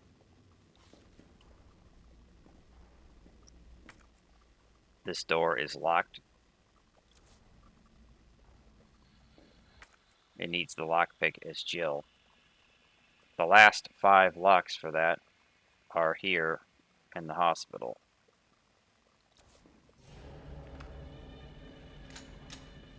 I don't got time for this!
Red herb.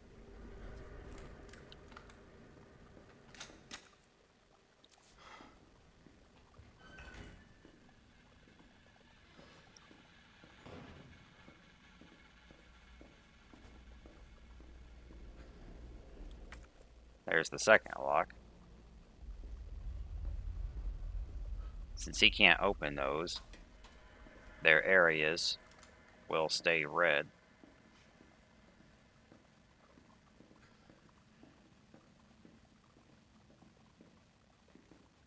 He also can't get to that. That is for Jill to get later.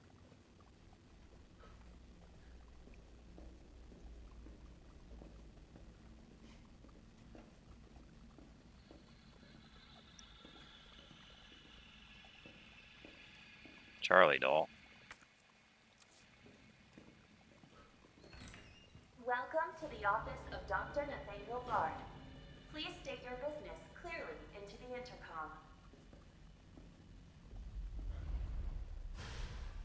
Tape player.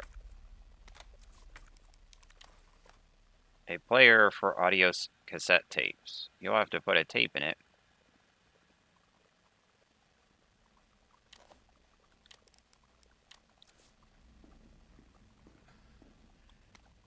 Nurse's Journal, September 25th. Every day they bring in more of these mystery illness patients. The sedatives don't stop their delirium, so we have to put them in straitjackets and move them to the isolation wing. Problem is, the isolation wing is already bursting at the seams. The director has ordered us to admit anyone with symptoms free of charge, but what does he expect us to do? Wish them better? We don't have a cure. And that's not all that's bothering me. When these patients die, they're not collected by the usual mortuary teams. We've been told it's special handling to prevent the illness from spreading, but I'm not sure I buy it. Miranda saw some guys wheeling a body through the forbidden door during the night. Why? Where? What is going on?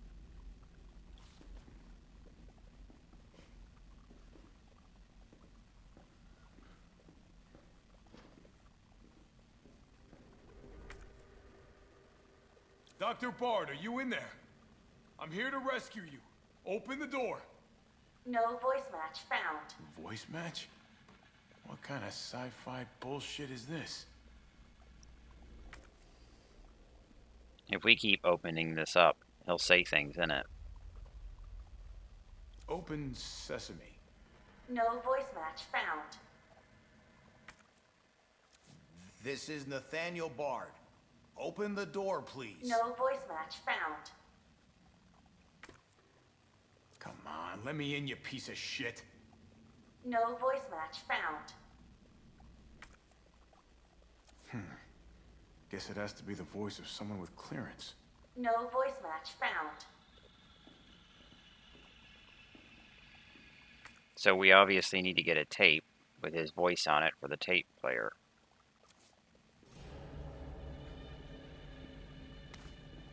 Green herb.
Nice of this guy to just wait there.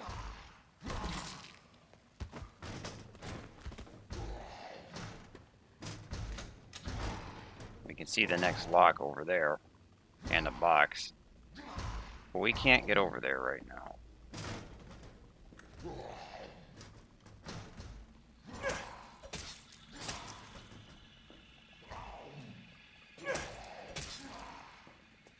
Assault rifle ammo.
Hey, pistol bullets.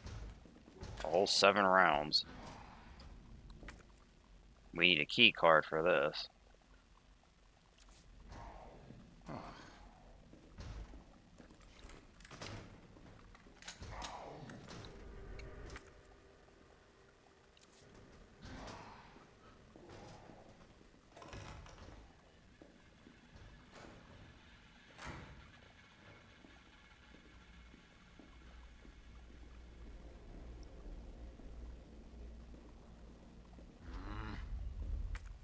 This door is locked from the other side.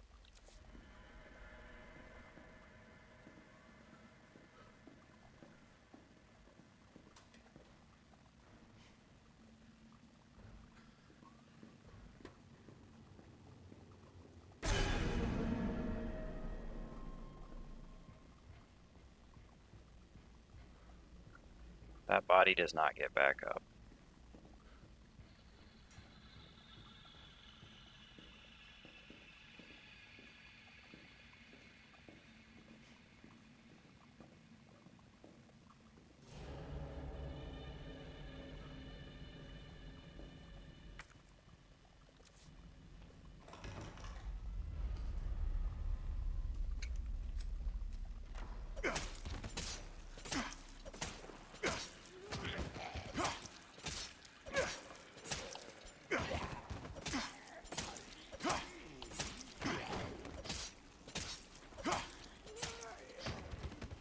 This might take a while, but it's not using any bullets.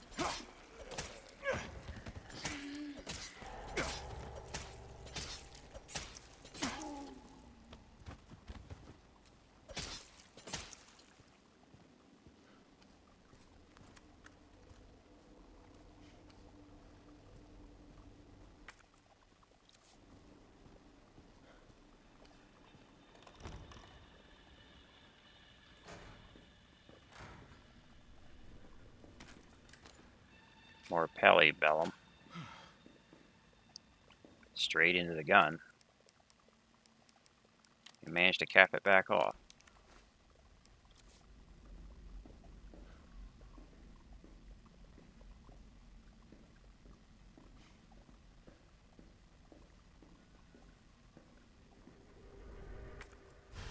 Hospital map.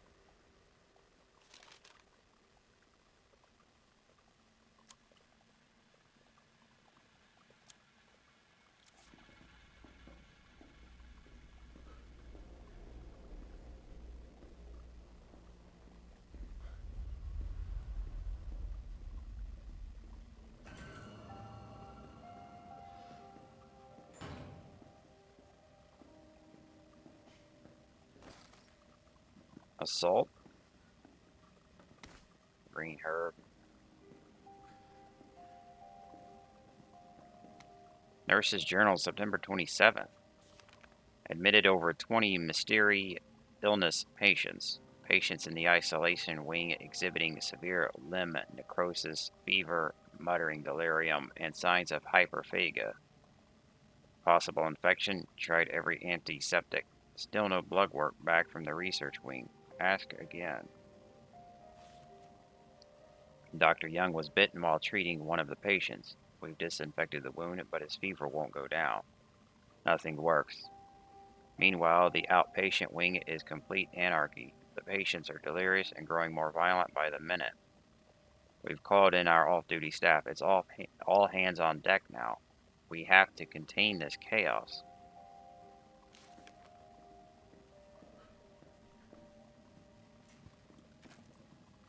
And more Peribellum.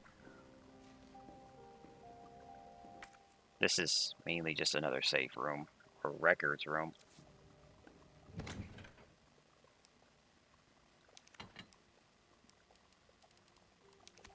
We can combine these.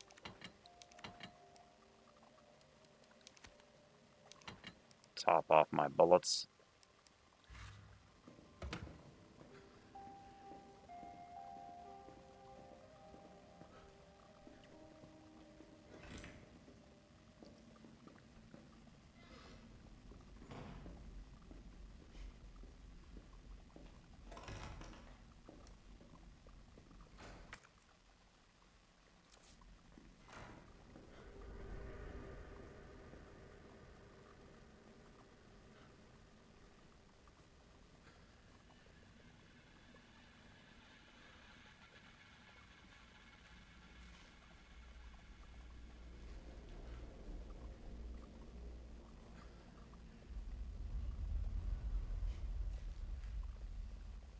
Another lock.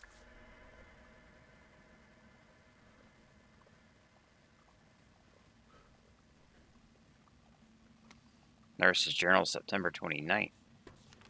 We tried. I swear to God we did, but there's nothing else to be done. The chaos is completely beyond control. Victims are pouring in now, dying and spreading the infection faster than we can reach them. So we've given up trying. Those of us who aren't infected have barricading ourselves in here. We can hear the cries for help outside, the screaming, but none of us will go out there because it would be the end of us. I can't believe we've abandoned our patients. It's the worst sin imaginable for a nurse.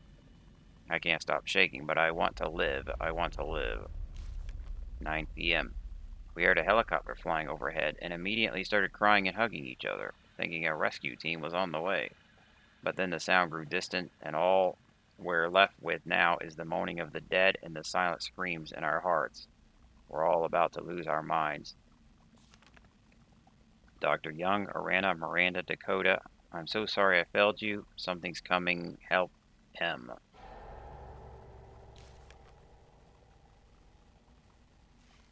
Might be expecting all these bodies to get back up. But they don't bother Carlos. They're actually waiting for Jill later. Grab our assault rifle. Memos from administration. ID card rules. ID cards are not to be taken off hospital grounds under any circumstances. As per our security measures, all employees must store their ID card in their own personal lockers before returning home for the day. Thank you. Administration, September 20th. Lost locker room key. The key to the locker room has gone missing. The last person to have it may have dropped it somewhere in the courtyard. Until it is recovered, we will keep a spare key here in the office. Please stop by administration at the end of your shift to borrow it. Administration, September 24th. We need to get in there, but it's locked.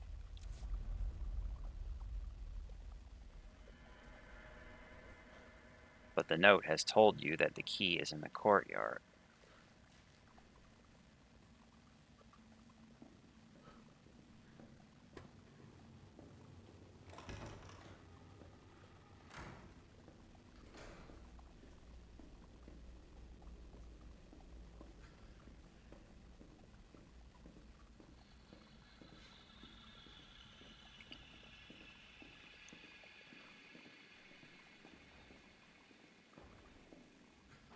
Okay, not this way.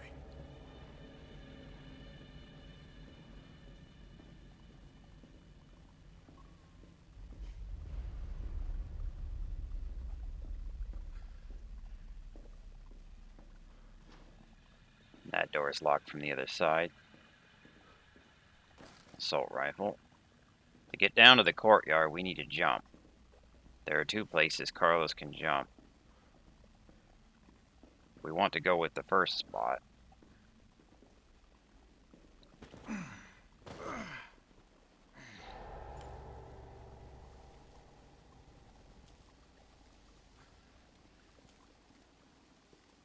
Going with the first spot allows you to get this tactical grip for the assault rifle.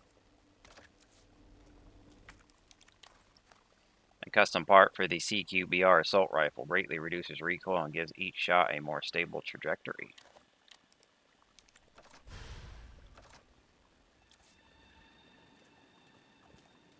And then from the first spot, you can actually jump over to the second spot anyway.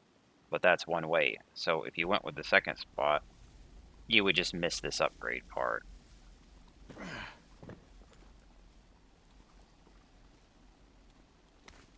Green herb. Here's what we need. Key. Locker room key. The key to the Spencer Memorial Hospital employee locker room.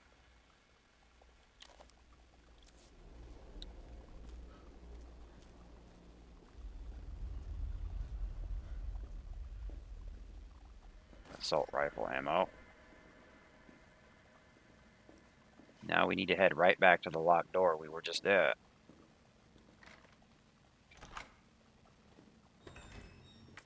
That jump off put us on the other side of the junk that was blocking this hallway, and we opened the door here.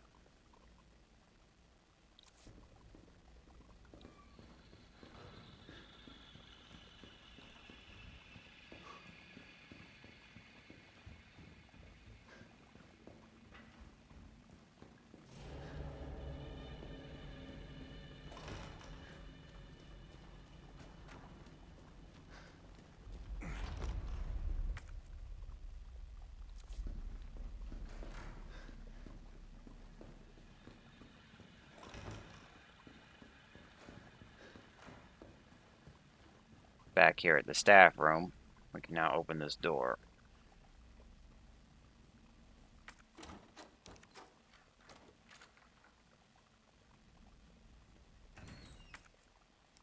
And we don't need this key anymore.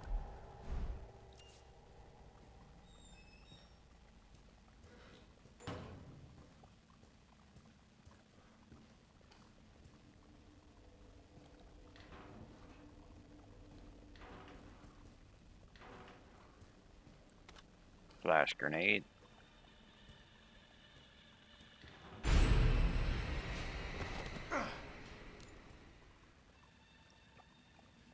Don't worry, he doesn't actually attack you.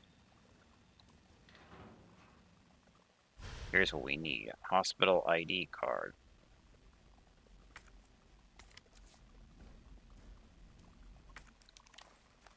A security card for Spencer Memorial Hospital.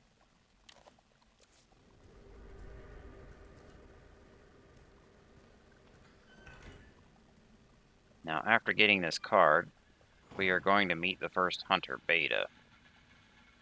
These upgraded hunters of the Alpha that was in Resident Evil 0 and 1. They are very dangerous. They can kill you in one hit, and they take a ton of bullets to go down. We want to avoid fighting as many of them as we can. So this first one here, it will barge into the staff room after we get the key. But Carlos does not need this room anymore. So we can just flash him, run by, and then leave him in here.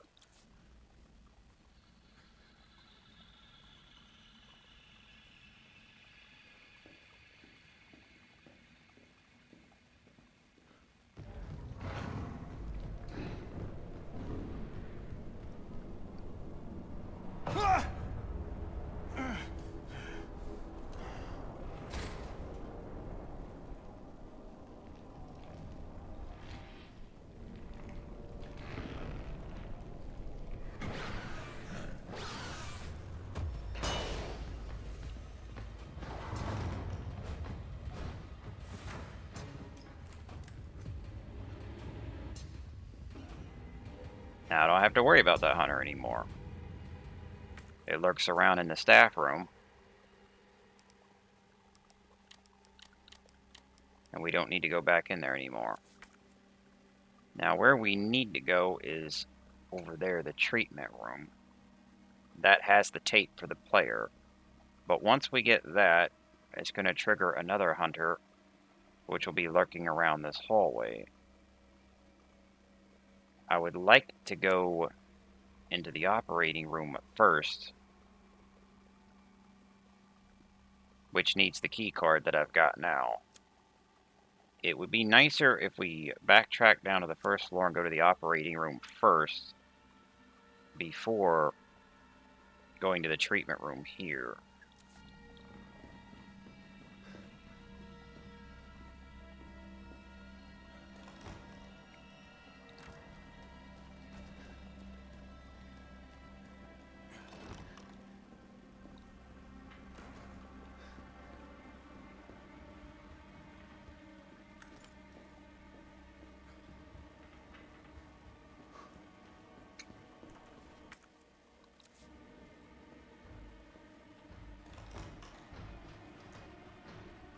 You'll notice there's more zombies over there now.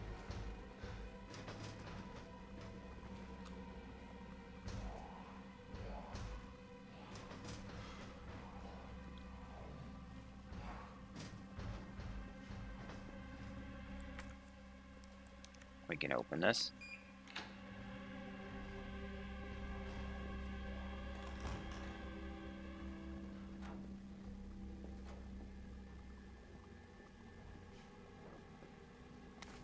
Green herb.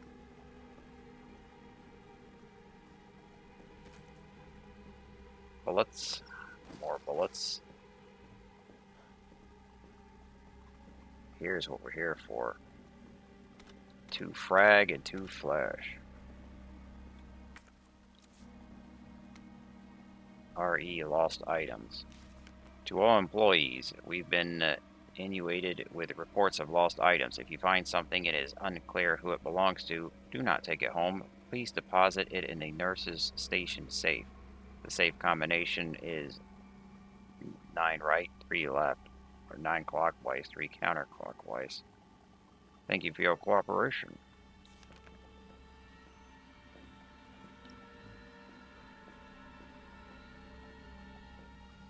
Coming here first also gets you that combination before getting to the safe.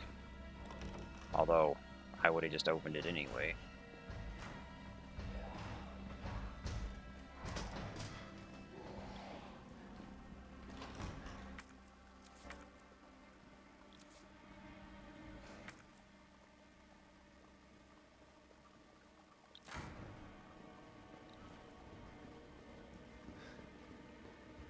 We want those frag grenades.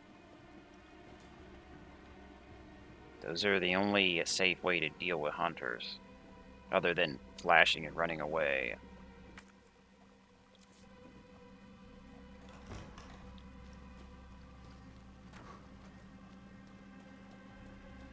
There are 5 hunters we have to worry about in here. So I've already gotten past the first one.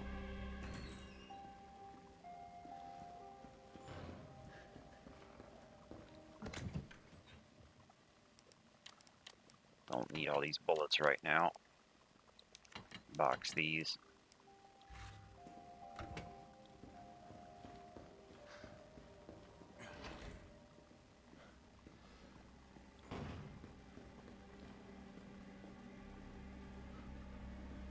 Two of the hunters I will need to just kill because they're in a room I need to loot. So at that point it would be much more dangerous not killing them.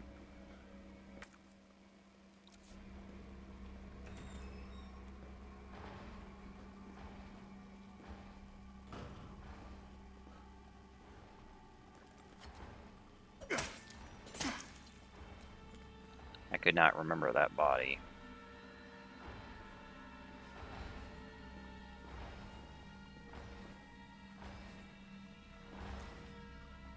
You can see both sets of doors being hit.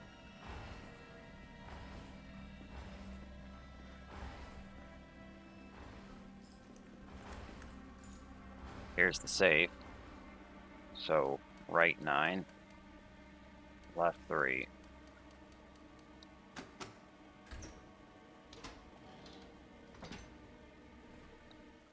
This gets us the dual magazine. A custom part for the CQBR assault rifle allows the use of 2 magazines at once for a maximum capacity of 64 rounds. Don't want to attach it yet though, because if we run out the gun first, we will get a free reload putting the part on there. And there's about to be a whole bunch of zombies to shoot at.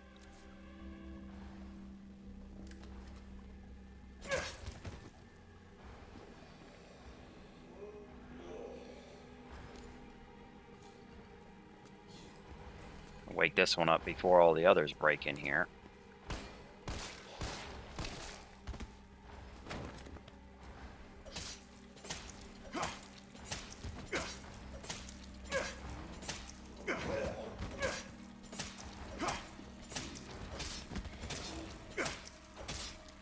But if you're going to shoot at the hunters, you will need a ton of bullets.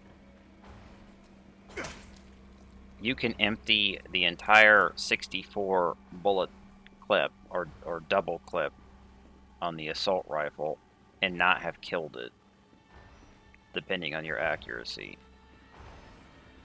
And when you empty the gun and go to reload, that's probably when you're going to be instantly killed.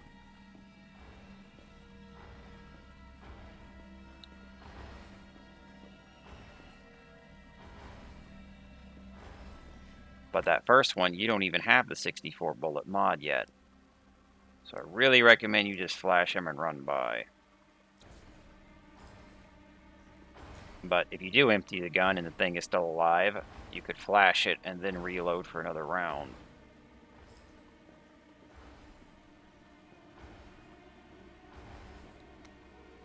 Note about a tape recording. Dakota, I think I know what happened to the missing tape of Dr. B. His research assistant took it. One of my patients saw Abbott remove something from a locker in the nurse's station and walk toward the treatment room. I'll try to sneak in and look during the night shift. You just stay cool and keep doing your job. I don't care how important Dr. B is to the medical community. That kind of harassment is not okay. I promise I won't let them destroy the evidence. He's a pig and an asshole and will get his day in court. Stay brave, stay strong, a friend.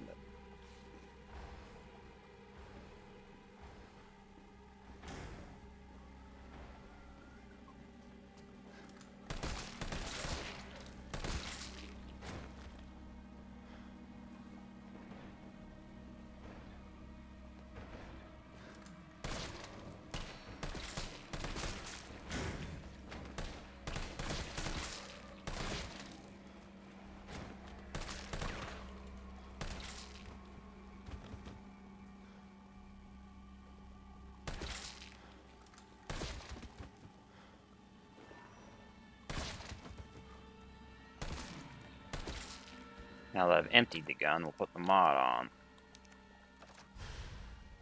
That put me up to 64.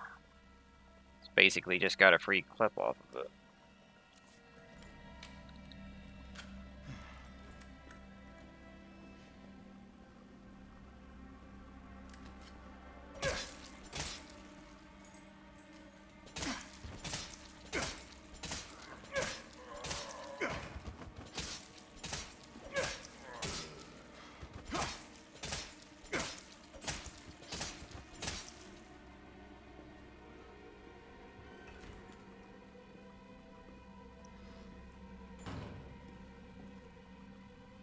The zombies have opened up this room.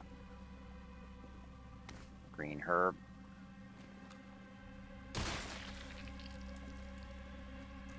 Well, critical hit on the first shot. That's nice. I was going to start stabbing her. And a frag grenade.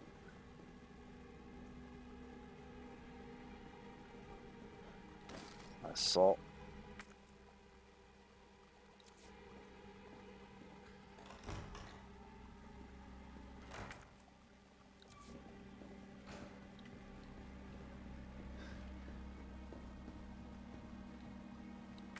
can open this with the key card. And we no longer need the key card, since I already opened the other door with it.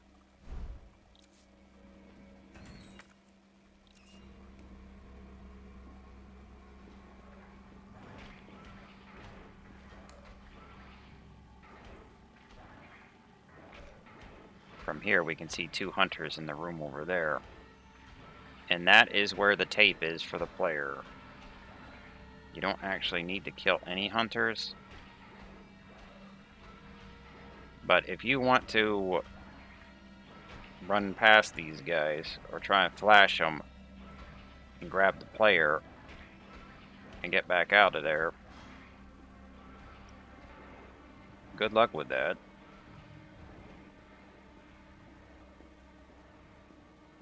These two, I think I will just feed frag grenades.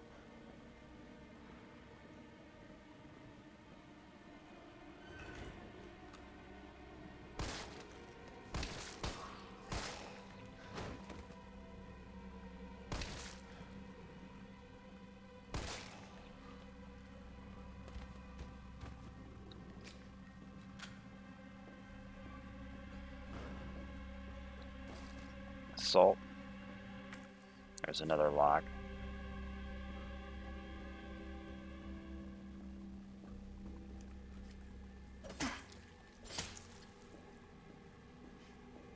Red herb.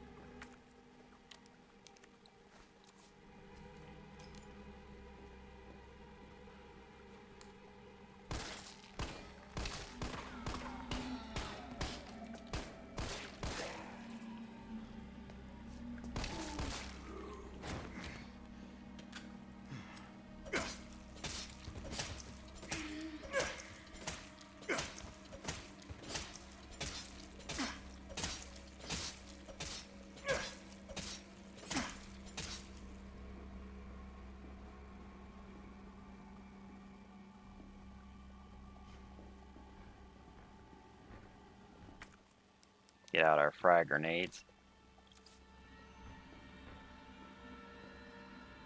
Now, if you didn't backtrack to that other room like I did, you'd only have 1 grenade here. I wanted 2. If you're really lucky, or good with the timing, you could hit both of them with 1 frag grenade, but I'm most likely only going to get the first guy.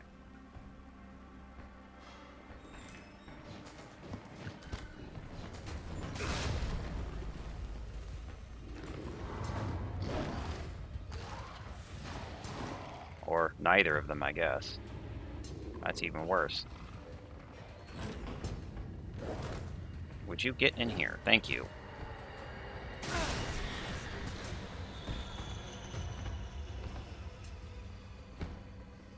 Normally, as soon as I open the door, that first one just barges in here. He doesn't camp in there like that.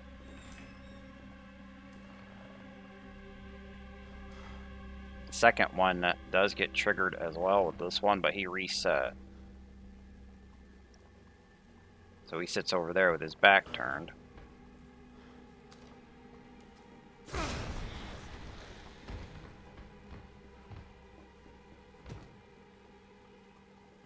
But 1 frag grenade and they're done. Just try not to waste one like I did.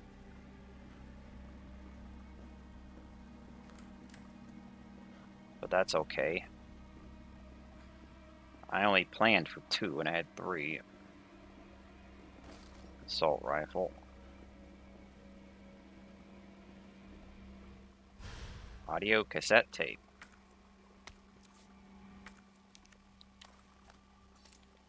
Dr. B recording for HR. You could listen to this if you had a tape player. The label says, well, Dr. B recording for HR. Put this in there. Now it's tape player, tape inserted. Once we pick this up, another hunter is going to stalk us in the hallway. So he's going to come running in this area. And he'll be in this hallway from now on. So we want to be done with the second floor now and just get out of here. You can get around him if you take the jump off. So remember, the jump off points were here for the first one, and the second one was over here. If we just jump off, we'll go around the guy, and then we don't need to come back up here anymore. So that's another hunter we can skip.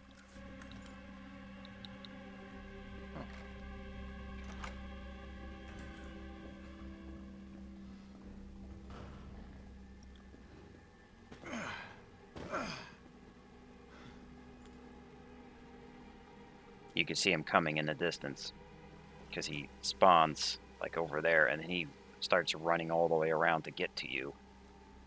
And he would be in your way unless you just jump down here.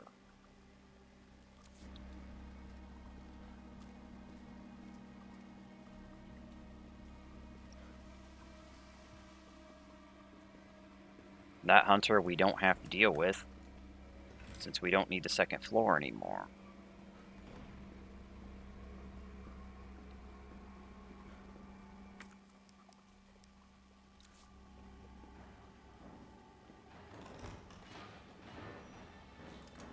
Now you can see even more zombies.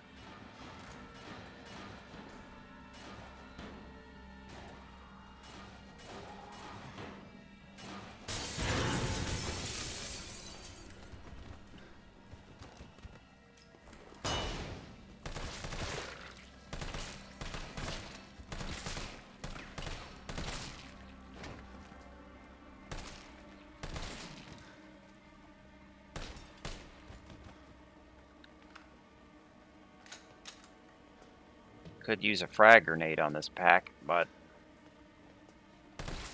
since I wasted the other one,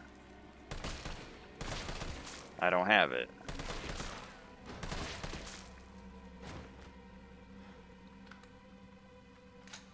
But I saved plenty of bullets with all the hunters. I did not shoot it.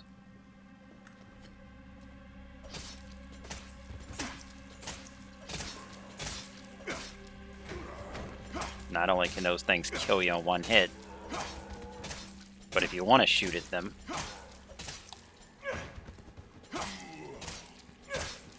you're looking at spending an entire 64 bullet double clip worth of ammunition just to take the thing down. So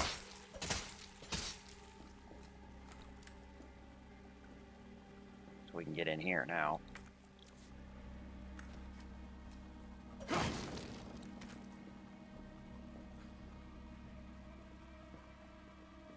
If you had not gone to that room yet, you could just run in there, past the zombies, grab the frag grenades, and then turn around and blow them up. But I would suggest getting those grenades first, so you can use them on the hunters. So at this point, we are pretty much done as Carlos. So the areas are still red because of the locks. And there's an item in the courtyard that Jill can get, but he can't. Then upstairs, you can see the two locks. The two locks here. The fifth one's on a door.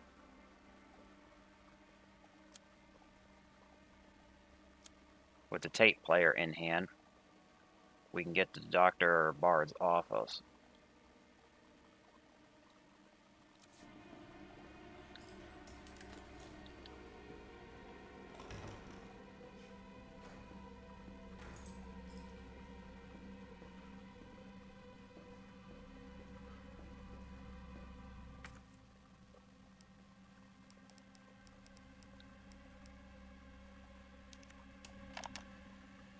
All I wanted to know was what the documents were doing in your office in the first place. Who do you think you're talking to? I'm goddamn Nathaniel Bard.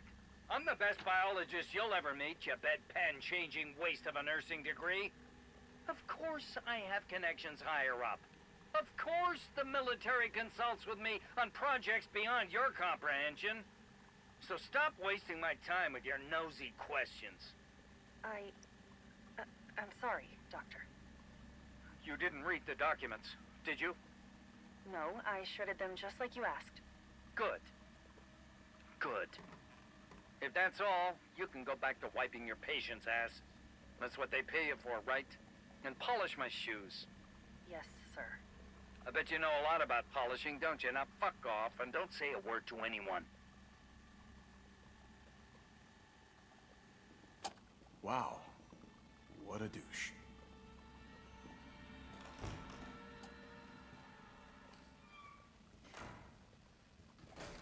Assault rifle ammo. And pistol bullets.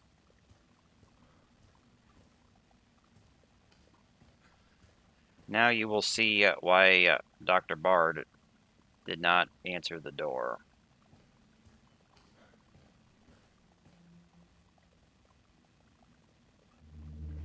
Bard. Tyrell. Bard's dead.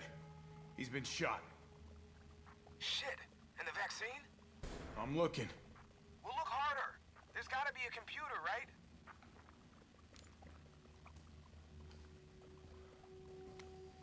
Banquet invitation. Dear Dr. Bard, it is my pleasure to cordially invite you to a banquet on September 10th in the Central Hotel, where we will be exchanging viewpoints on Raccoon City's new special medical zone. Attending will be Mayor Michael Warren, Chief of Police Brian Irons, and other distinguished members of our community. Thursday, September 10th, 1998, 6 p.m., the Orient Restaurant, the Central Hotel, 2nd floor. We'd be honored if you joined us. Sincerely, Greg Tester, United States Senator. Handwritten note. Nate, I'll be introducing the bill for that new drug of yours in mid-August. Bring the cash. We've booked a suit for the usual after party. You're a brunette guy, right? I'll let Irons know.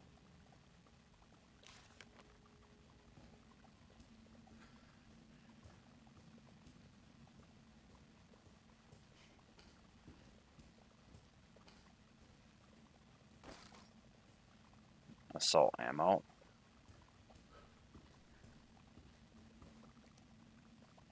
Email from Nathaniel Bard. To Greg Tester. Subject, reply immediately.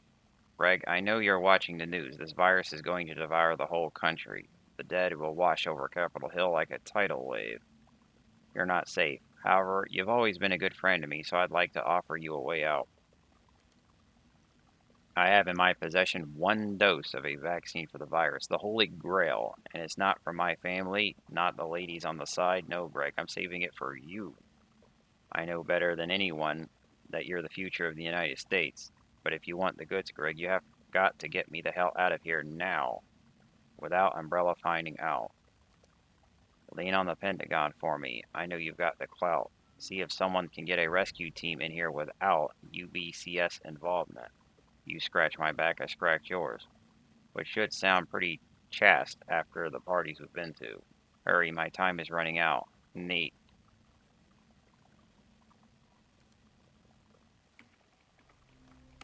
This is VRC Chief Nathaniel Bard. September 29, 11 p.m. I am acutely aware that my time's running out. And I hope and pray, by making this recording and bringing the truth to light, that I can restore some small shred of honor to my name. All of Raccoon City's suffering began with the release of a biological weapon known as the T-virus. My employer, the Umbrella Corporation, engineered this virus, and they ordered my team to develop a vaccine, which we did. Now, I keep samples of this vaccine here in my office. The rest of it is stored underground. But those sons of bitches at the board, they want to destroy it. They don't want the world to know what they've done. So they're trying to erase all evidence that the virus ever existed. Now, I'm not a fool. I know they don't want me to...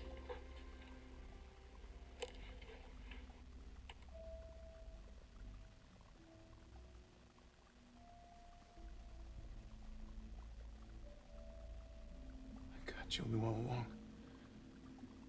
And she trusted me anyway. Fuck!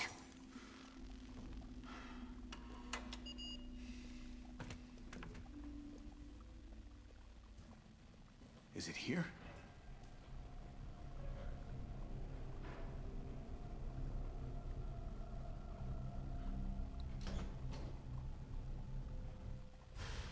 Vaccine sample. All right, Joe. Hang tight.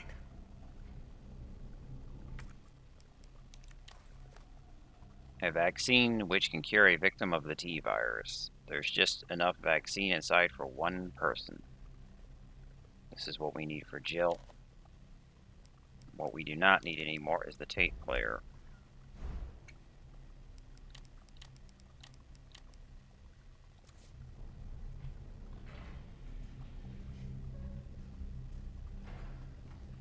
T, I got it. Good. I'm headed your way. Be careful. Careful. Have you seen this town? It'll be a fucking miracle if I get there in one piece.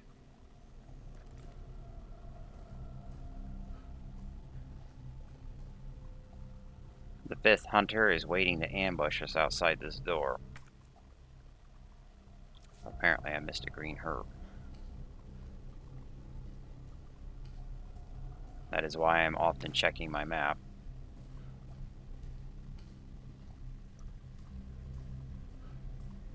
We only need to get by him. You could just run, but you risk being hit by the instant death attack. What I suggest is dropping another flash. So basically, as soon as we walk out this door, drop it. And then we will be clear to get back to Jill.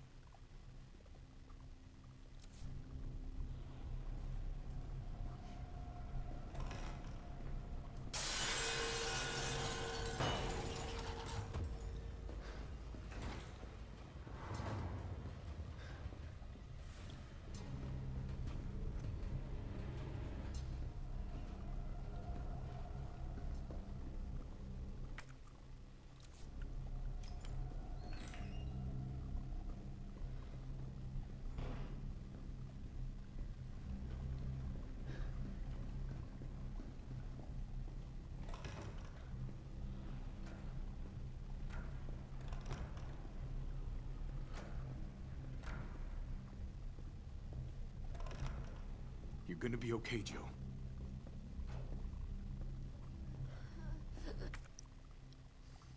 Give Jill the vaccine sample.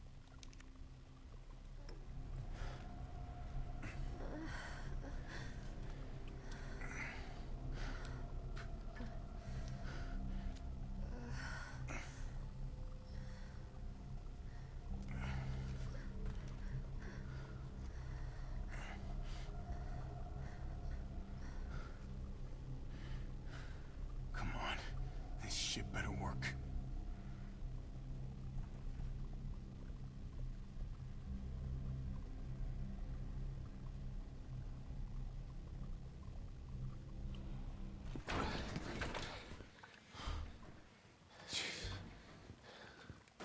Tyrell, what the hell happened? Attention all citizens. The contagion spreading throughout the city has been designated uncontainable. On October 1st, Raccoon City will be completely destroyed in a missile strike. All residents capable of rational thought are urged to evacuate immediately. This is not a test. Attention all citizens. I mean, that's only a day away. There's still people in the city. You think Uncle Sam gives a shit? Fuck. Here they come. Oh, you sit tight. I got this. Better grab some gear. Sounds like there's a lot of them out there.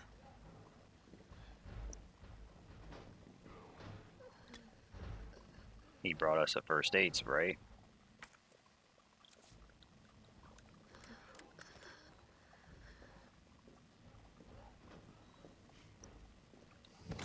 It is time for a big showdown.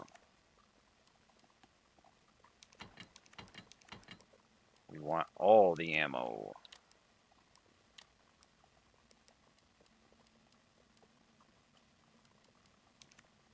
I don't need all this healing.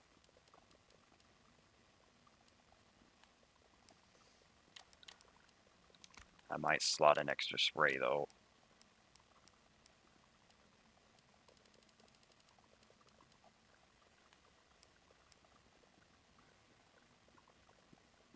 This looks good.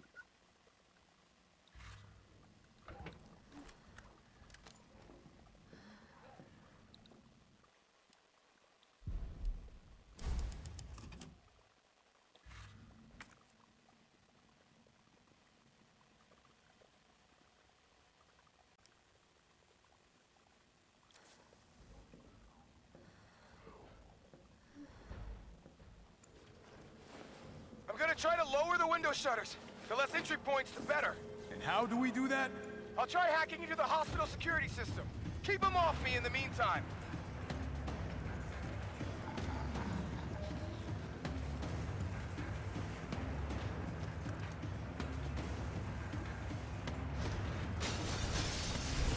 Okay, now the fun shit begins.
Oh, come on. Find the breaker. It must be somewhere.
not even close.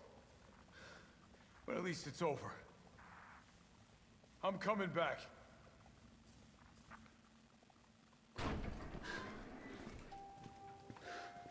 Vaccine's the real deal. Good. You going somewhere? You're damn right. What do you think you're gonna do? Whole city's about to be microwaved. Come on, man. Call the government. Tell them we found a cure. You stall for time. Ballsy motherfucker.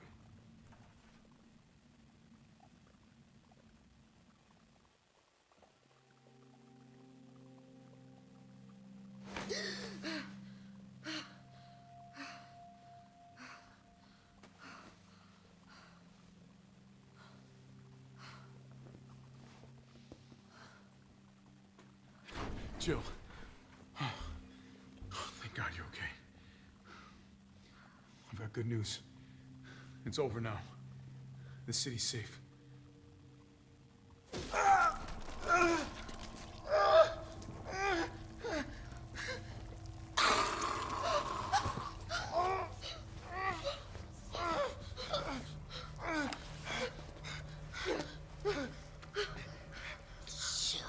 Jill. It's the only way.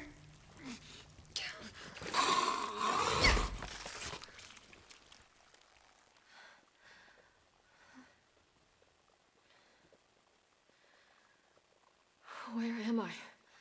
What's going on? Oh.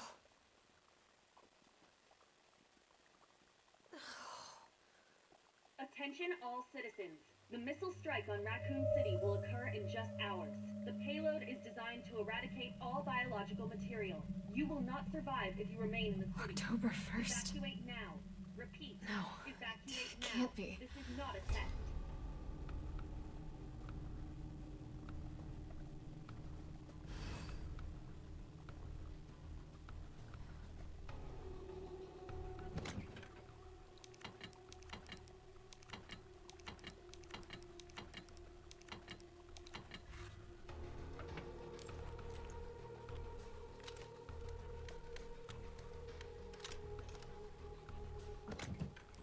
Now that we are back as Jill, we can get the lockpick for all the locks that Carlos could not open. I switched the mines because the flames aren't worth anything on hunter betas. We want the mine rounds or explosive.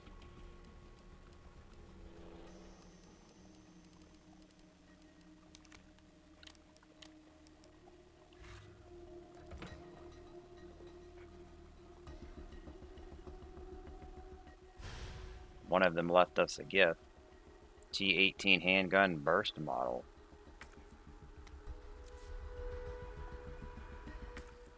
It's similar to this pistol. We have the G19 with 3 mods. This is the G18. A 33 shot 9mm handgun with a 3-round burst feature. Its quick rate of fire allows it to do a lot of damage in a short time.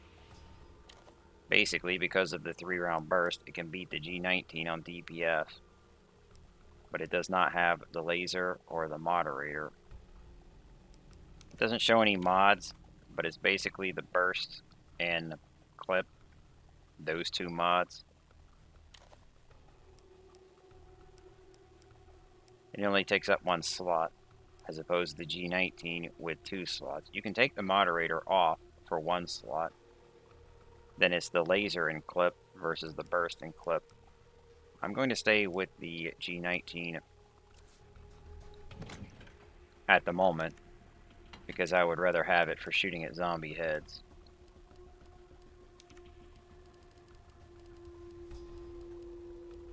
And the grenade launcher I'm going to want for some hunter betas. So this is good for now.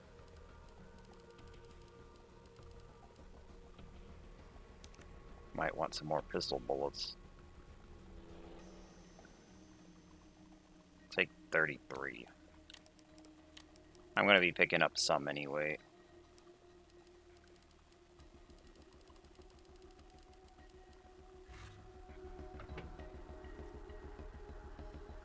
Speaking of which, I forgot to pick these up. Puts us at 50.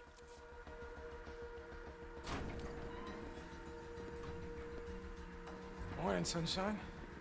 You saved my life. I sure as shit didn't. That was all Carlos. He carried you here and he treated you himself, crazy bastard. Where is he? He went underground. Bard stockpiled the vaccine, enough to give the city some hope. He thinks he can do this by himself. I'm going after him. Wait, did you see the broadcast? They're gonna blow the city sky high. I'm trying to get a hold of someone, anyone with the clearance to stop it. Leave this mess to him.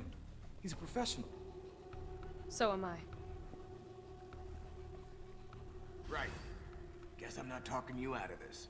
The storage facility is underground, beneath this hospital. I've lost contact with Carlos, so expect trouble.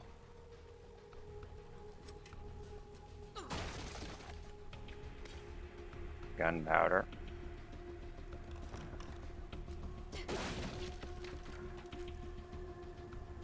And more parabellum.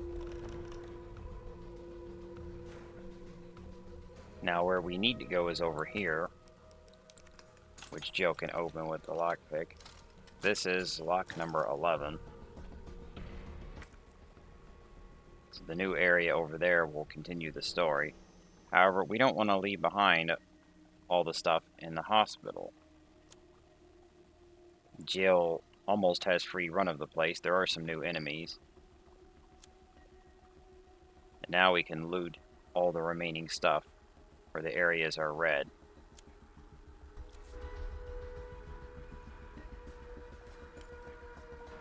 And that will include the last 4 locks for the lockpick.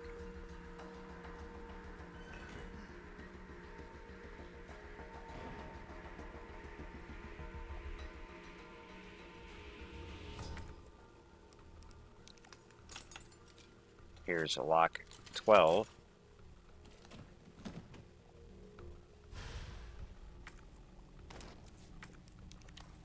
Mag ammo.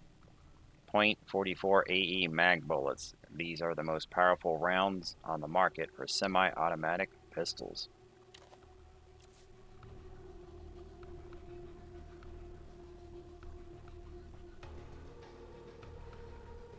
If you're wondering where the Magnum is, it's actually over there. Carlos could not get to it, but Jill can.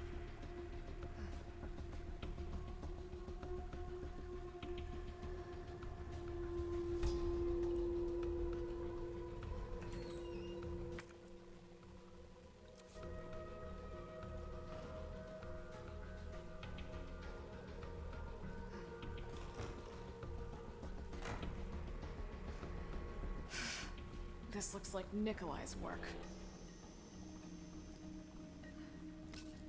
Explosive B.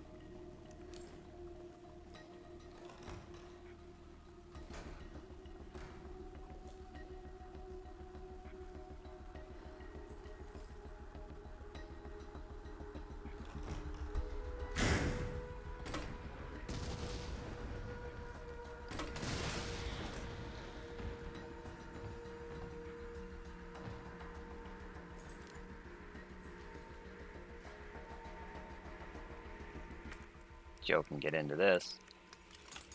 Lock 13.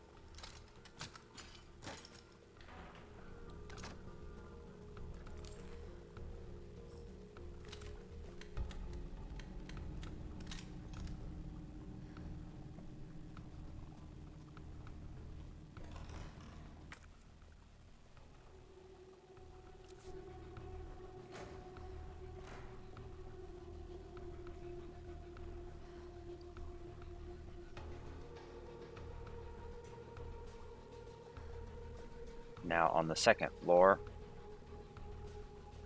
there is a Hunter Beta, but we don't have to alert it.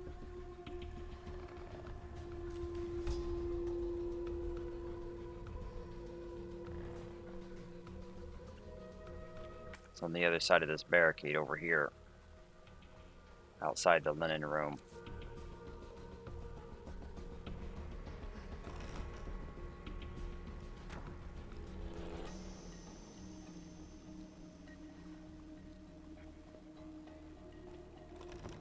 That is the second of 3 hunters waiting for Jill.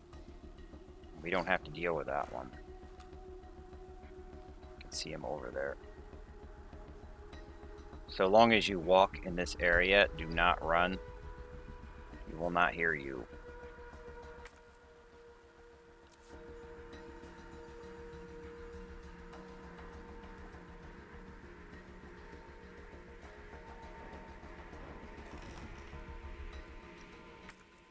Back here in the staff room, remember the bodies?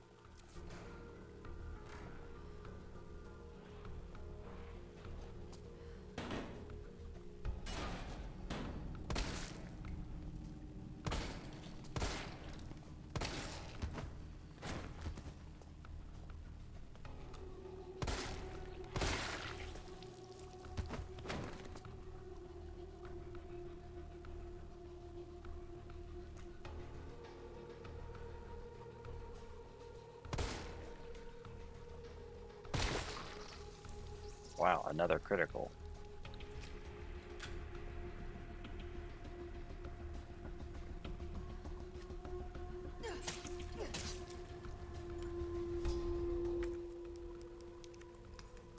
Here is lock 14.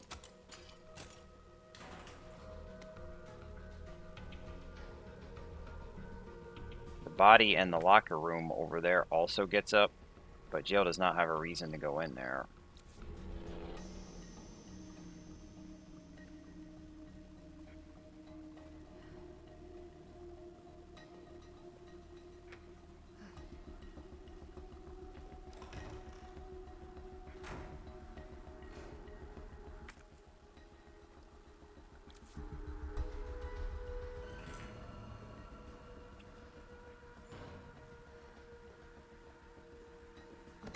Just paying a visit to the box.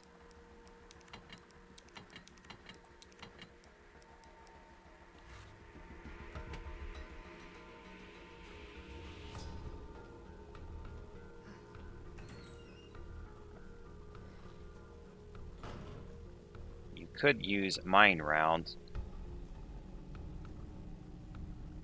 and then just let the hunter hear you and run into them.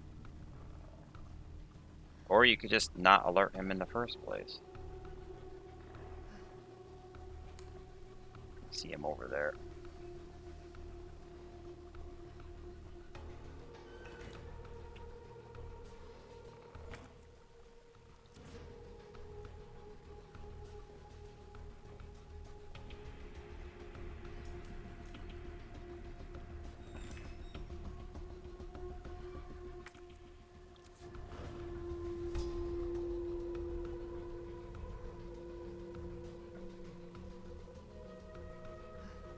High-grade powder.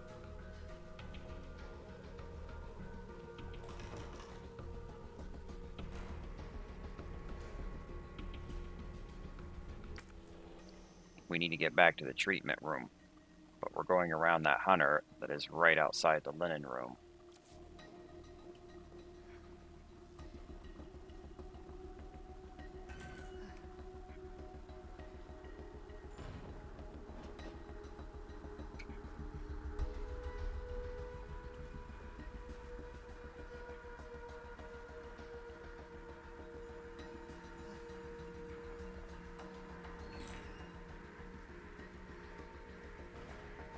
Here is the last lock. Number 15.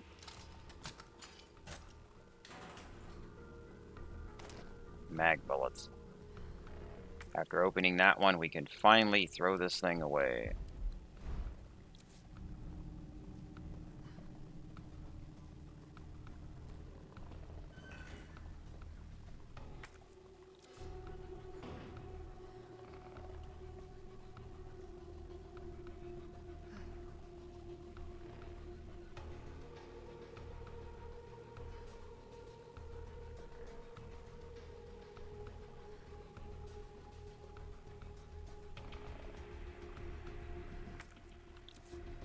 I can't remember where the item is.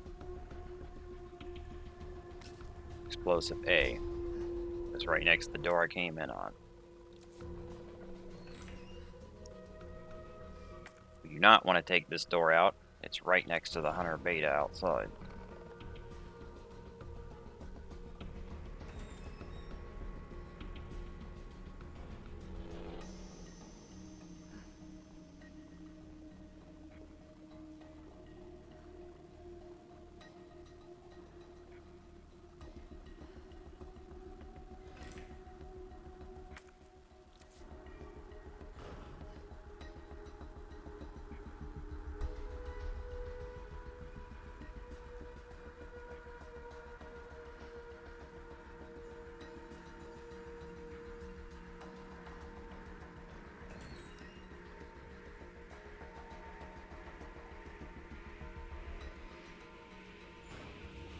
I think I can squeeze by.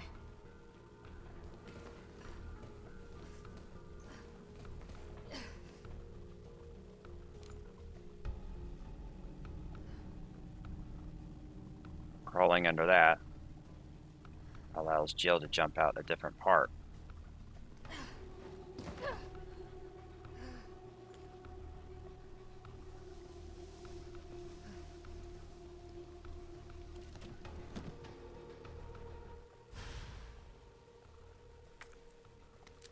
Guaranteed to give you a headache.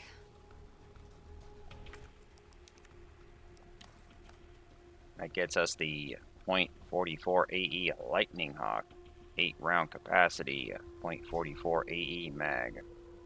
It's gas-operated action, which is unusual for a semi-auto handgun. Gives it both power and accuracy. We check our map now. The whole area is looted out.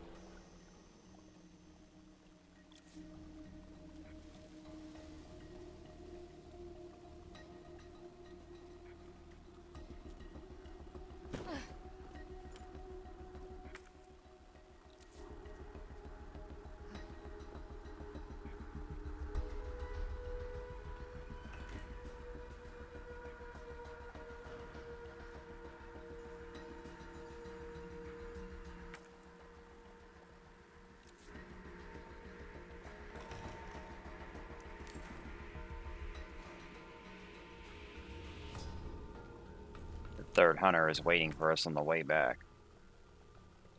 You could just risk running past him, but I've got plenty of explosives I can feed the thing.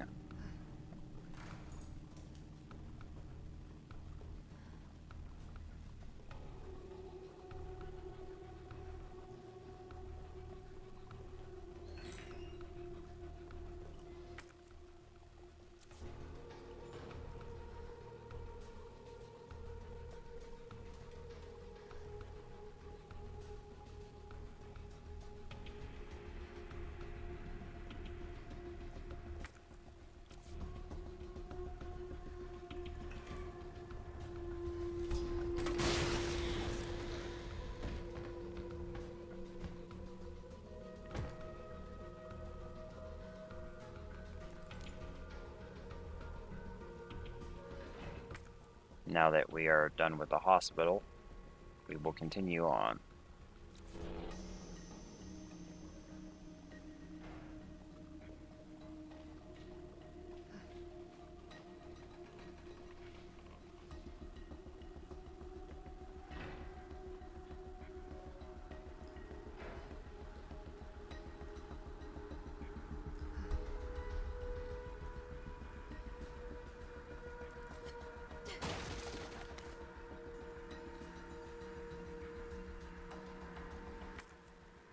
Green herb.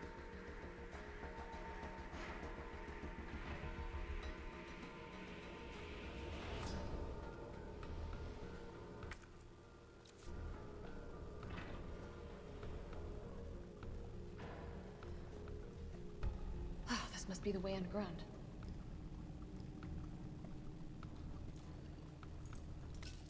Explosive B.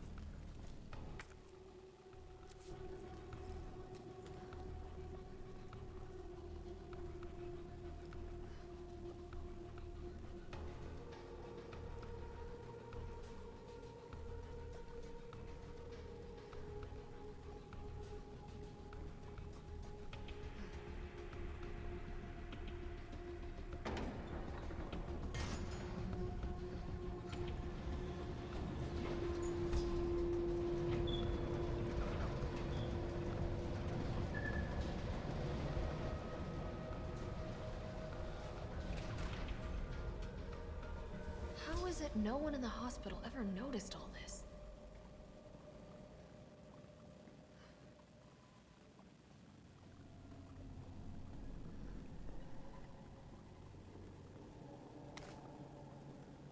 Another green herb.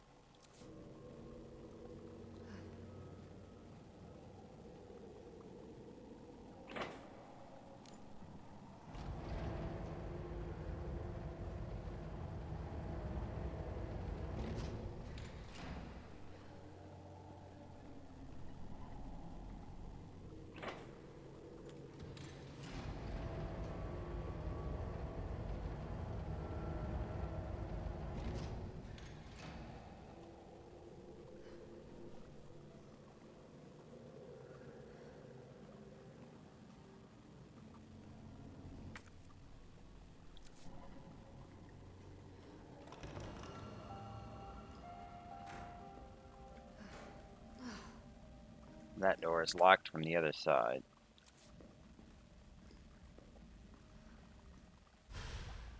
We have the last hit pouch.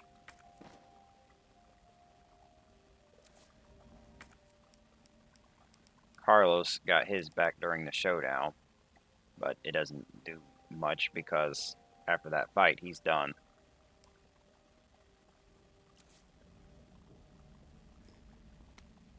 Elevator notice. To all employees, we've identified an issue with the electrical box where concurrent use of heavy machinery overloads it and causes the fuses to blow. If you encounter this problem and can't get the elevator running, please stay calm. Gather fuses from the sub-generator situated around the warehouse and use those to restore power from the main generator as quickly as possible.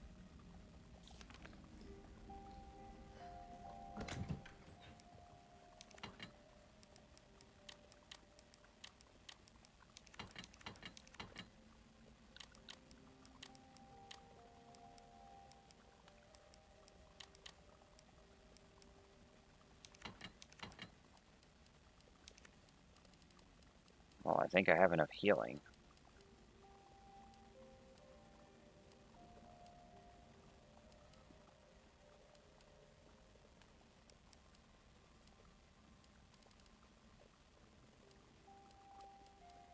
I can make more explosives as well.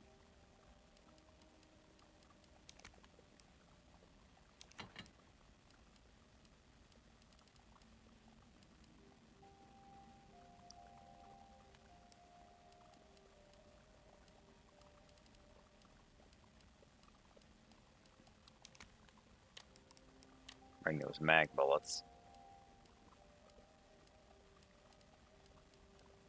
I think this will be good.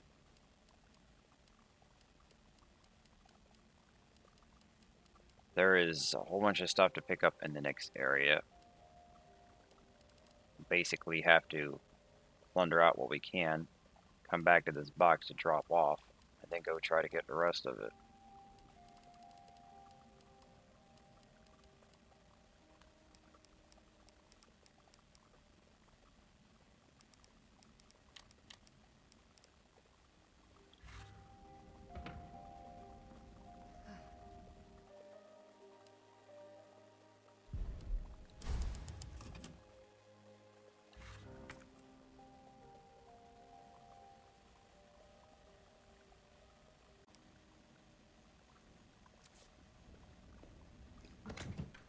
Going to make an adjustment here. I actually want to pack the shotgun. And we don't need those other mag bullets right now. What we have in the gun will be fine.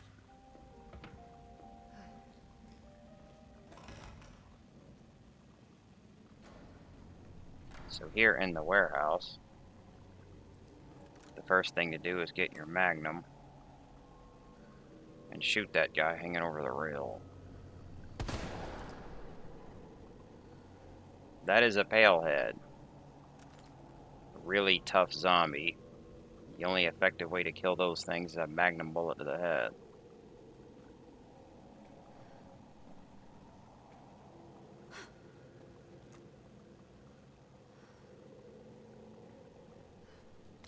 Grab our explosive A before we jump off.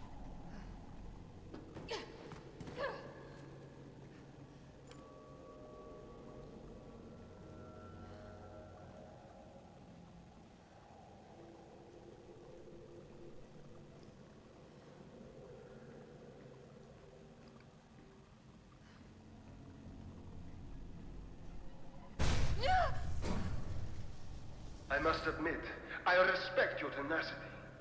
But I'm afraid our games end here. You think this is over? We need to get the power back on, which means finding the other 3 fuses for this box. With the power off, the pale head falls off the rail and will attack you. These guys will also attack us later. They wait until after you have the 3 fuses. And we cannot preemptively kill them until we have the 3 fuses.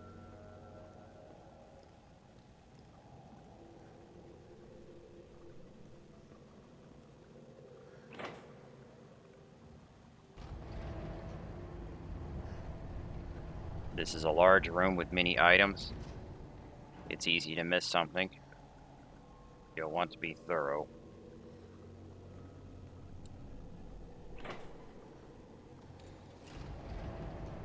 And you might have to hit your box a few times to free up slots.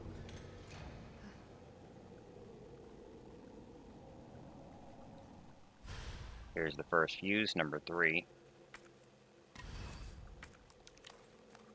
Completes a circuit, allowing electricity to pass through. May be useful to power some kind of machinery.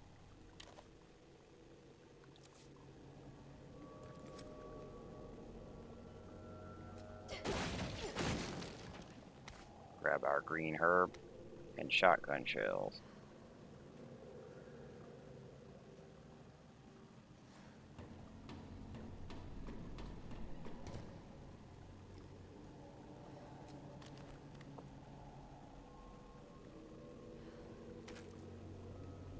Pistol bullets.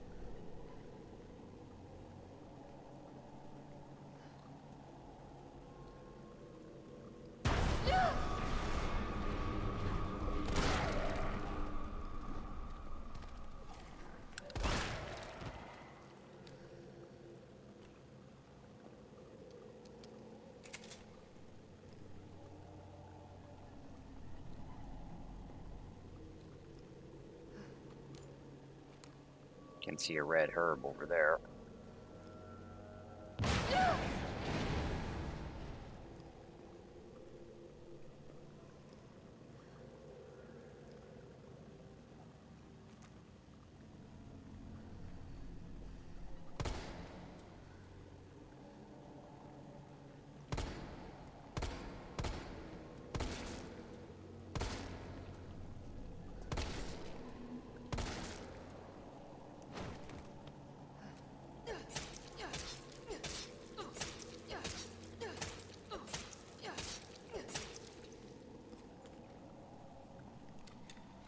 You can switch to the burst pistol if you want, and actually free up a slot of space. But I prefer this one for shooting at zombie heads.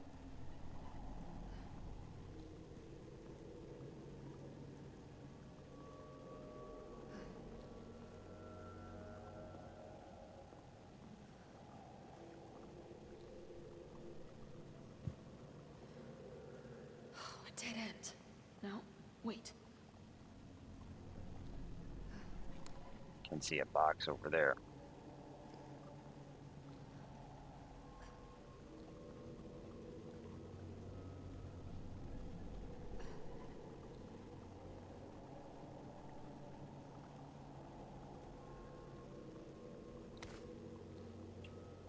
Grab our red herb. Charlie doll.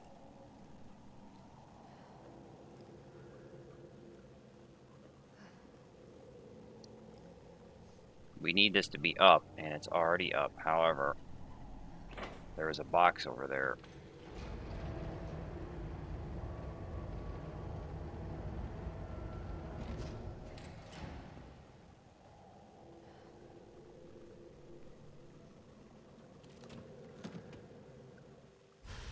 This has the shell holder for the shotgun. A custom part for the M3 shotgun allows for faster reload speeds.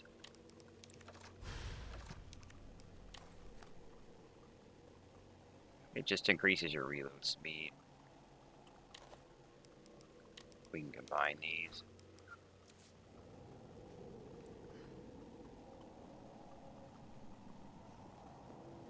Since we need this to be up, we can simply raise it back up.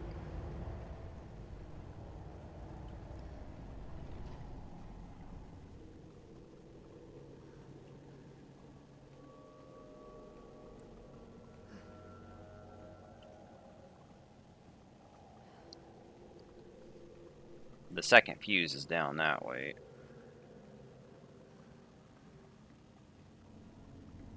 Grab our pistol bullets. I am going to hit the box first, though.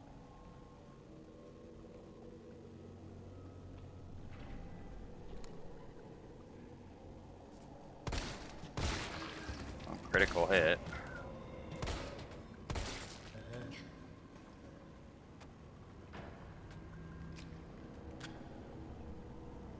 They will not come in here. They'll just reset.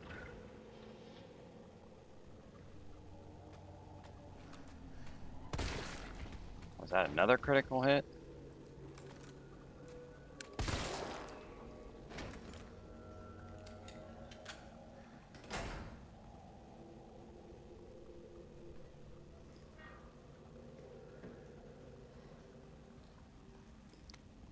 Employee memo. September 12th, admitted to N2, male 45, female 32, discarded male 60, female 89. September 15th, admitted to N2, males 55, 19, female 51, discarded female 76. Returned, female 8, uninfected. September 22nd, admitted to N2, males 25, 22, 15, females 16, 21, 29. Discarded 6 male specimens, 9 female specimens. Disposals trending upwards daily. Preemptively dispose of any over 30 years of age. September 24th, nightly transfer observed by nurse. Admissions to underground facility temporarily halted.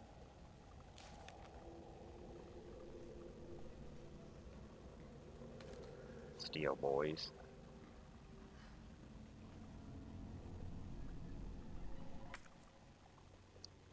So we originally came in on the office. This is the door that's locked from the other side.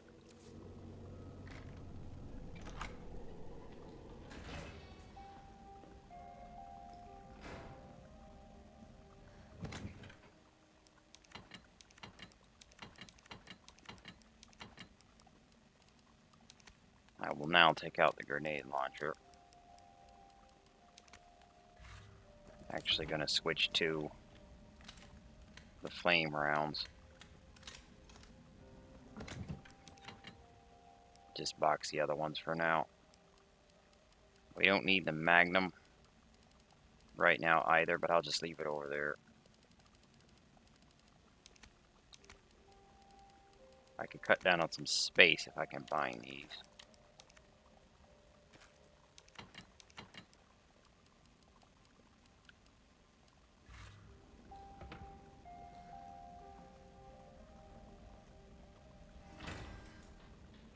So that door will head to the third fuse.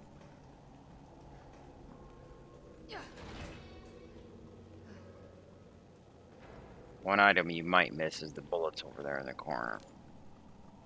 You could also miss the explosive A that was at the start where I jumped off.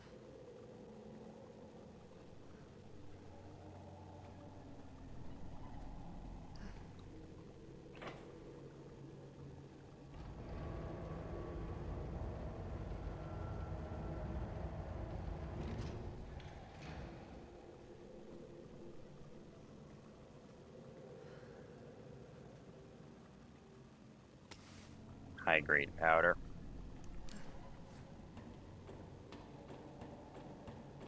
Now the main reason I brought the flame rounds is because there's a Hunter Gamma waiting in there. But I cannot open the crate. And he is waiting for the other crate to open up first. They basically flank attack you. The other one will have a pack of zombies.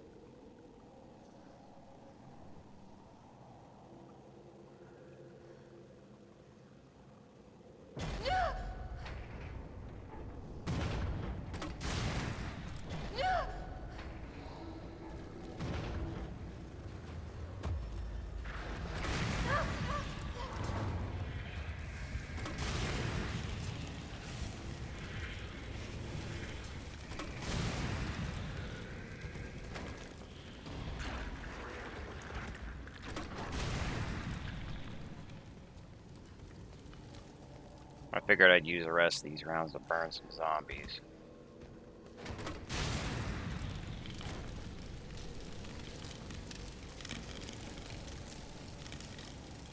I don't need these rounds for anything else.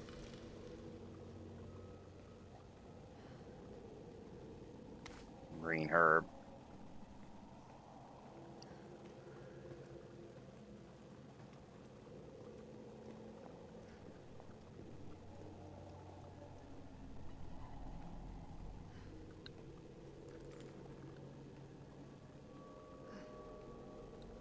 Here we have a high-grade powder and 2 regulars.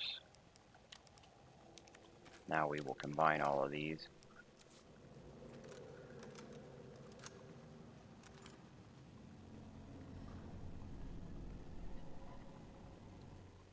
That gets us the second fuse, which is number 1.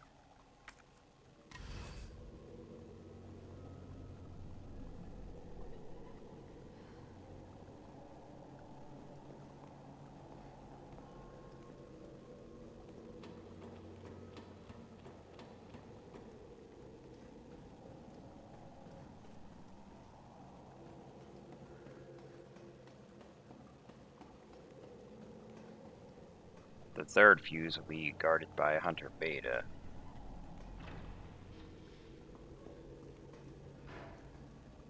Which I will feed some explosive rounds to.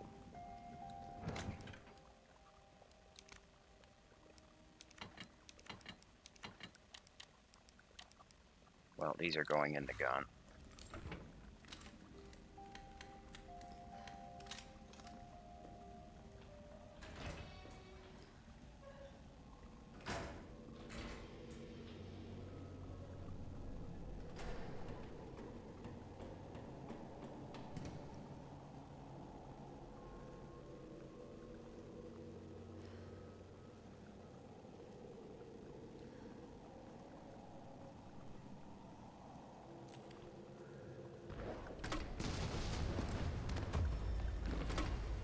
I missed.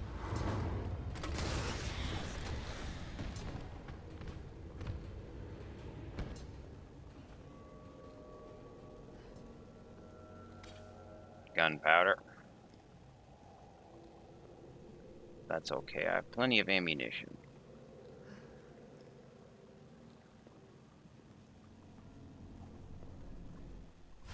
Here's the third fuse, number 2. Alright, here goes.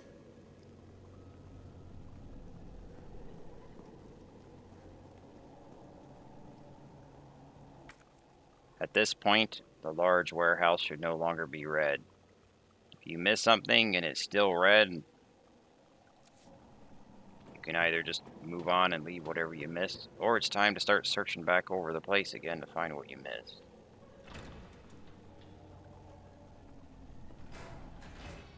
It's probably going to be that explosive A that was at the jump off, or the pistol bullets that were in the corner.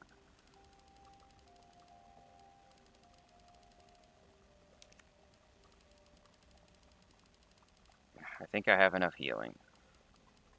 I need this. Need to grab the 3 fuses. We can combine these.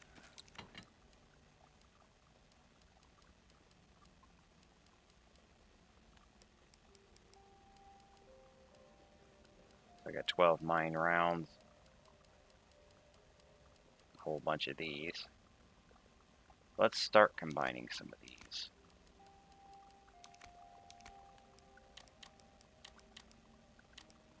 So 2 A's, I'll make the regular. 2 B's. This will make acid, which we haven't seen or used yet. Acid rounds, ammo for the grenade launcher. I can pull them up here. The capsule breaks on impact, soaking the surrounding area with acid. Put those in the box.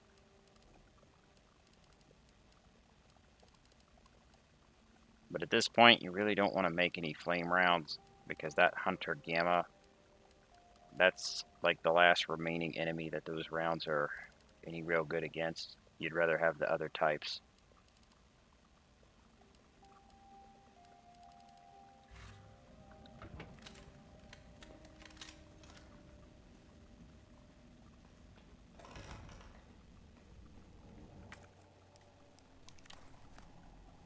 The description on these is the same. But with the 3 fuses in hand, we can get the power back on. Also with the 3 fuses, we can kill those 3 zombies, and when we go down there, they will attack. They're actually the crab version. Let me see if I can hit these guys with explosive rounds. So if we aim up here, that's the first guy.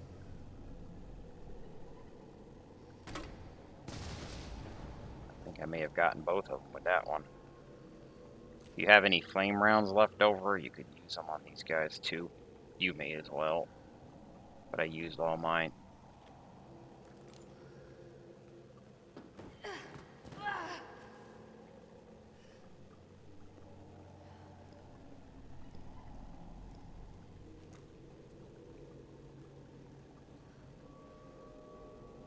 If they get up, though, they will sprout the head crab. Here we will use the fuses.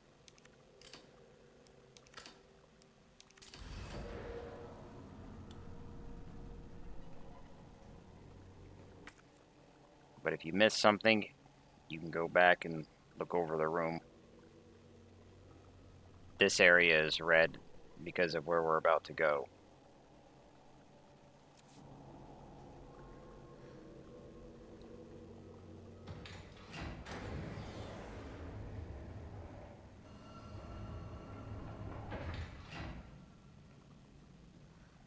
Shit, he got away. What was he doing in here?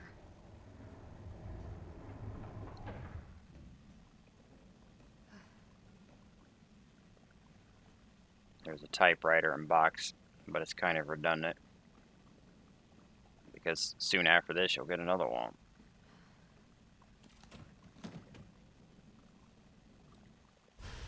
Want to pick up this extended barrel.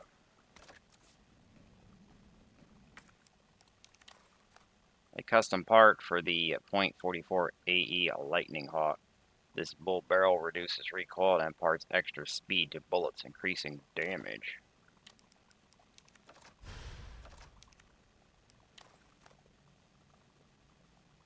Extended barrel reduces recoil, increases the gun's destructive power. Which really doesn't matter because it was already killing pale heads in one hit.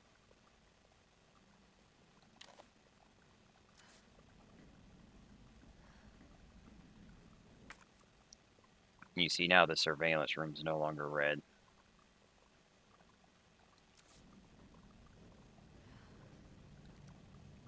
Unfinished activity log. 926, 1300 infiltrated RC. Disturbances are sporadic. Commencing mission. 1930, observed 5 R.P.D. officers engaging a pack 20 strong. Officers annihilated in 20 minutes. 927, 1200.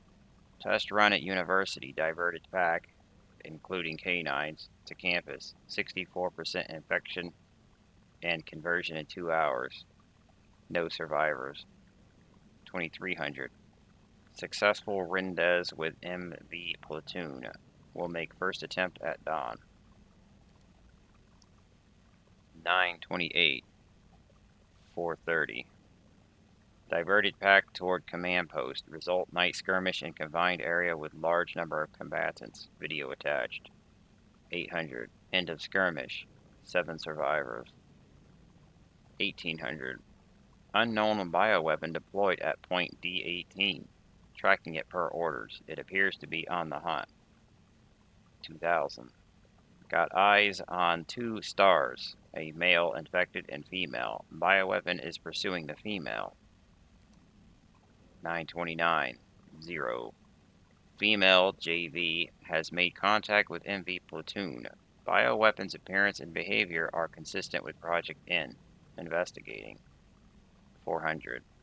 Observed bioweapon wielding conventional weapons. It seems to be strongly fixated on terminating JV and knows the city layout. Evidence it can be imprinted. 700. Metamorphosis in the bioweapon triggered by a hostile encounter with JV. Video attached. JV has been infected and is non-responsive. Collected samples per orders. 9:30. 0:30. Over 17 hours have elapsed since JV's exposure to virus. Conversion has been slow, suggesting she may be resistant. 400. Vaccine recovered and administered to JV by CO, a soldier in MV platoon. JV expected to be fit for combat approximately 20 hours post-exposure. It seems clear that bioweapon is Project N. Contact with JV causes it to change and evolve. Will induce further encounters to obtain more precise data.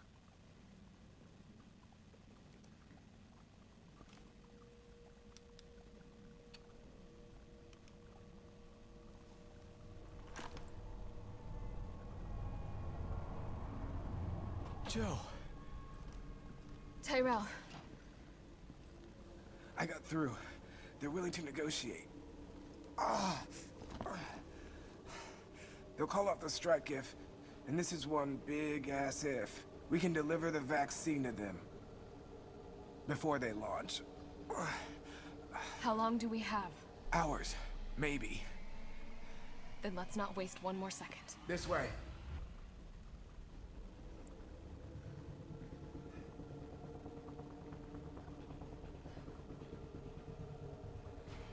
We'll find the vaccine up ahead.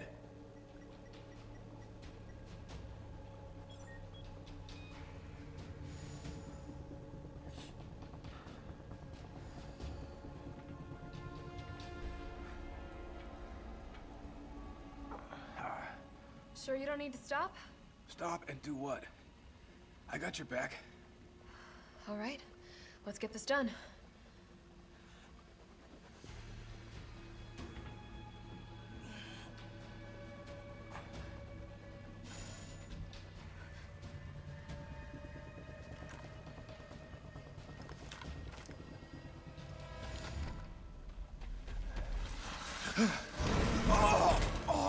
Tyrell!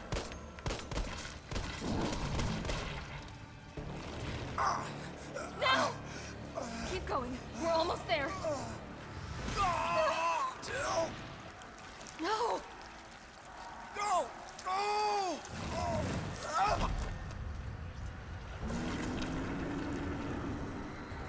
Shit!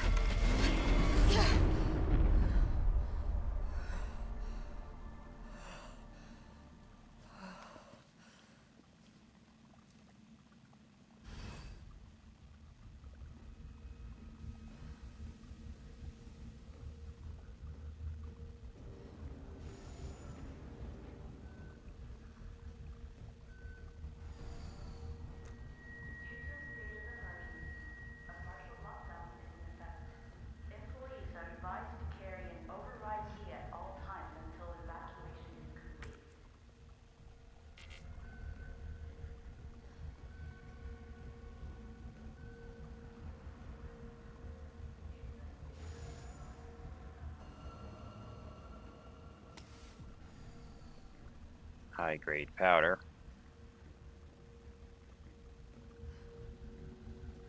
And a green herb. Nest 2 employee regulations. Attention Nest 2 employees. The objectives of this T-virus research facility differ from those of Umbrella's main Nest facility. Here we focus on real-world use cases which arise as new bioweapons are created and introduced, such as the need for T-virus vaccines and new weaponry capable of suppressing bioweapons. Some aspects of our work here can be dangerous, so it is imperative that all employees adhere to workplace regulations without fail.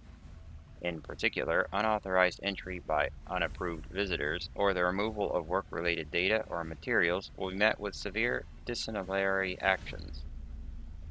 It is a great honor to be part of the finest research organization in the world. Keep this in mind and stick to the rules as we forge new and revolutionary technologies. And there is also a map. So this is Nest 2.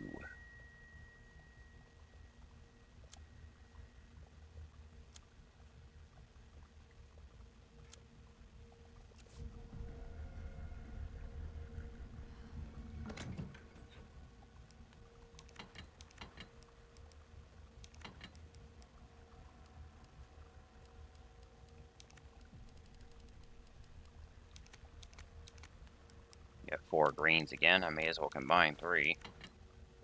Not that I need any more healing. High grade powder. But all we need right now is the pistol and magnum. And I am going to pack those extra bullets this time. There are a bunch of pale heads waiting up ahead.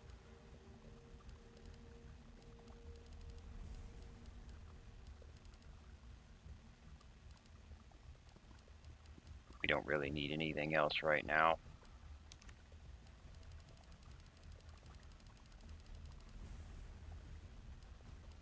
I do not want to combine these with each other. I'd rather have explosive and acid, not fire. But we will find more powder, so we could just wait on those.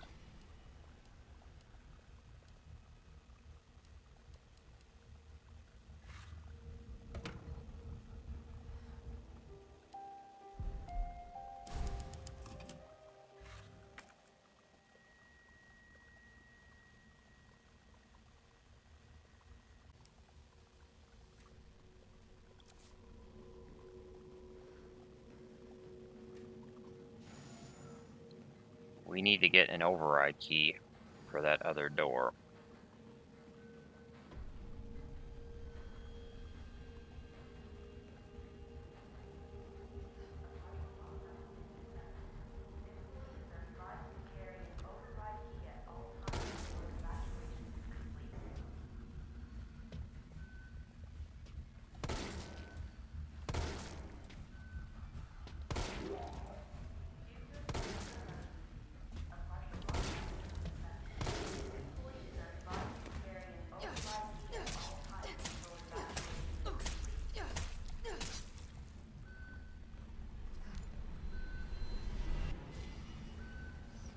This one is also waiting to get up, but they faced him the other way, so I'm not sure if you can get his head. Employees are advised to carry an override key at all times until evacuation is complete.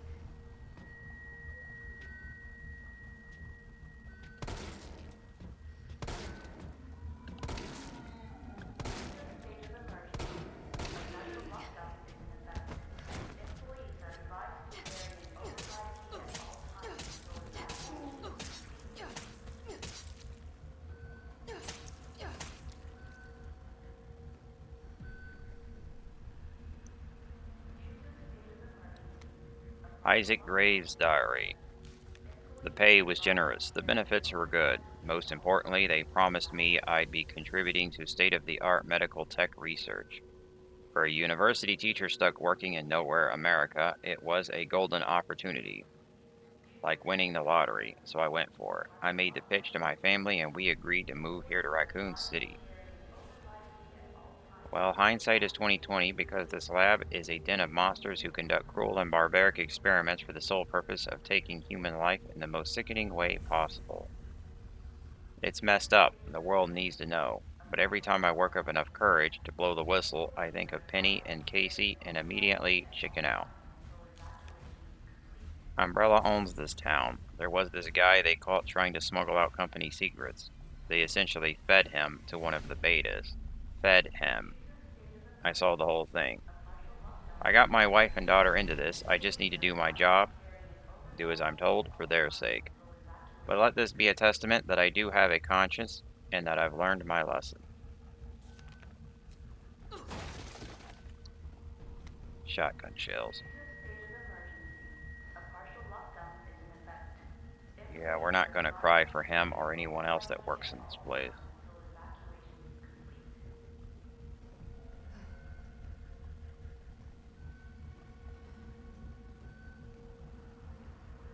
The body over there does not get up. The ones in this room do not get up either.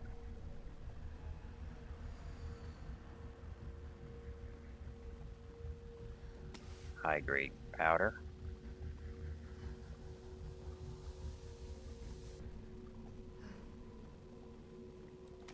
Peribellum.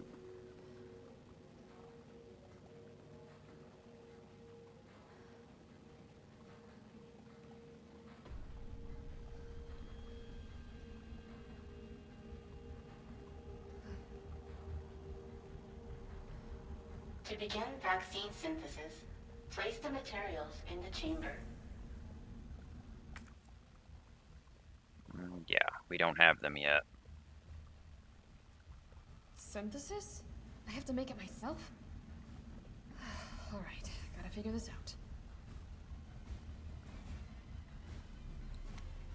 Essay on vaccine synthesis. On the roles of antigens and adjuvants in vaccine synthesis, Dr. Nathaniel Bard, Chief Researcher, Spencer Memorial Hospital. To most efficiently synthesize a vaccine, both an antigen and an adjuvant are required. The antigen produces an immune response, while the adjuvant increases the effects of such responses, leading to increased antibody production.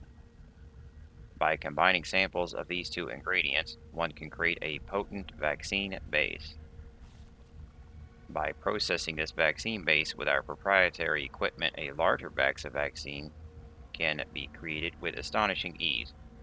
What's more, my latest antigen and adjuvant samples yield unprecedented rates of antibody production, producing more than 1,000 times the yield of traditional materials.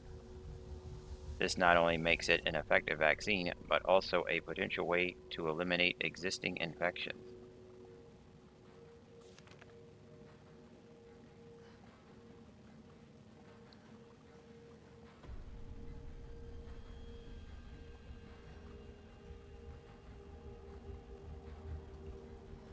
Charlie doll.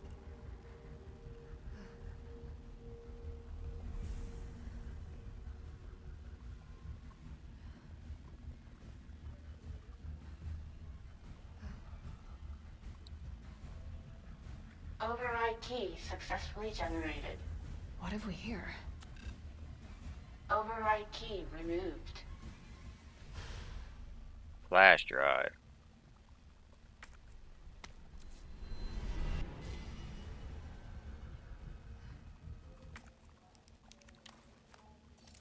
This is an override key. An emergency security key used in Nest 2 allows employees to override security protocols in the event of emergency evacuation.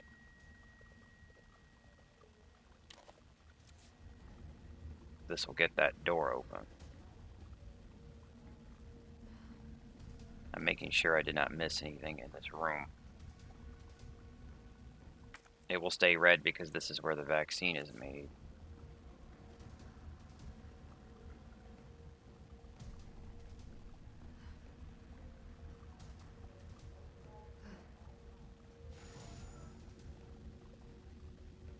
There's another Charlie doll on the other side of those crates.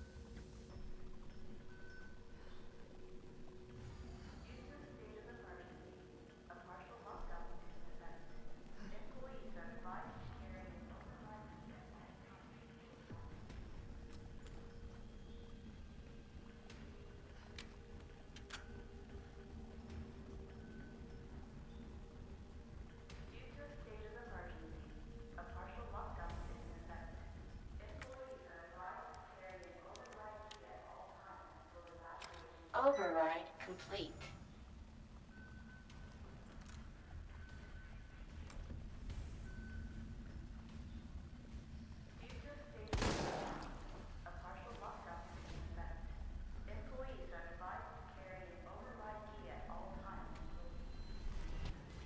This is a regular zombie.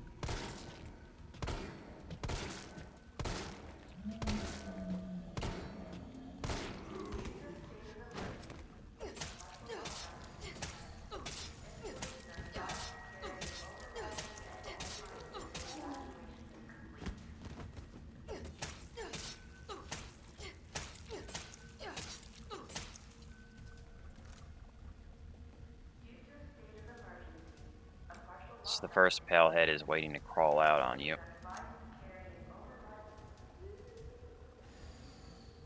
There's one waiting for you up there. You can see the shadow. He'll be easier to shoot before he starts walking down here.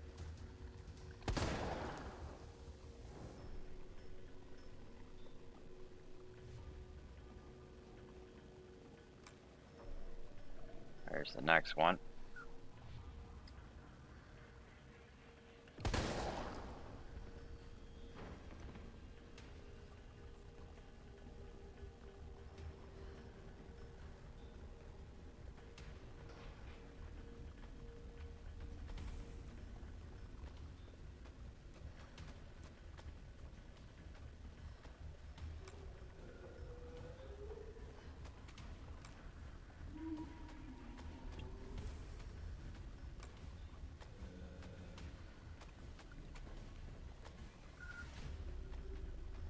Might just run down there with him.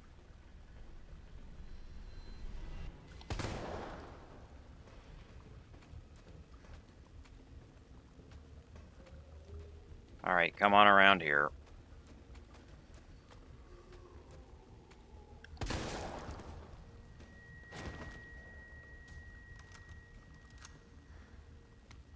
Shipping notice. Cargo, Nemesis, shipping route, CDG, JFK, RC. Shipment date, September 1st, 1998. Shipment type, Class 1 hazardous materials. Additional notes. All transits within the United States is to be made via helicopter. Take extreme care during takeoff and landing, as shock to the parcel may potentially lead to self-activation. We here at the European branch are excited to hear your thoughts and evaluation of this newest prototype, and are pleased to offer this specimen to you for testing. It has been through numerous trials and possesses incredible destructive power, so please exercise extreme caution when using it. The developer, Dr. Herman Frank.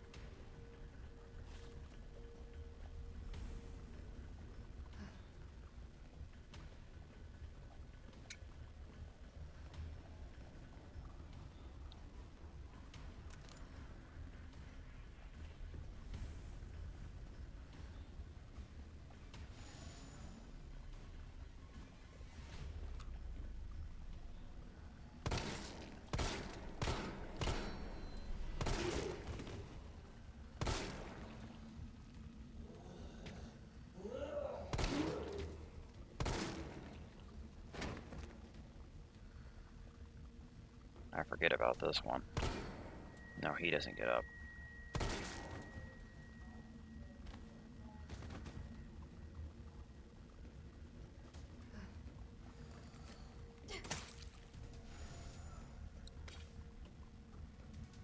Gunpowder.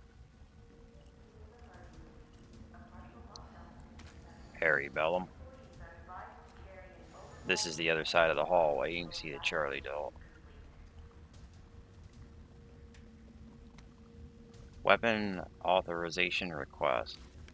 Dear Dr. Emerson, I would like to formally request that the weaponry normally reserved for the bioweapon synthesis team be made available for any employees interfacing with the admission and dismissal of test subjects. These test subjects do not present the same levels of danger as our bioweapon products, but I believe that this weaponry authorization is advisable as outlined below. Recently, some test subjects have developed a new mutation granting them very high regrowth abilities. Our team refers to these specimens as paleheads.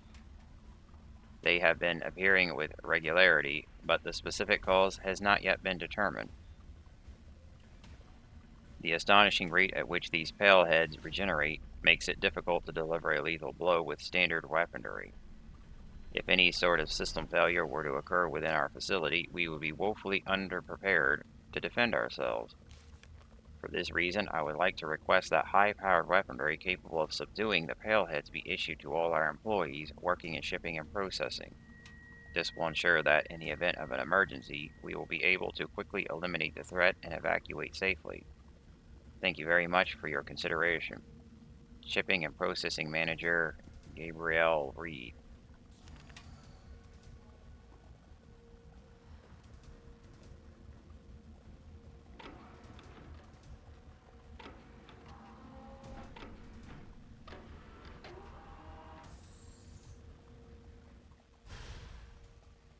Culture sample. Oh, an antigen sample. I'll definitely need this for the vaccine. This is antigen sample. Inert T-virus sample. Key agent for antibody production. Used to synthesize a vaccine. I like how the liquid moves around in it. It's a nice touch.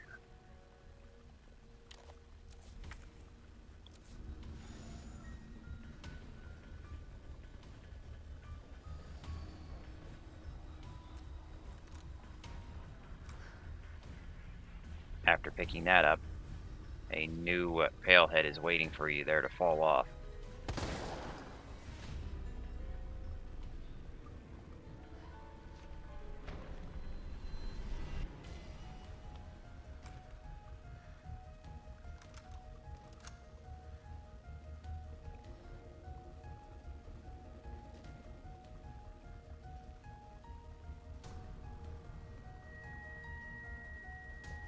He was not actually there before.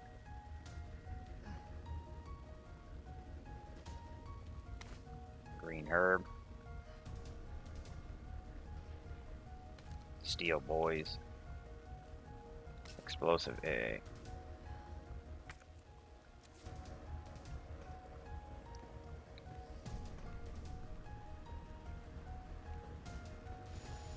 Going to pay a visit back to the box.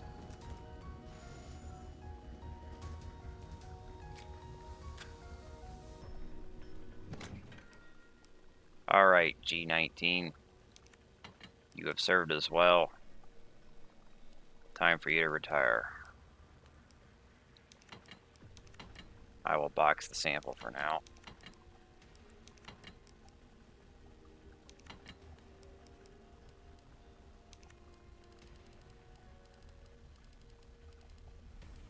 Didn't need to reload the gun, but I have so many pistol bullets I'm not too concerned.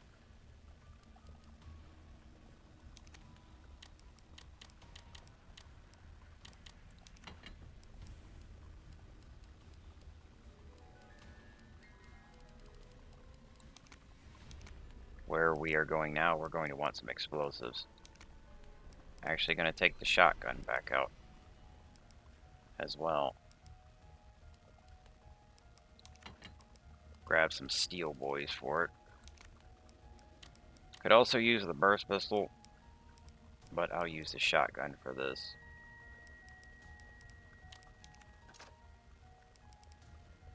I forget what ammo I left in this thing. Put this up. Okay, that's explosive.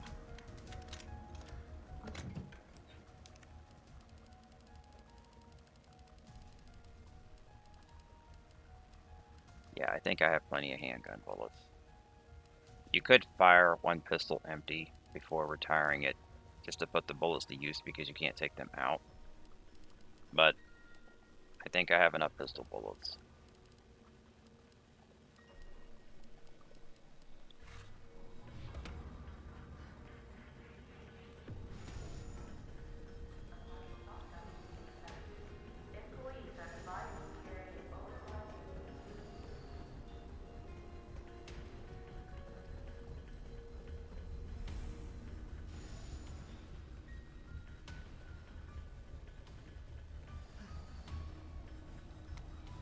Scientist's dying message. It's happened. Our worst case scenario, the T-virus has somehow leaked. Under orders from Dr. Bard, I'm to manufacture mass quantities of the vaccine. I have prepared a culture of the T-virus antigen. Now I just need to combine it with an adjuvant to enhance its effects, and I should be able to produce enough vaccine to save all the surviving citizens. The adjuvant samples are stored in the incubation lab. Test subjects are already wandering the halls, but I'd better find a way to get some samples while this culture is maturing. If I don't make it back, please complete the synthesis process. Try to find a way to stop this outbreak. It's the least we can do after setting these horrifying events in motion.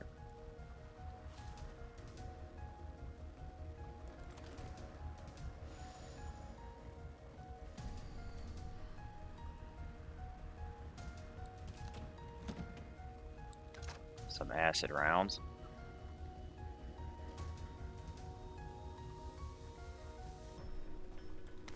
Red herb.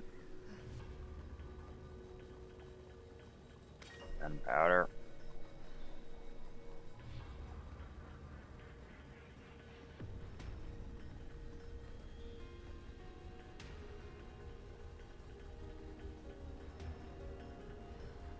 Insufficient power.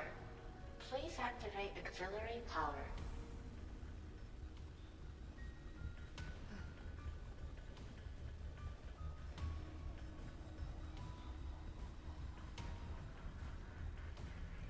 This must be what powers it.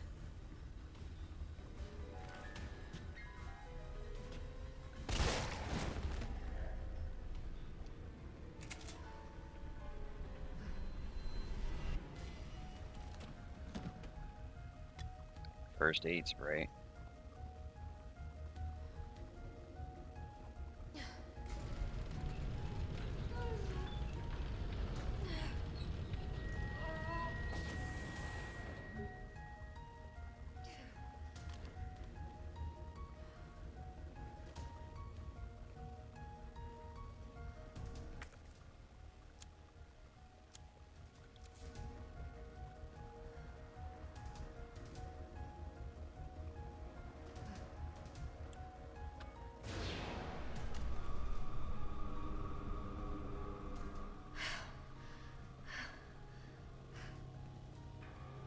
Jesus.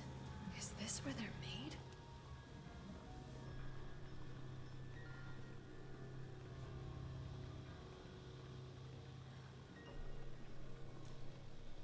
These are tyrants.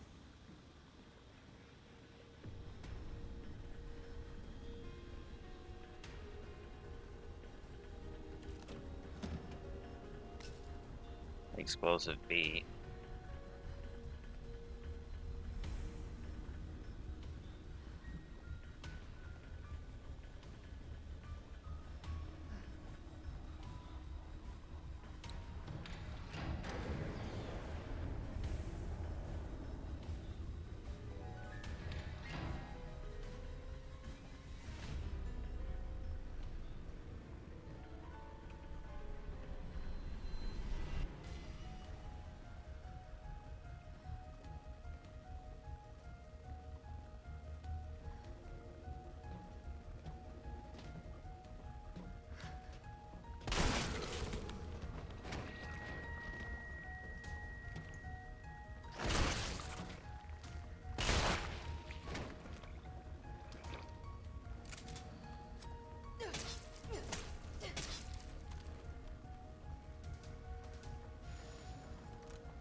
Went back in there.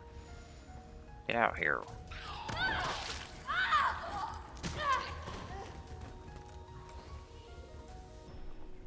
I actually got grabbed by a zombie.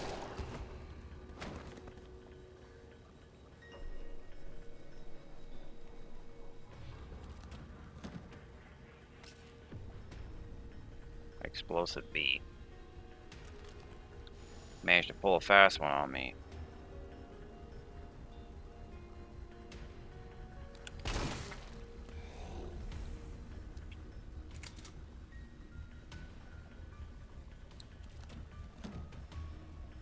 Explosive A. Gunpowder.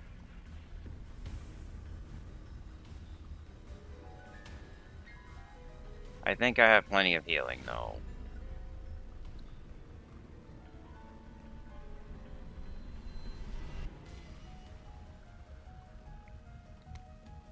Expression of concern. Senior fellow Dr. Frank, please allow me to send my heartfelt congratulations to you and your colleagues at Umbrella Europe for completing Nemesis, a truly remarkable achievement in the field of bioweapons research, introducing a parasitic organism into a tyrant's brain to gain external control of it. How can I not marvel at such a wild idea? However, from a medical perspective, I must emphatically state my disapproval of this shift away from established Umbrella policy. By turning to the use of parasites, you are setting a dangerous precedent. Viruses can be kept in check. I believe an effective vaccine can be developed for any virus on Earth, with an abundant funding and a bounty of samples, of course. Can you say the same for parasites, however? Doctors have tried in vain to develop a vaccine for malaria. Parasites, like Plasmodium, are far more genetically complex than the T virus, and to think they will submit to control is utter folly. Perhaps in your country, consumers are willing to buy automobiles with no brakes, but here in America, they know better. Then again, I recall you have a degree in economics, so no doubt you've already devised a brilliant marketing strategy to win over the naysayers. I look forward to your talk at the forum in Berlin next month. In the meantime, I shall be exploring medical solutions for this hubristic problem you've foisted on us. Sincerely, Nathaniel Bard, Ph.D. So it's called the Nemesis.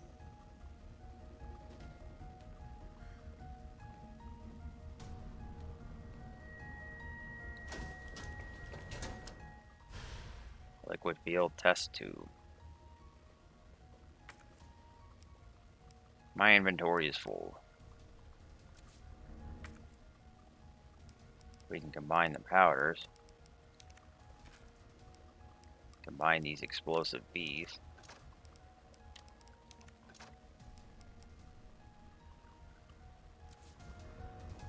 An adjuvant sample. These are combined with antigens to increase immune system response.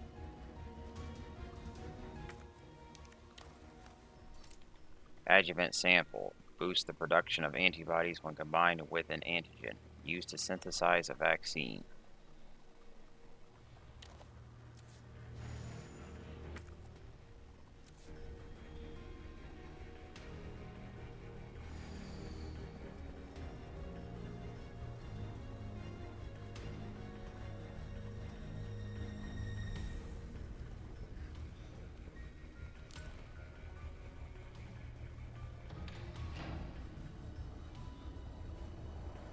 You can probably guess what's going to happen on the way back. Might get hit here. But I'm already hit, so...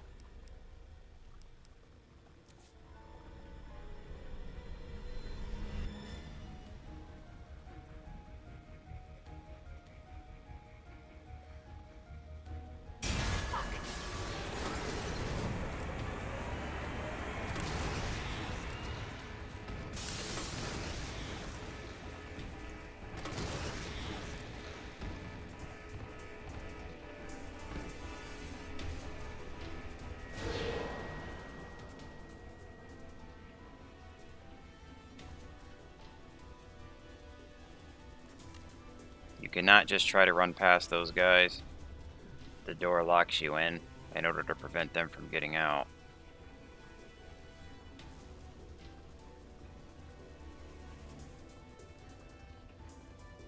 But with all the explosives and magnum rounds that you have, it shouldn't be a problem. You can also use the mine rounds.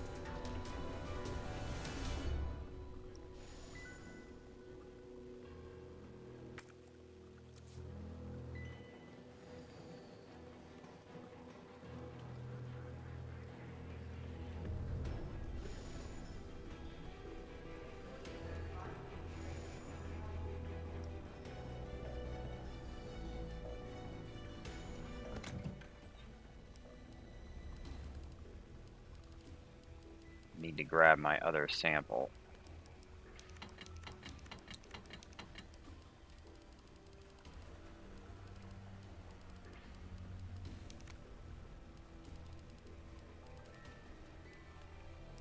Nothing else really matters right now. So these two in hand, combine them. That gets us vaccine base. This is technically a vaccine, but it needs to be processed for distribution. Perhaps there is equipment for that purpose.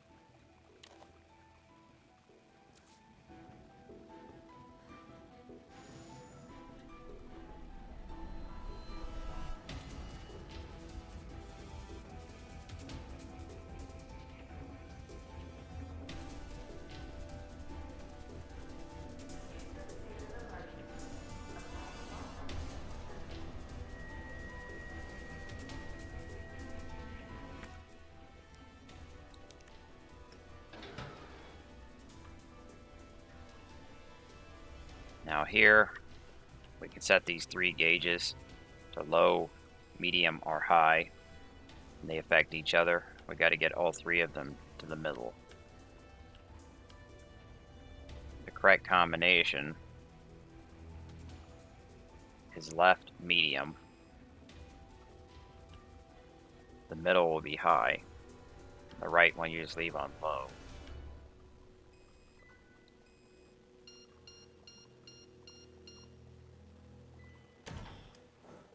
Synthesizing vaccine.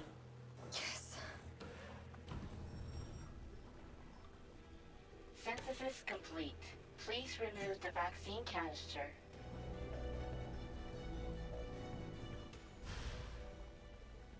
This gets us the vaccine.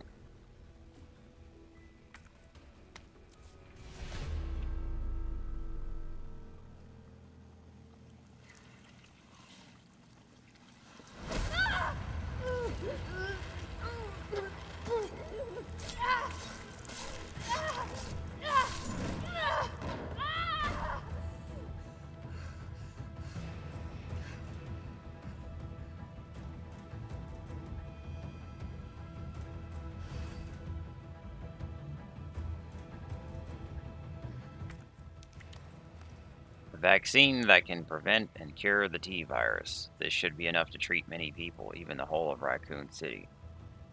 Yeah, I think it's too late for the city at this point. This would have needed to be distributed before the apocalypse. At this point, the city is probably just best off taking the nuke, because there's not hardly anyone left as it is.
High-grade powder, first aid spray, explosive A.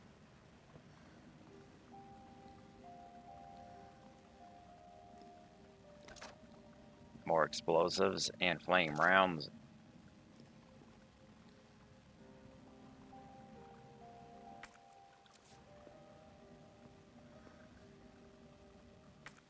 Should be obvious, we have another showdown with Nemesis coming up.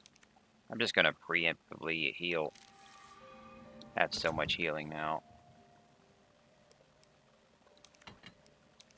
Time to retire the shotgun.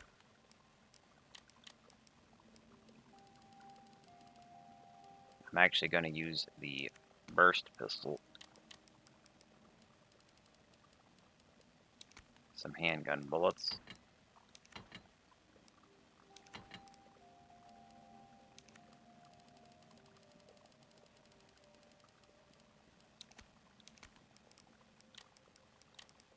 Take out some heals.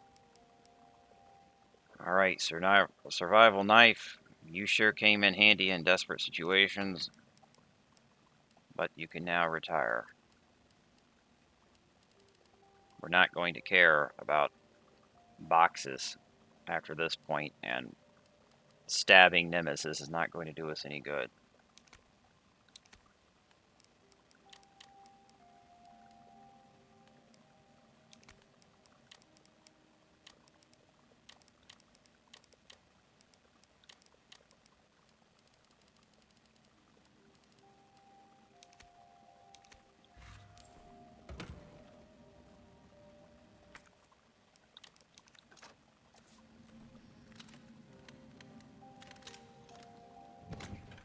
We are going to want a ton of explosives.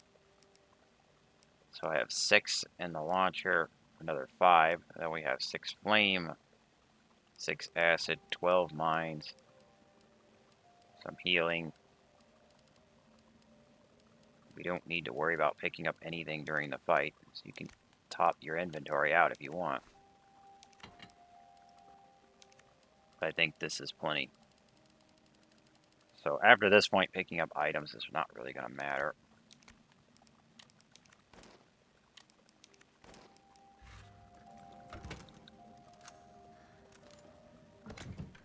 I don't think I'm even going to use the Magnum in this fight, but I have it. So we have 2 boss fights coming. The first one, I'm going to use the burst pistol and these explosives.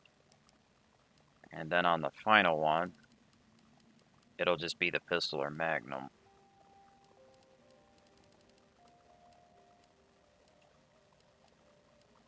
Some more acid rounds here. But I think I have enough grenades.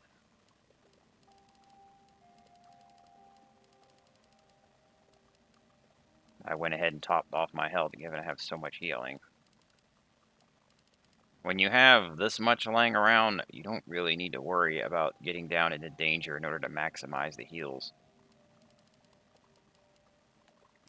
Especially at this point. We are forced to carry the vaccine. We can't store it.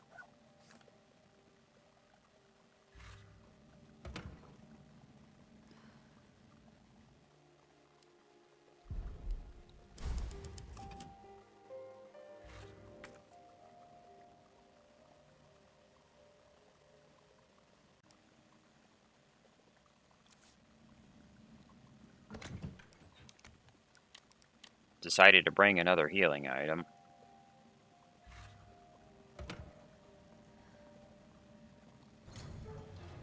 What in God's name is this place?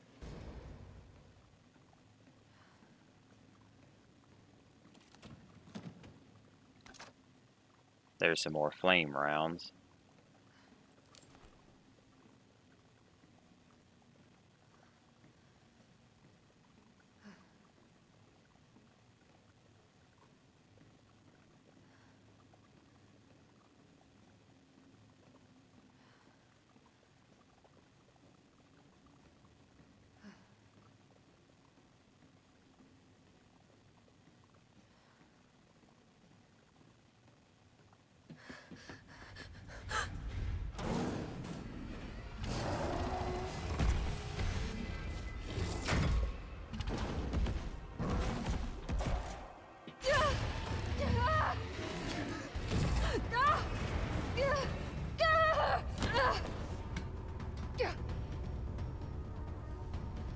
Oh, what do we have here?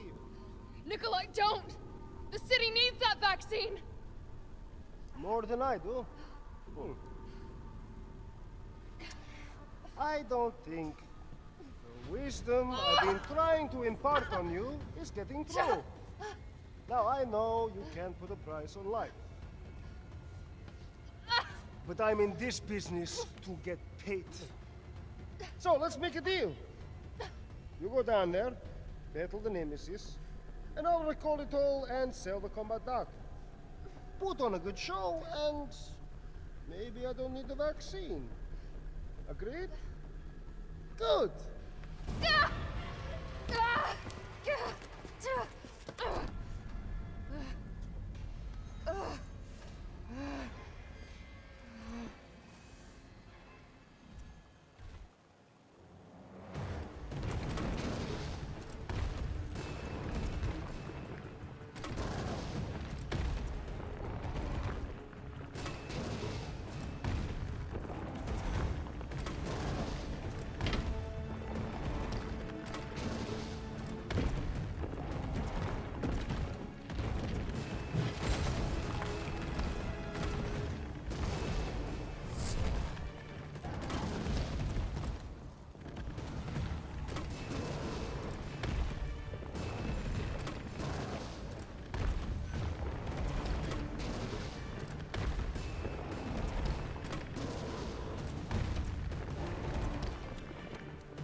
Jill, is that you? Carlos?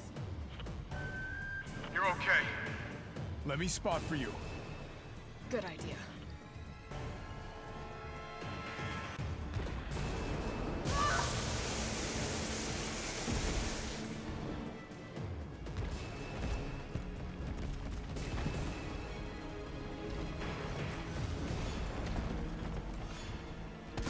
Watch it, you've got company.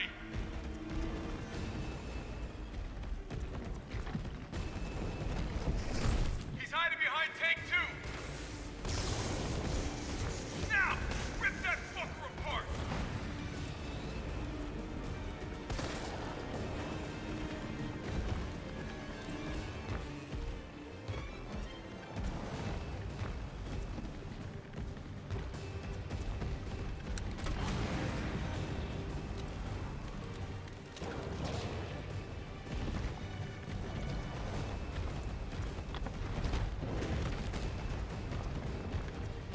Here comes some more!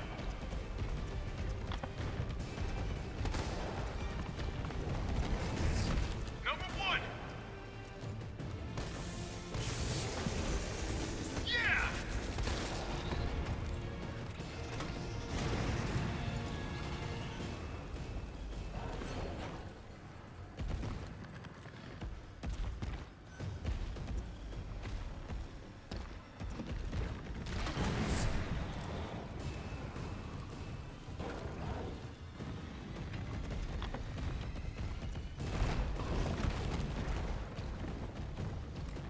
Got some more incoming!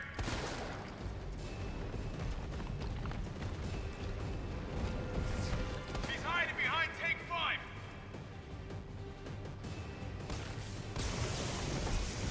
Yeah!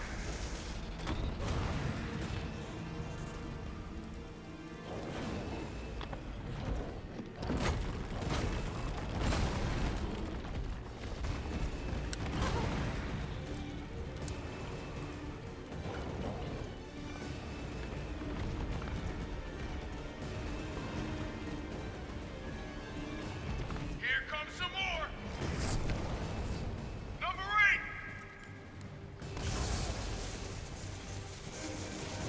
I got this! Not what I intended to hit. But I'll take it.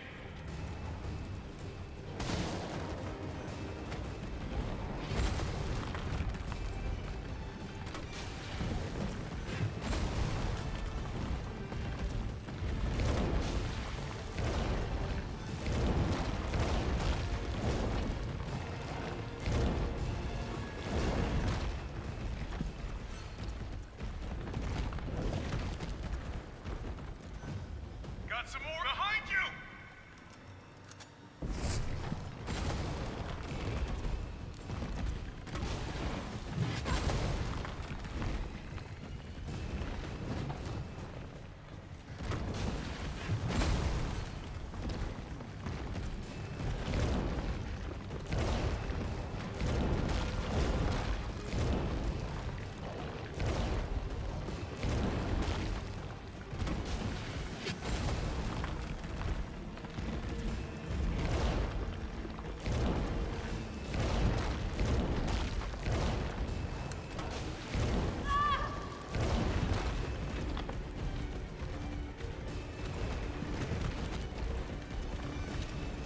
Here comes some more!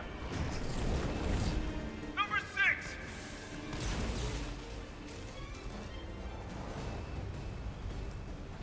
Surprise, asshole!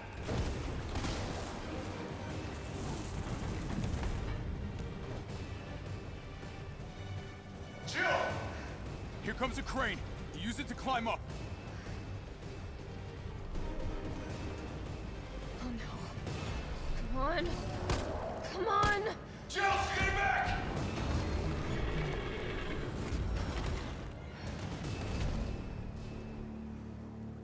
Now get on!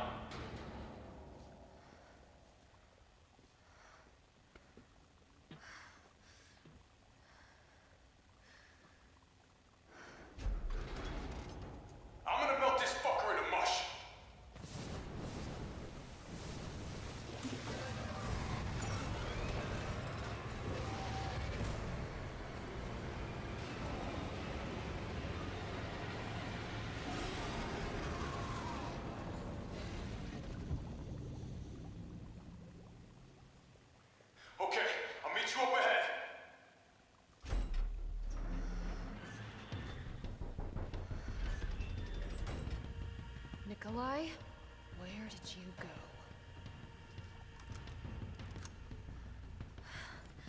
I have to get that vaccine back.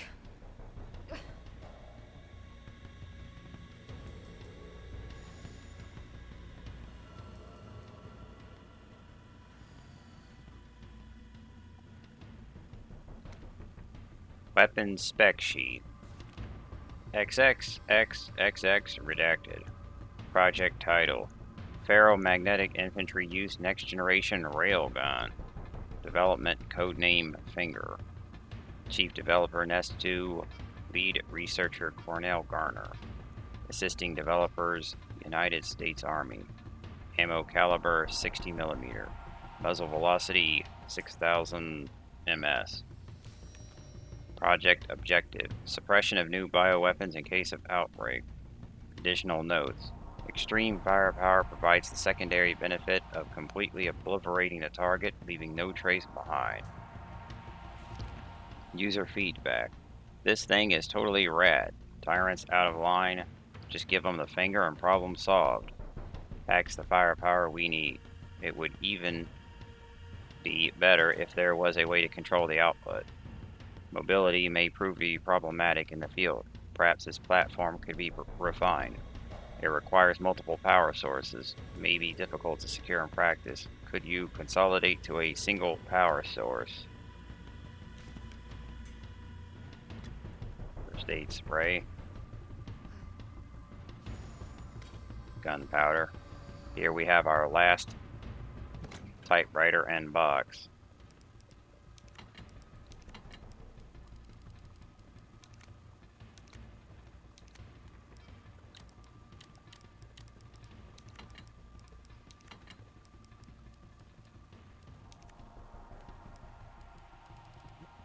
All we're really going to use on the last boss fight is the burst pistol. And possibly some healing.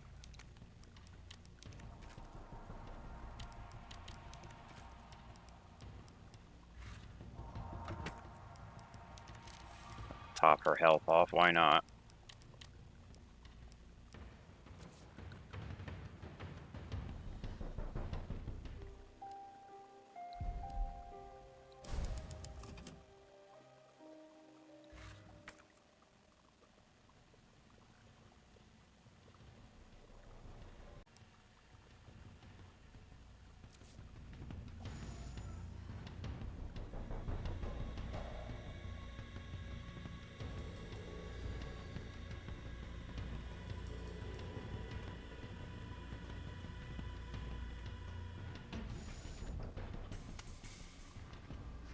It's done.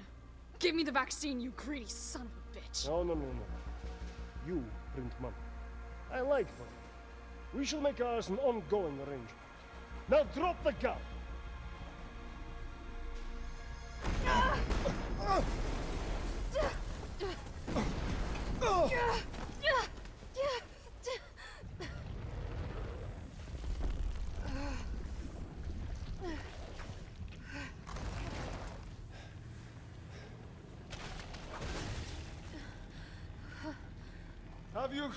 Have you ever seen anything so incredible?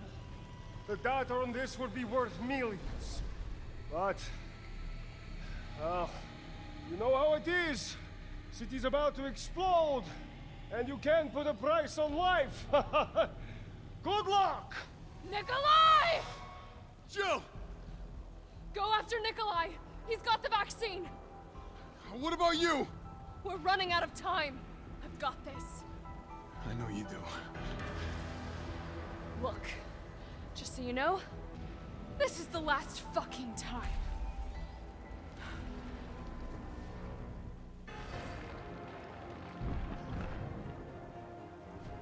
Opening compartment. Now we're talking.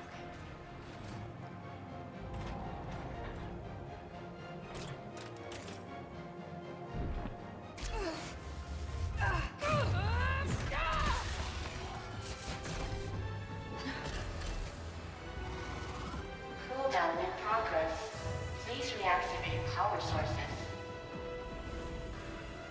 Damn, it needs power.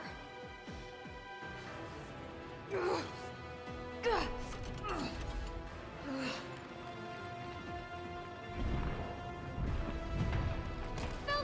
disappointed you. How about some more?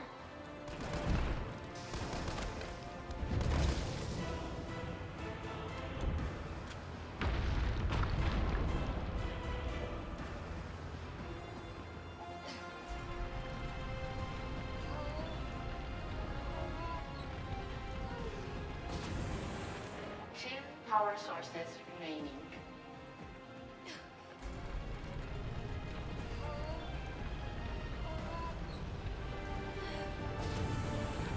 One power source remaining. Go ahead! I'm gonna put you right back on your ass.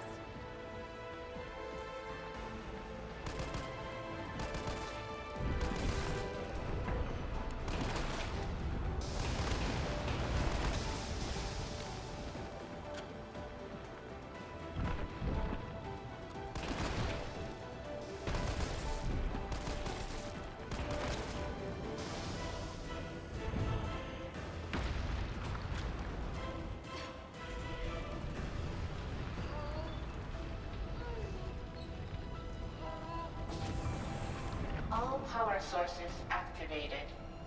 Powering You think I don't know how to fuck you up?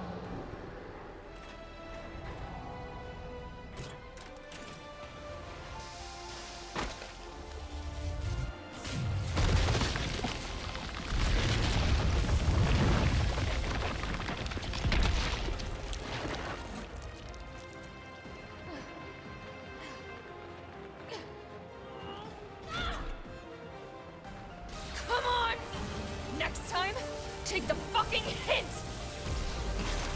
Gah!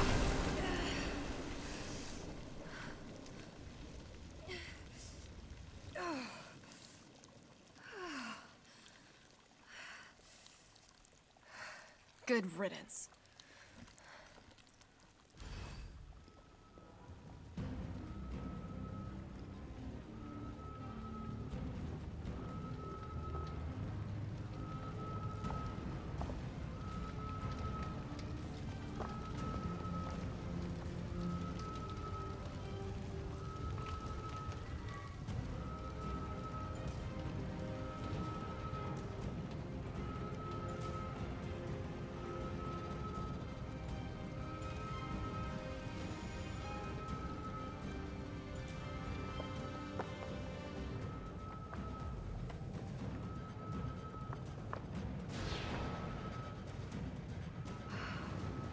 Can't let Nikolai get away with that vaccine. I hope Carlos managed to stop him.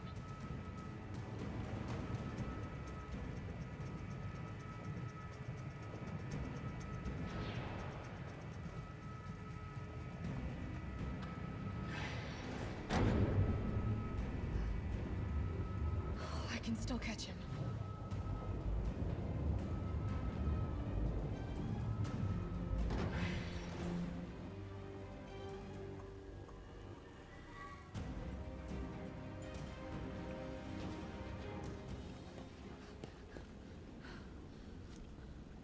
Oh no.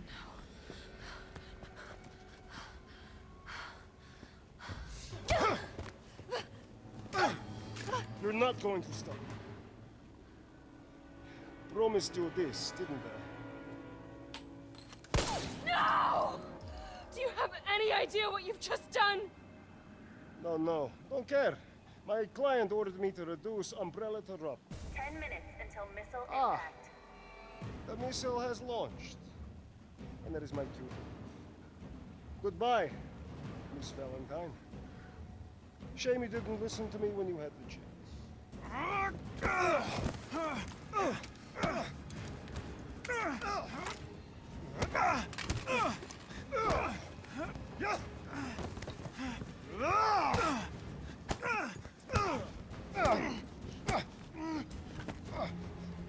It's you! Shoot him! I can't! I'll hit you! Do it! You have to! There's no other way. Carlos! Hey, when I told you I couldn't leave you in a Carlos's world, that would just be too cruel.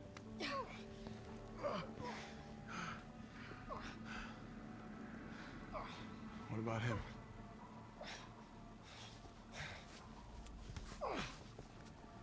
Why'd you do it?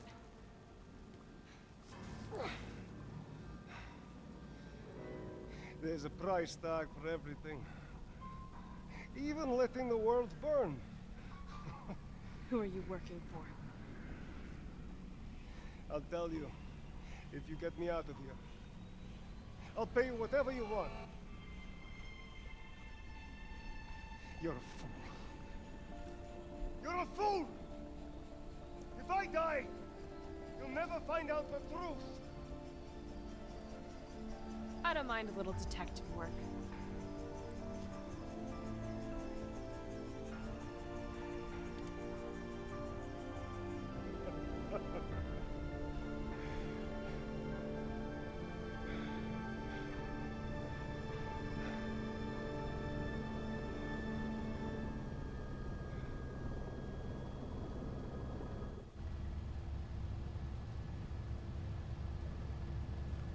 Jill, you all right?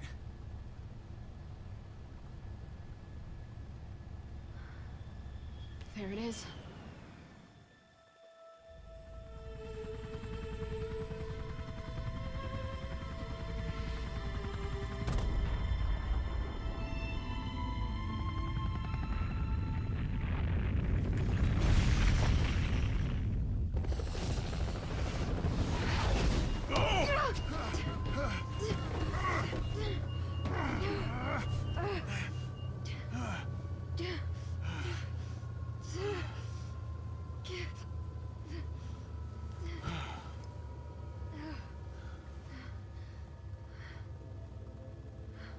It's finally over.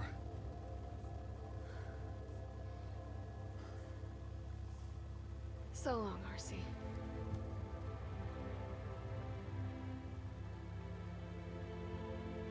I felt empty and cold as the heat from the blast washed over us. All this death wasn't caused by a monster-making virus. It was greed. Human greed. I decided then and there, the ashes of Raccoon City would be Umbrella's ashes too. I would end them, once and for all.